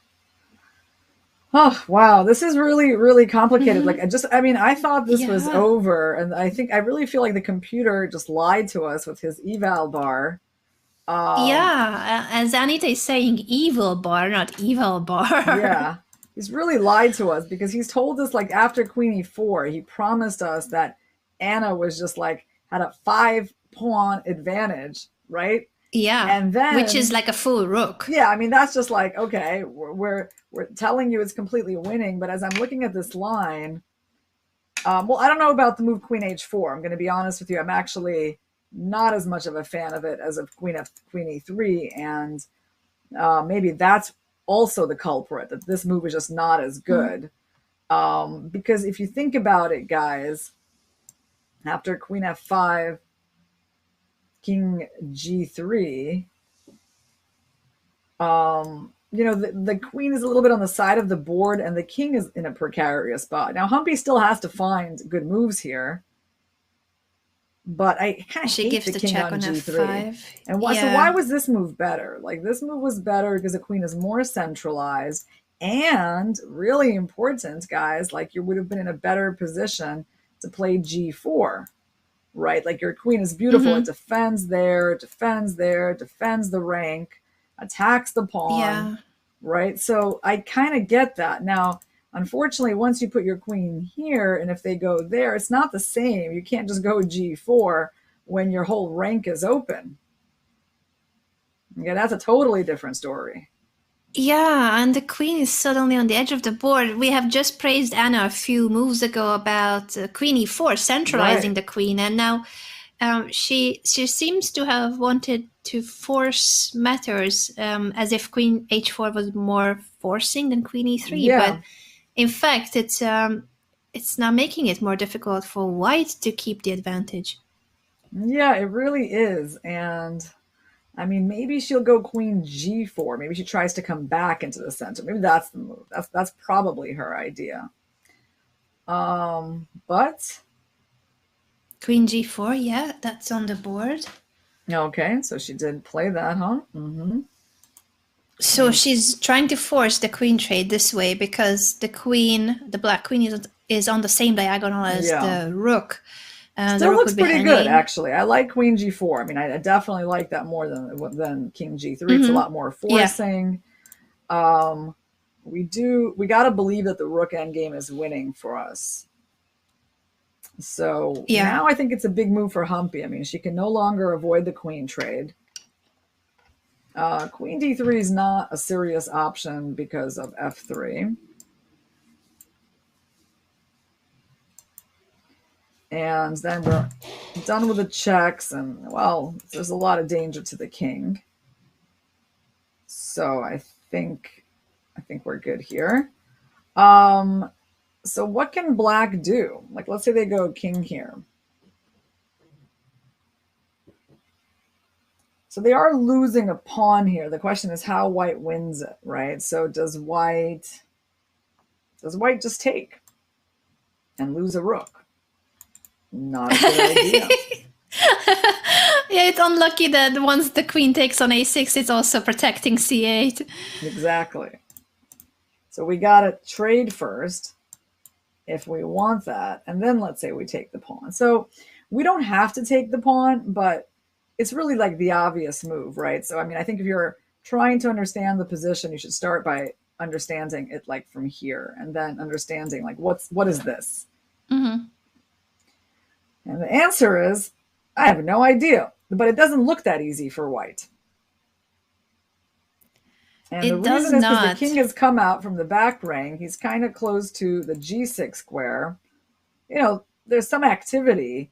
So generally, we know that just like a one pawn edge and a rook endgame is not a guarantee of anything unless there's also other advantages. I mean, sure, like, you know, the computer can tell us this move is like amazing f3, but am I convinced that white's going to win this? No, I'm really not. So, like, maybe there's a better rook endgame available for us. So if we try trading... It's just a pity that white needs to take on f5 first in order to play rook takes a6, because this g takes f5 move is the one that enables the black king to get to the h6 pawn. Otherwise, you would always have that kind of a tough spot for the black king, back rank issues, or just simply that the black king cannot be activated. Yeah, exactly. Yeah, of course, white doesn't really want to let this king out on this path. That is true, Anna. But unfortunately, there seems to be another way to get the queen trade. So now I want to come in, and I'm not tempted by the pawn yet. I'm just keeping your king cut. So now let's take a look. Bless you. Thank you. All right. King to g5. Yeah, rook g4, king f6, or yeah, let's say king f6. I mean, we're basically taking both pawns, right? The question is in what order. I guess this order is better because if you take, I can play like f4. I hope you guys like rook end games because that's what we're about to see. I mean, I hope we got some fans of rook end games here, if any exist in the world. And this position, it's funny. Wow, the computer is saying it's winning for white, but first of all, why can't we just take the pawn? Is it because of rook there? Could be. I mean, this is not clear at all. You know, I'm not even convinced Humpy is going to lose this game anymore. I actually think that there's like still a lot of fight here. I mean, I know that these kinds of positions, like this is already an example of a draw. So Anna is going to have her work cut out for her in this end game. And it all seems to be partially because of queen h4 instead of queen e3, because if we compare it to rook endgames, the one with queen e3, I know it wasn't forcing the queen trade, so maybe that was her problem with it, that it was not 100% that black has to take it. But this is so much better of a rook endgame because there is no path to the h6 pawn, so the king is cut and cannot really get out of that tiny space that it has. Yeah, I mean, there would have been kind of an amazing line here like this, where you give up that pawn. And that is pretty. King f6, yeah. Checkmates black on the back rank. Yeah, That I mean, is the so king is definitely the problem. Yeah. Yeah. Well, so maybe do you think she didn't like queen e3 because it wasn't forcing the queen trade? So there was another option, right? We were looking at a couple of other options. Well, I think the truth is, like, I'm kind of thrilled not to trade queens if I'm white. Like, I don't really want to make it that technical in some rook endgame unless I see my opponent is like super helpless there. So I don't think that she has a reason to really want the queens to be traded, but she does need her king to be safe. That's the only issue of concern. Like, you can't completely ignore the issue, the safety of your own king. So why she didn't go for this, I honestly don't have a good reason. I mean, again, we can look at various like moves like that, but this one feels better for white because, like, well, it feels a lot better because the king is still trapped. You can just take the pawn, and then it looks like you're going to win another one. I mean, here I would feel like this rook endgame looks pretty nice for white. Black's king is passive, down a pawn, maybe down two. This one I would be willing to play. Yeah, this looks certainly a lot more promising. Yeah, so what she didn't like about it, only she knows, right? It's like sometimes the players don't even know, right? True. There's points in the game when you're like 4 hours in and you've been through all this stress. I mean, can you always explain exactly why no, you definitely not. Played your move? No, not always. So could be one of those cases. Yeah. At the same time, also for Humpy, it's still not that straightforward either. It's still not that easy for her to continue finding the best defensive moves. Yeah. For what you mentioned, it has been already over 4 hours of play, 4 hours of very intensive play. This game was never boring. It was strange and unique from an early stage on. The opening choice and then the middle game that rose from that opening, leaving Humpy with a worse middle game that she had to defend under time pressure. And then also Anna got into time pressure, and then they both made inaccurate moves or mistakes in the heat of the time pressure. And this is where we are now. This is move 46, so there will be no extra time other than the 30-second per move. And this is the last game of the quarterfinals in Group A. So if Anna wins, there will be tiebreakers tomorrow. If it's a draw or win for Humpy, she qualifies already to the semifinals. Yeah, guys, I'm trying to scroll back and find the questions that I promised you that I would address, like once we were done with the time trouble, but I can't go back far enough. I see that maybe they can ask them again in that case. Yeah. Maybe you guys, if you have a question that we haven't addressed, hopefully not about the theory of rook and pawn endgames, go ahead and let us know. And now, whenever you get deep into an endgame like this, is really a good time to talk about something else. And let the players think it out. Yeah. There's not too much to analyze here until the players make the move. Exactly. How are you commentators doing? Well, thank you, Matthew, for asking. I think we're doing really well. Like, I mean, the only tough part for me is that you have to get up very early in New York to be able to start commentating for an event that's taking place in Europe. So it is, and it's been like a lot of days like this for me. So I am definitely, like, if you ask me, like, Irina, would you like to just sleep? Yeah, I can fall asleep probably like 2 minutes after we're done here.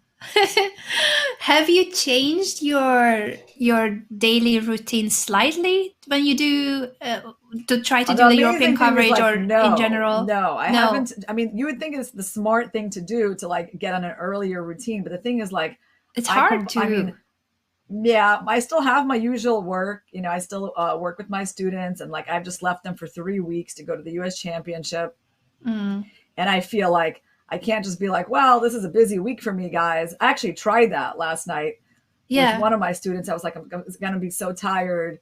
And the guy's like, well, but you know, but my son, he's playing a tournament this weekend, so we can't do the lesson on Sunday. Would you mind? And I was like, all right, I'll do it. And then I did my lesson with my student in China, and I started that one after like at around 11:30 p.m. And basically, yeah, it's been a really really busy schedule. It must be tough with all those different time zones and that you have been covering the events of. I am lucky for most of the tournaments because even if it's in Asia, in Europe it still wouldn't be as early as for you guys. Like I don't know how the rest of the team on the West Coast, especially when it's like I see the schedule being sent to us commentators, and for some of you it's like at 3:30 in the morning we have the tech set up, and then at 4 a.m. we go live. And I'm like, wow, great. Yeah. No, well, I definitely don't think it's a great idea to be a chess commentator and live on the West Coast of the United States. On the East Coast is totally fine. I mean, a lot of people, guys, have absolutely no problem starting to work at 8 or 9 a.m. It's just like for me, because I'm working like the whole day until 1 a.m. And I've been doing this like well, not every day is until 1 a.m. but that was just yesterday. But like in general, because I got this. I think if my schedule was just like I do commentary and then I rest the whole day, like the rest of the day, which would be normal, it would be totally fine, like not a problem. It's more that like I'm combining this with my usual obligations, and that makes things a little challenging. But not to complain about that though, because I also have to say that this week has been really enjoyable. Like I felt like when I go to sleep at night, I truly feel like happy in my heart. And I'm like, why am I happy? I mean, I think it's because I've been doing so much chess watching. Oh, that is amazing. That you should do more commentary too. I mean, I obviously understand that when one is an active call player. Up chess.com and Hikaru and tell them that, Anna. Absolutely. But I guess that so you're balancing so many things because you have your own chess career, your own tournaments, you have your students, and you're doing commentary. So there's already like 3 very different areas of chess, and it's all time consuming, all 3 of them. Yeah. And I think finally, Humpy has, I don't know, made a move that's not that amazing as we've been talking. She doesn't want the rook end game. Yeah, we might want the end escape game. From it. Please, Lord. We don't want a rook end game for another hour. It's going to be another 2. Yeah. Rook end game. Still quite possible. Like the night is young. Yeah. So actually, Queen, rook endgame is still unavoidable, but there might be like a really good one. Like for example, let's say she goes here, so she's attacking this and defending that, and she kind of forces this move, and then maybe we can take. And at least now, like we get one of those things where the king comes up. Is that what? Actually, we talked about something like this recently, and okay, you can't go rook c6, so let's say you go king g8. Well, this one looks pretty attractive because the king is so close to the square. So this is not the same thing as this king kind of coming out, because if it goes to f7 and you go to g5, okay, you basically have to go for this. Now somehow tell me that my rook on the 7th is worth something, right? Like or not. Do I need to go here? And if you go there, okay, we just try some moves. I don't know what's going on. Okay, like look at this like line. This is crazy stuff here. So I finally kind of corner you on the back rank. Yeah, threatening checkmate thanks to that pawn on h6. It still has been the theme. And look, And the we king don't and we don't pawn have to, we don't have a rook endgame anymore. Anna. Yay! That's much better when you promote with queen checkmate. Yeah. Now this might not be forcing, all right, but it's one of the possible lines. So Irina, why is Humpy playing this queen f8 and then wanting to trade the queens, or does she have a different option?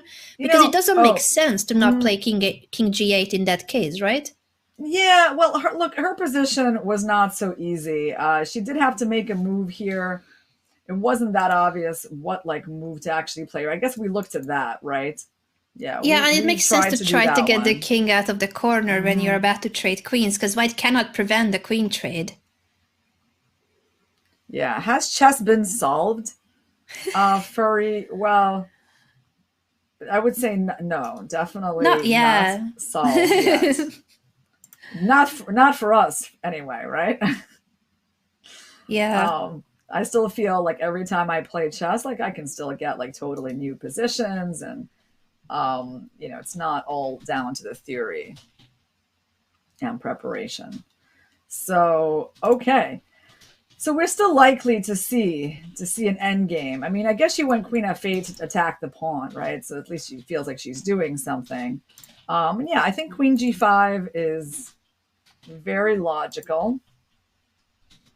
And then black will have to protect that pawn again, and then we're going to see that end game.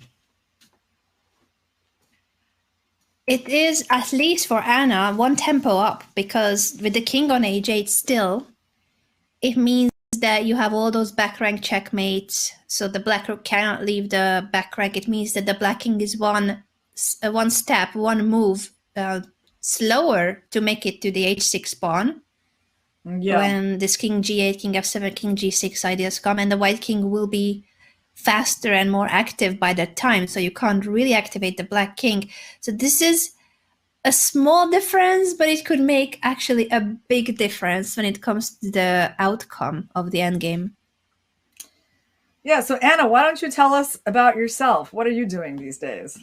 Oh, thanks for asking. I enjoy listening to your stories, because I don't think I ever had the chance to talk to you in person or even online. So I'm just here enjoying the chat. Right?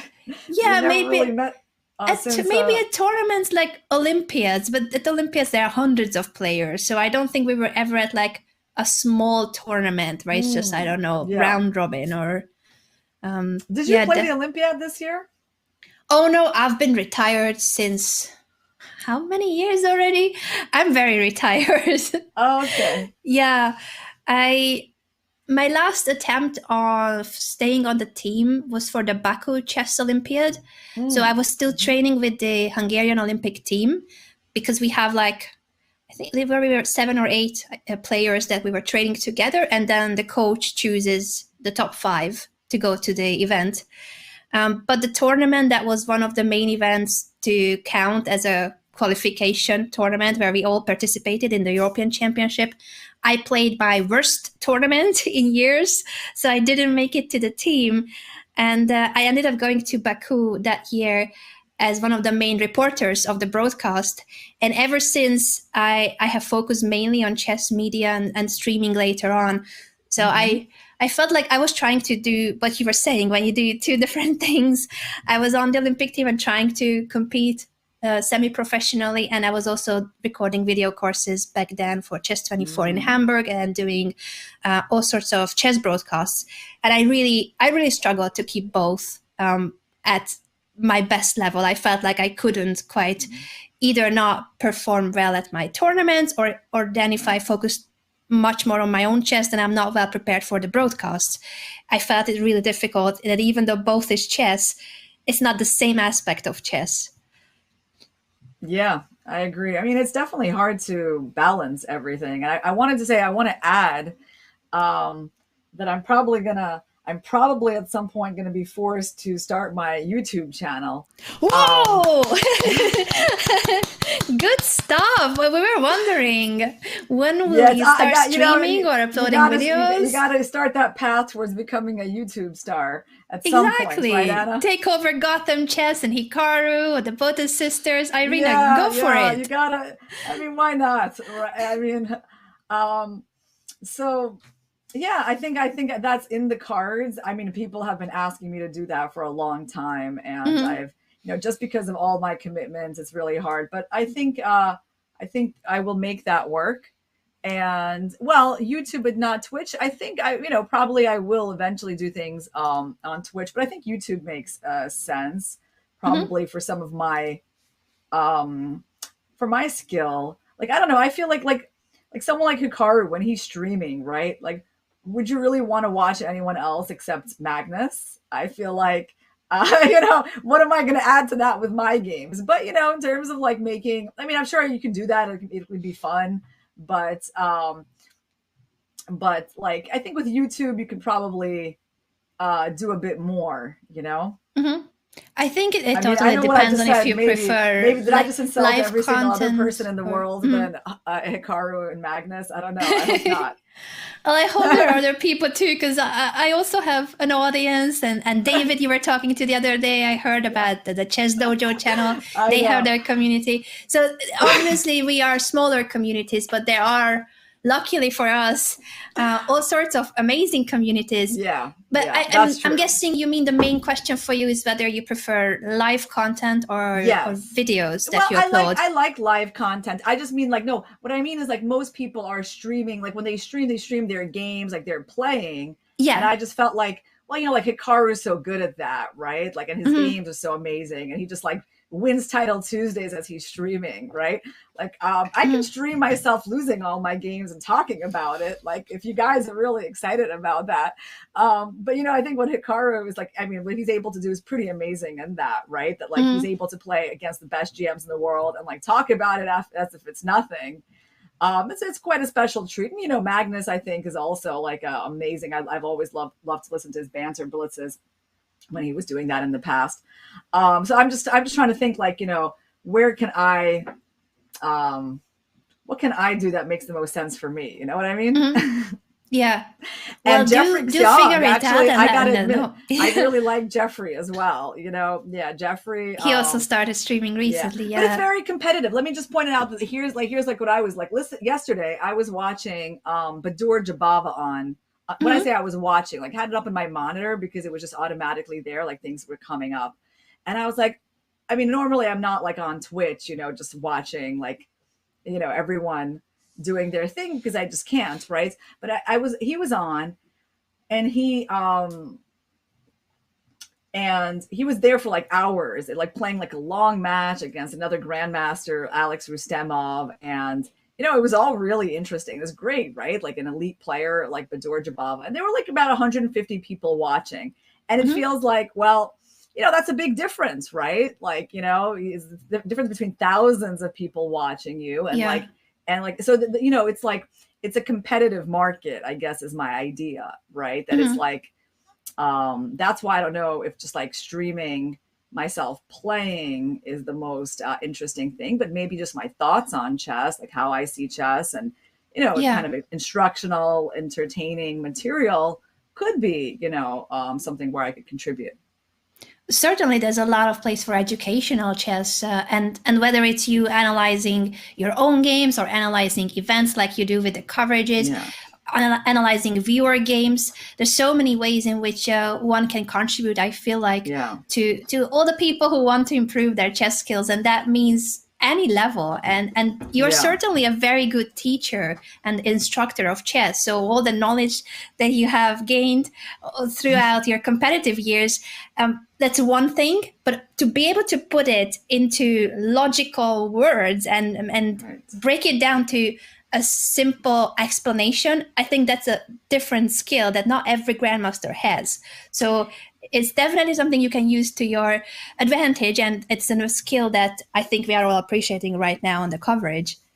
Yeah, it's like I've been teaching for so many years now, guys, and I've taught, I teach kids a lot, I teach adults, like everyone. So I'm definitely used to like trying to explain chess, and I feel like, the way, like my kind of coach, who helps me out at my tournaments, who I was like, these days I don't work as much, like on my own chess, like taking lessons, but certainly I did in the past. And, through my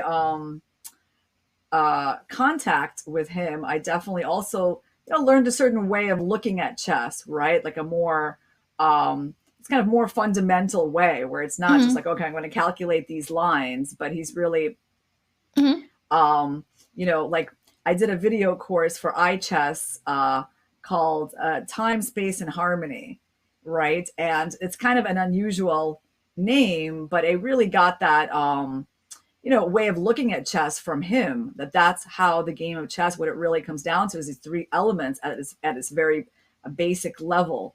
And I was trying to explain, of course, in examples, like how that's working on the chessboard. And yeah, that's, that's, I guess, my background as a chess teacher.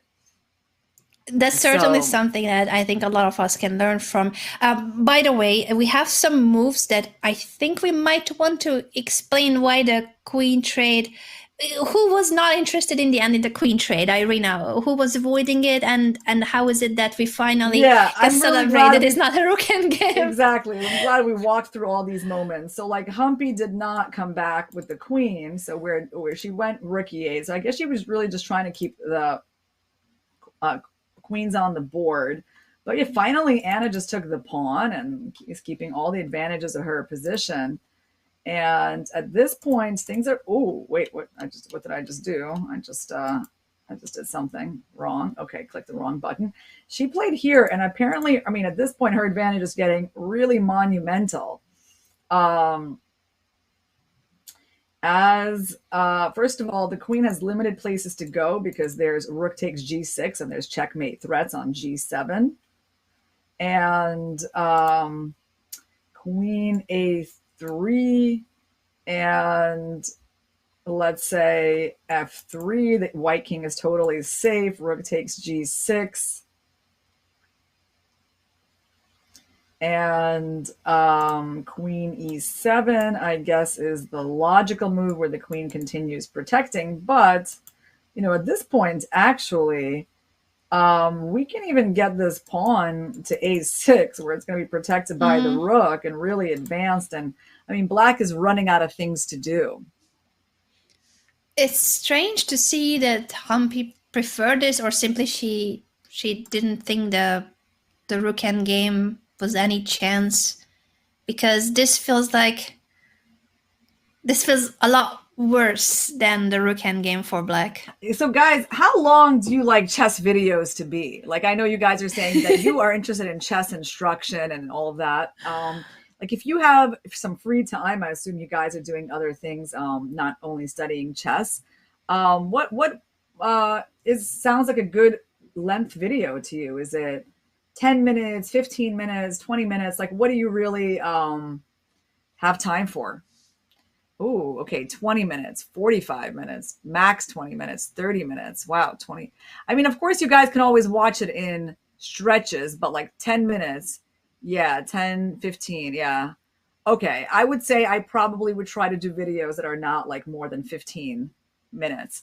As you know, it's interesting, like I'm learning a lot about, how the economy works.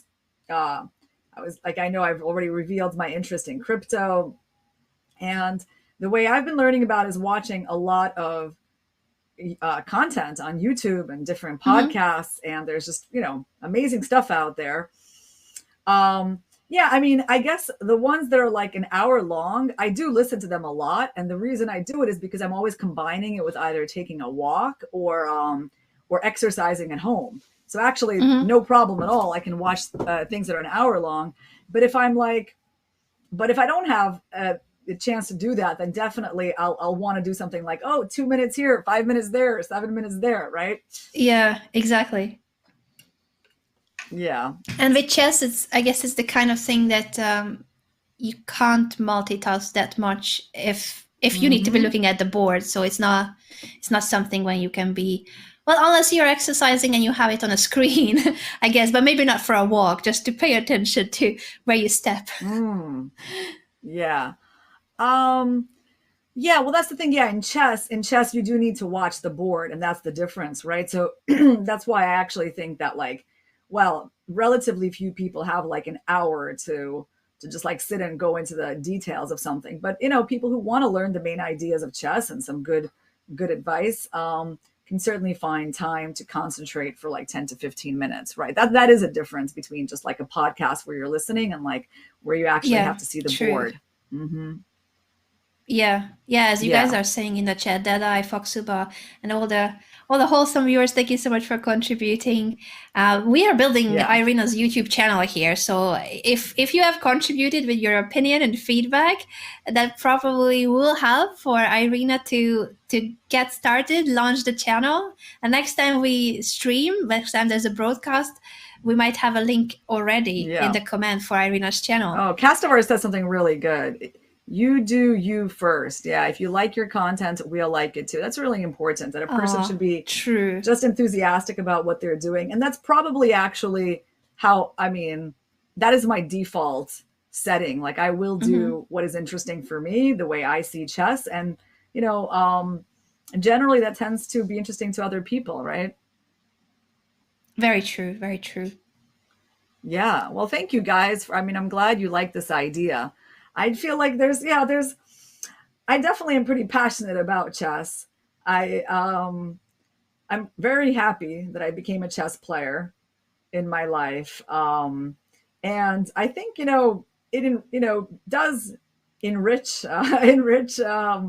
enrich people's lives, kind of enriches their lives, their skill sets, in so many ways. And you don't have to be a professional player to get all of those benefits. True, so true. That chess can be that beneficial on any level, even for those that are just starting out. At any level, you can enjoy it just as much, and you can also learn a lot from it on a beginner level too, at any age as well, which is huge, really. That there's no such thing as starting out too late. And I think the Queen's Gambit with the additional boom of chess with the Queen's Gambit, Yeah. that truly showed us that so many people started to be interested in chess again, and we got a lot of comments on live streams back then saying, oh, I used to play chess as a kid, but now I watch Beth Harmon, and so now I'm into chess again. Yeah.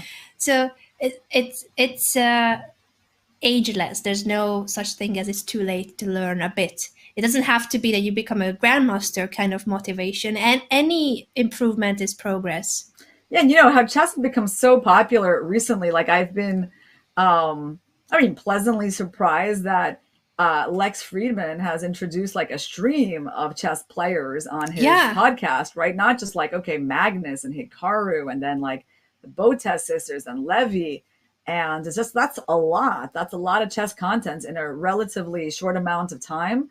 Chess has been in the news so much. So even after Queen's Gambit, I feel like, well, we had a humongous boost from that. But I feel like the whole beads story has given chess like its second a wave different of kind popularity. of boom. Yeah, well, it has been a boom. You can't call it anything. Yeah, I know. You can't call it anything else. Thank you, Magnus and Hans, for the additional boost to chess. Yeah, Hans and Magnus. I know it's all is inadvertent, but that's really what it's been. I mean, it's brought chess to, the attention of Elon Musk, and he tweets about it, and he gets in fights with Kasparov about, about Ukraine policy. I mean, but it's like the chess is up in people's minds, It is. In one way or the other, it seems to have been the case. Irina, by the way, do we have any important update, or is it still what we mentioned, that the pawn will make it to a6? And what's next for Anna? So she's down to 2.5 minutes. It really is like the last final minutes of the game in a way. Yeah. There's a 30-second increment that's important in classical chess. There is usually a 30-second increment. So it's not that they're going to run out of time fully, but they have to speed up. Yeah, this is a good move. I mean, I like the fact that the pawn is protected here. I mean, you don't want to lose a pawn like that. That's a pretty key piece of the puzzle. And at this point, I guess you can think about, well, you don't want to trade the, I mean, you can probably even just win trading it here. Like, just so you know, I mean, it does look like a winning position to me. Oh, no, I'm wrong. Oops, I did the wrong way. Because I was thinking if you attack it, I just go back and it's totally winning. But you attack it from here. So I literally chose the worst way to do it. That Anna should She not played do. g3. Luckily for us, she doesn't want to get this rook endgame. Right. So yeah, g3, of course. I mean, first of all, she's not really in a hurry to trade the queens because having the queens on the board gives rise to all these tactics. It's so it's one of those positions, guys. You know, normally when you're up material, you want to trade pieces. But I don't think white wants to trade pieces here because they're also the more attacking side, actually. So white has ideas of promoting the pawn, but they also have ideas of just winning the game directly through various attacks like queen d5 check, like rook f7. Like you can just mate that king. So you don't actually want to trade queens. And I feel like Anna should be extremely pleased that the queens have not come off the board. It just makes her life so much easier. And yeah, I mean, this looks like actually a pretty humongous threat at the moment that black wants to defend against. So you don't want to just give up the 7th rank like that. But yeah, I think we're getting closer to that resignation point, Anna, which means that we will be back tomorrow, guys, with a really intense day of rapid playoffs. And I honestly don't even really know what exactly is the format of the playoffs, like what the time control Yeah, we will is. need to talk about that soon. I think we have an info card on that. 4 games of rapid is what it starts with, but E3 has just been played. So 4 games of rapid, really? Yeah. 4 games? I believe so. They really, they're torturing the players. Like if it's really 4 games, it is kind of like torture. The 15-minute rapid though, so no. Well, still long enough though. But it's long. It's like, I mean, you know, with all the tension that's going into these games, that, I mean, it's not bad in a way. Like, again, because if it's a 2-game match and you lose the first one, of course, it's like, you know, it's really hard to come back. But in a 4-game match, yes, the better player generally will prevail. But it's a lot of tension for the players. Like it is after a day like today to come back and play 4 more games. But it's going to be fun for us. Yeah. It certainly will be. This E3 move, Irina, is this a last attempt of Humpy to try to make Anna make a mistake too if the king of white gets vulnerable through the 2nd rank? What is the right path here? What is the right reaction? Yeah, I think this idea that we were talking about, queen d5, king h8, and now we just go there and we're basically threatening, well, a lot of things, including queen d4 as a possible checkmate idea, but also just taking their queen. Like if they try to promote, well, we can just take the queen, we can let them promote, and then we checkmate on g7. So things are looking pretty bad. And she did go queen d5 check. Yeah, that's just really obvious. And then rook f7 is going to happen. And by the way, guys, the format is, it is a 4-game match, Anna. I'm just still incredulous of that. 4 games, 15 plus 10. If still tied, 2 games of 5 plus 3. If still tied, 1 game of 3 plus 2. I mean, potentially this could last like hours. And the players probably just, dead by the end of it. Well, again, we should be careful as commentators what we say, right? But I mean, really exhausted is what you meant. Physically exhausted is what I meant. Or, it could be over in 3 games if someone just gets a 2.5 or 3 points. That there was a small chance of that. But it is like, in a way, it's a format that really tries to make sure that the better player will get through. They're giving them a lot of chances to just keep playing. Yeah. Okay, wait. So she tried that was a very discovery. pretty move, by the way. The queen d4, setting up the long diagonal, discovered attack, double discovered attack, checkmate. but it didn't work. It didn't work out. So she needs to go back and then go rook f7. All right, Anna, you played around with queen d4. Now it's time for rook f7. She's got time to find it, right? It's really not that hard. Like rook f7. She most certainly will play it, yeah. I mean, if they queen... Yep, she's going for it. Rook f7 on the board. Yeah, okay. So, yeah, I think the format is trying to ensure that, like, there's less randomness in the candidates. I mean, it is a world championship cycle event, and I appreciate that. But it's also, I just want to acknowledge that it is very difficult for the players. But okay, they've only played 4 games here, right? So as tense as they were, it's only been 4 games. So not like, 10 or 13. So they still have the energy to do this. And they're only going to play one more 4-game match after this. This has been huge, though, that Anna Muzychuk, from a 1-point deficit in a must-win situation today, she managed to do it. It was not an easy game.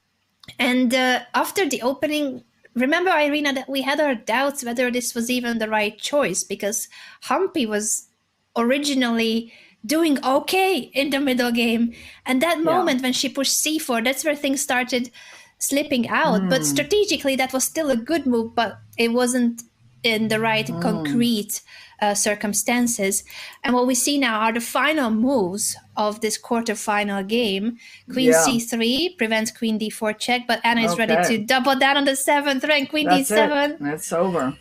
That's going to be and that. The I think this is the last move of the game. It is official. Humpy Conner resigns. Anna Muzychuk ties the score in this final, all-decisive game, meaning that tomorrow the coverage will be back with the tie breaks, 4 games of rapid chess, and if that's a tie still, then 2 games of blitz, and there's an even shorter blitz. So lots of exciting stuff for tomorrow, and even an Armageddon if it's all tied. Congratulations to Anna. I mean, this is one of these potentially career-defining games, actually. You never know. I mean, this could be the thing that sets her on her path to becoming women's world champion. What is it, Anna? I was just wondering if those things that they brought, if they are drawing the color for the tie breaks. Oh, they brought something, like something with eggs, right? It looks like Easter eggs. Yes, really nice golden eggs. Fancy eggs there. I think they are. Well, let's watch them on the screen and see what happens. They're talking to them about the tie breaks, obviously. I didn't know, guys, that I would be coming back tomorrow, but I did say, okay, if needed, I'll be there, and that's pretty cool. It is always fun to commentate on Rapid Chess, and I don't know who I'm going to be commentating with. Oh, wait, they're given one each? I thought they could choose. What? Or maybe she chose verbally, Humpy. She chose that one. Yeah, and there's a piece Humpy. in it. So it looks very pretty. Did anyone see what color is in the egg? Oh, my. Black piece, it looks like? I don't see it. I didn't see it. For a moment, it seemed like a black piece, but if anyone can confirm, please let us know if your eyesight is better than mine, which probably is. Yeah, I missed it. I think I had my screen on too big, and then it was kind of got blurry. So that will be for tomorrow. I'm sure it will be confirmed later in the articles and also for the pairings for tomorrow. But it is what you have predicted, Irina, what your friend predicted it too. I think a lot of you in the chat predicted it too, that one of the Muzychuk sisters will make it to a tiebreaker, and it's happening. And if Anna manages to win the tiebreak, I know we are far from that at the moment. She still has to play tomorrow, but her opponent would be Lei Tingjie, who knocked out Maria Muzychuk today. So a revenge arc could start in that way. Yes. But Humpy Conner is an extremely strong player, and she was the one leading in this match. She had it so close to the qualification. I'm sure that tomorrow both of them will be on full motivation to show their best chess. Absolutely. I got to give the edge to Anna. 15-minute time control, knowing her skills in rapid chess, her motivation after winning this game. I mean, the person Yeah. who stays in the match is always super motivated to keep The psychological edge of Mhm. scoring the last win in the match too. Yeah, I think this is gotta very give her the edge, fascinating. but we are going to see. I mean, you never want to count Humpy out. After watching her in the Speed Chess Championships, I saw, what a great fighter she is, and she came back from really difficult matches like Nana Zagnidze, and actually, she can absolutely play faster very well. So we're going to see, guys, what is going to prevail tomorrow in this clash of players with two very different styles. But today, the victory goes to Anna Muzychuk, and she will just be very happy that at such a key moment in her career, she was able to bring what was needed. Yeah, exactly. And the format card is on the screen, but we will go through it again, that those numbers are the time controls, and that means rapid chess, 4 games of rapid chess with a 15-minute plus 10-second time control. And if that's tied, then 2 games of 5-minute, 3-second additional bonus time blitz games.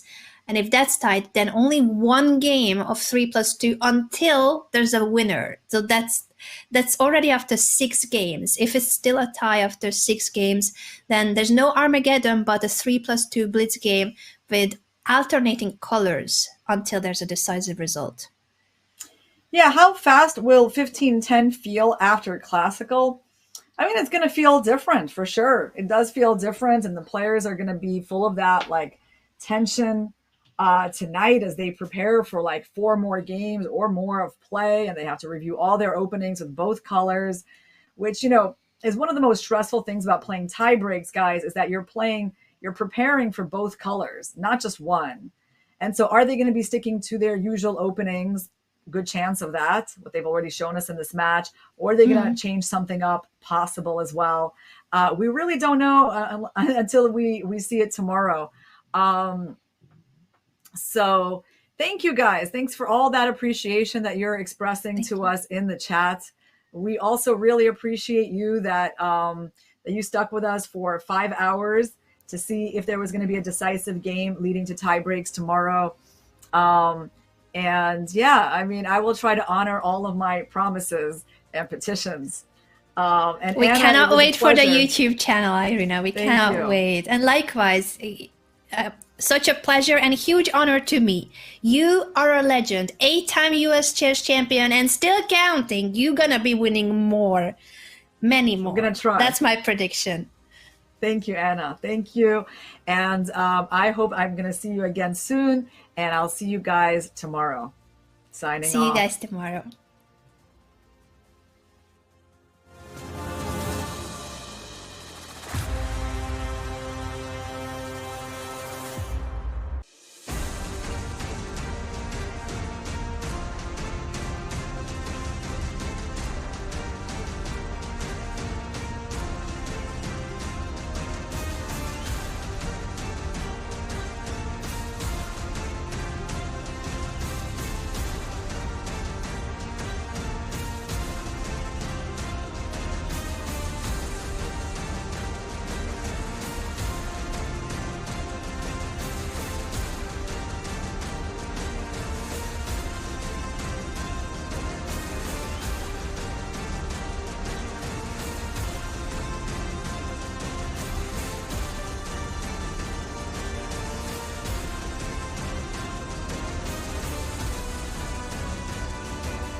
Hi, everyone. I'm sorry, but we're experiencing some technical difficulties here in the studio. I hope you'll be patient with us as we get things in order before we return back to the broadcast. This video will now play on loop.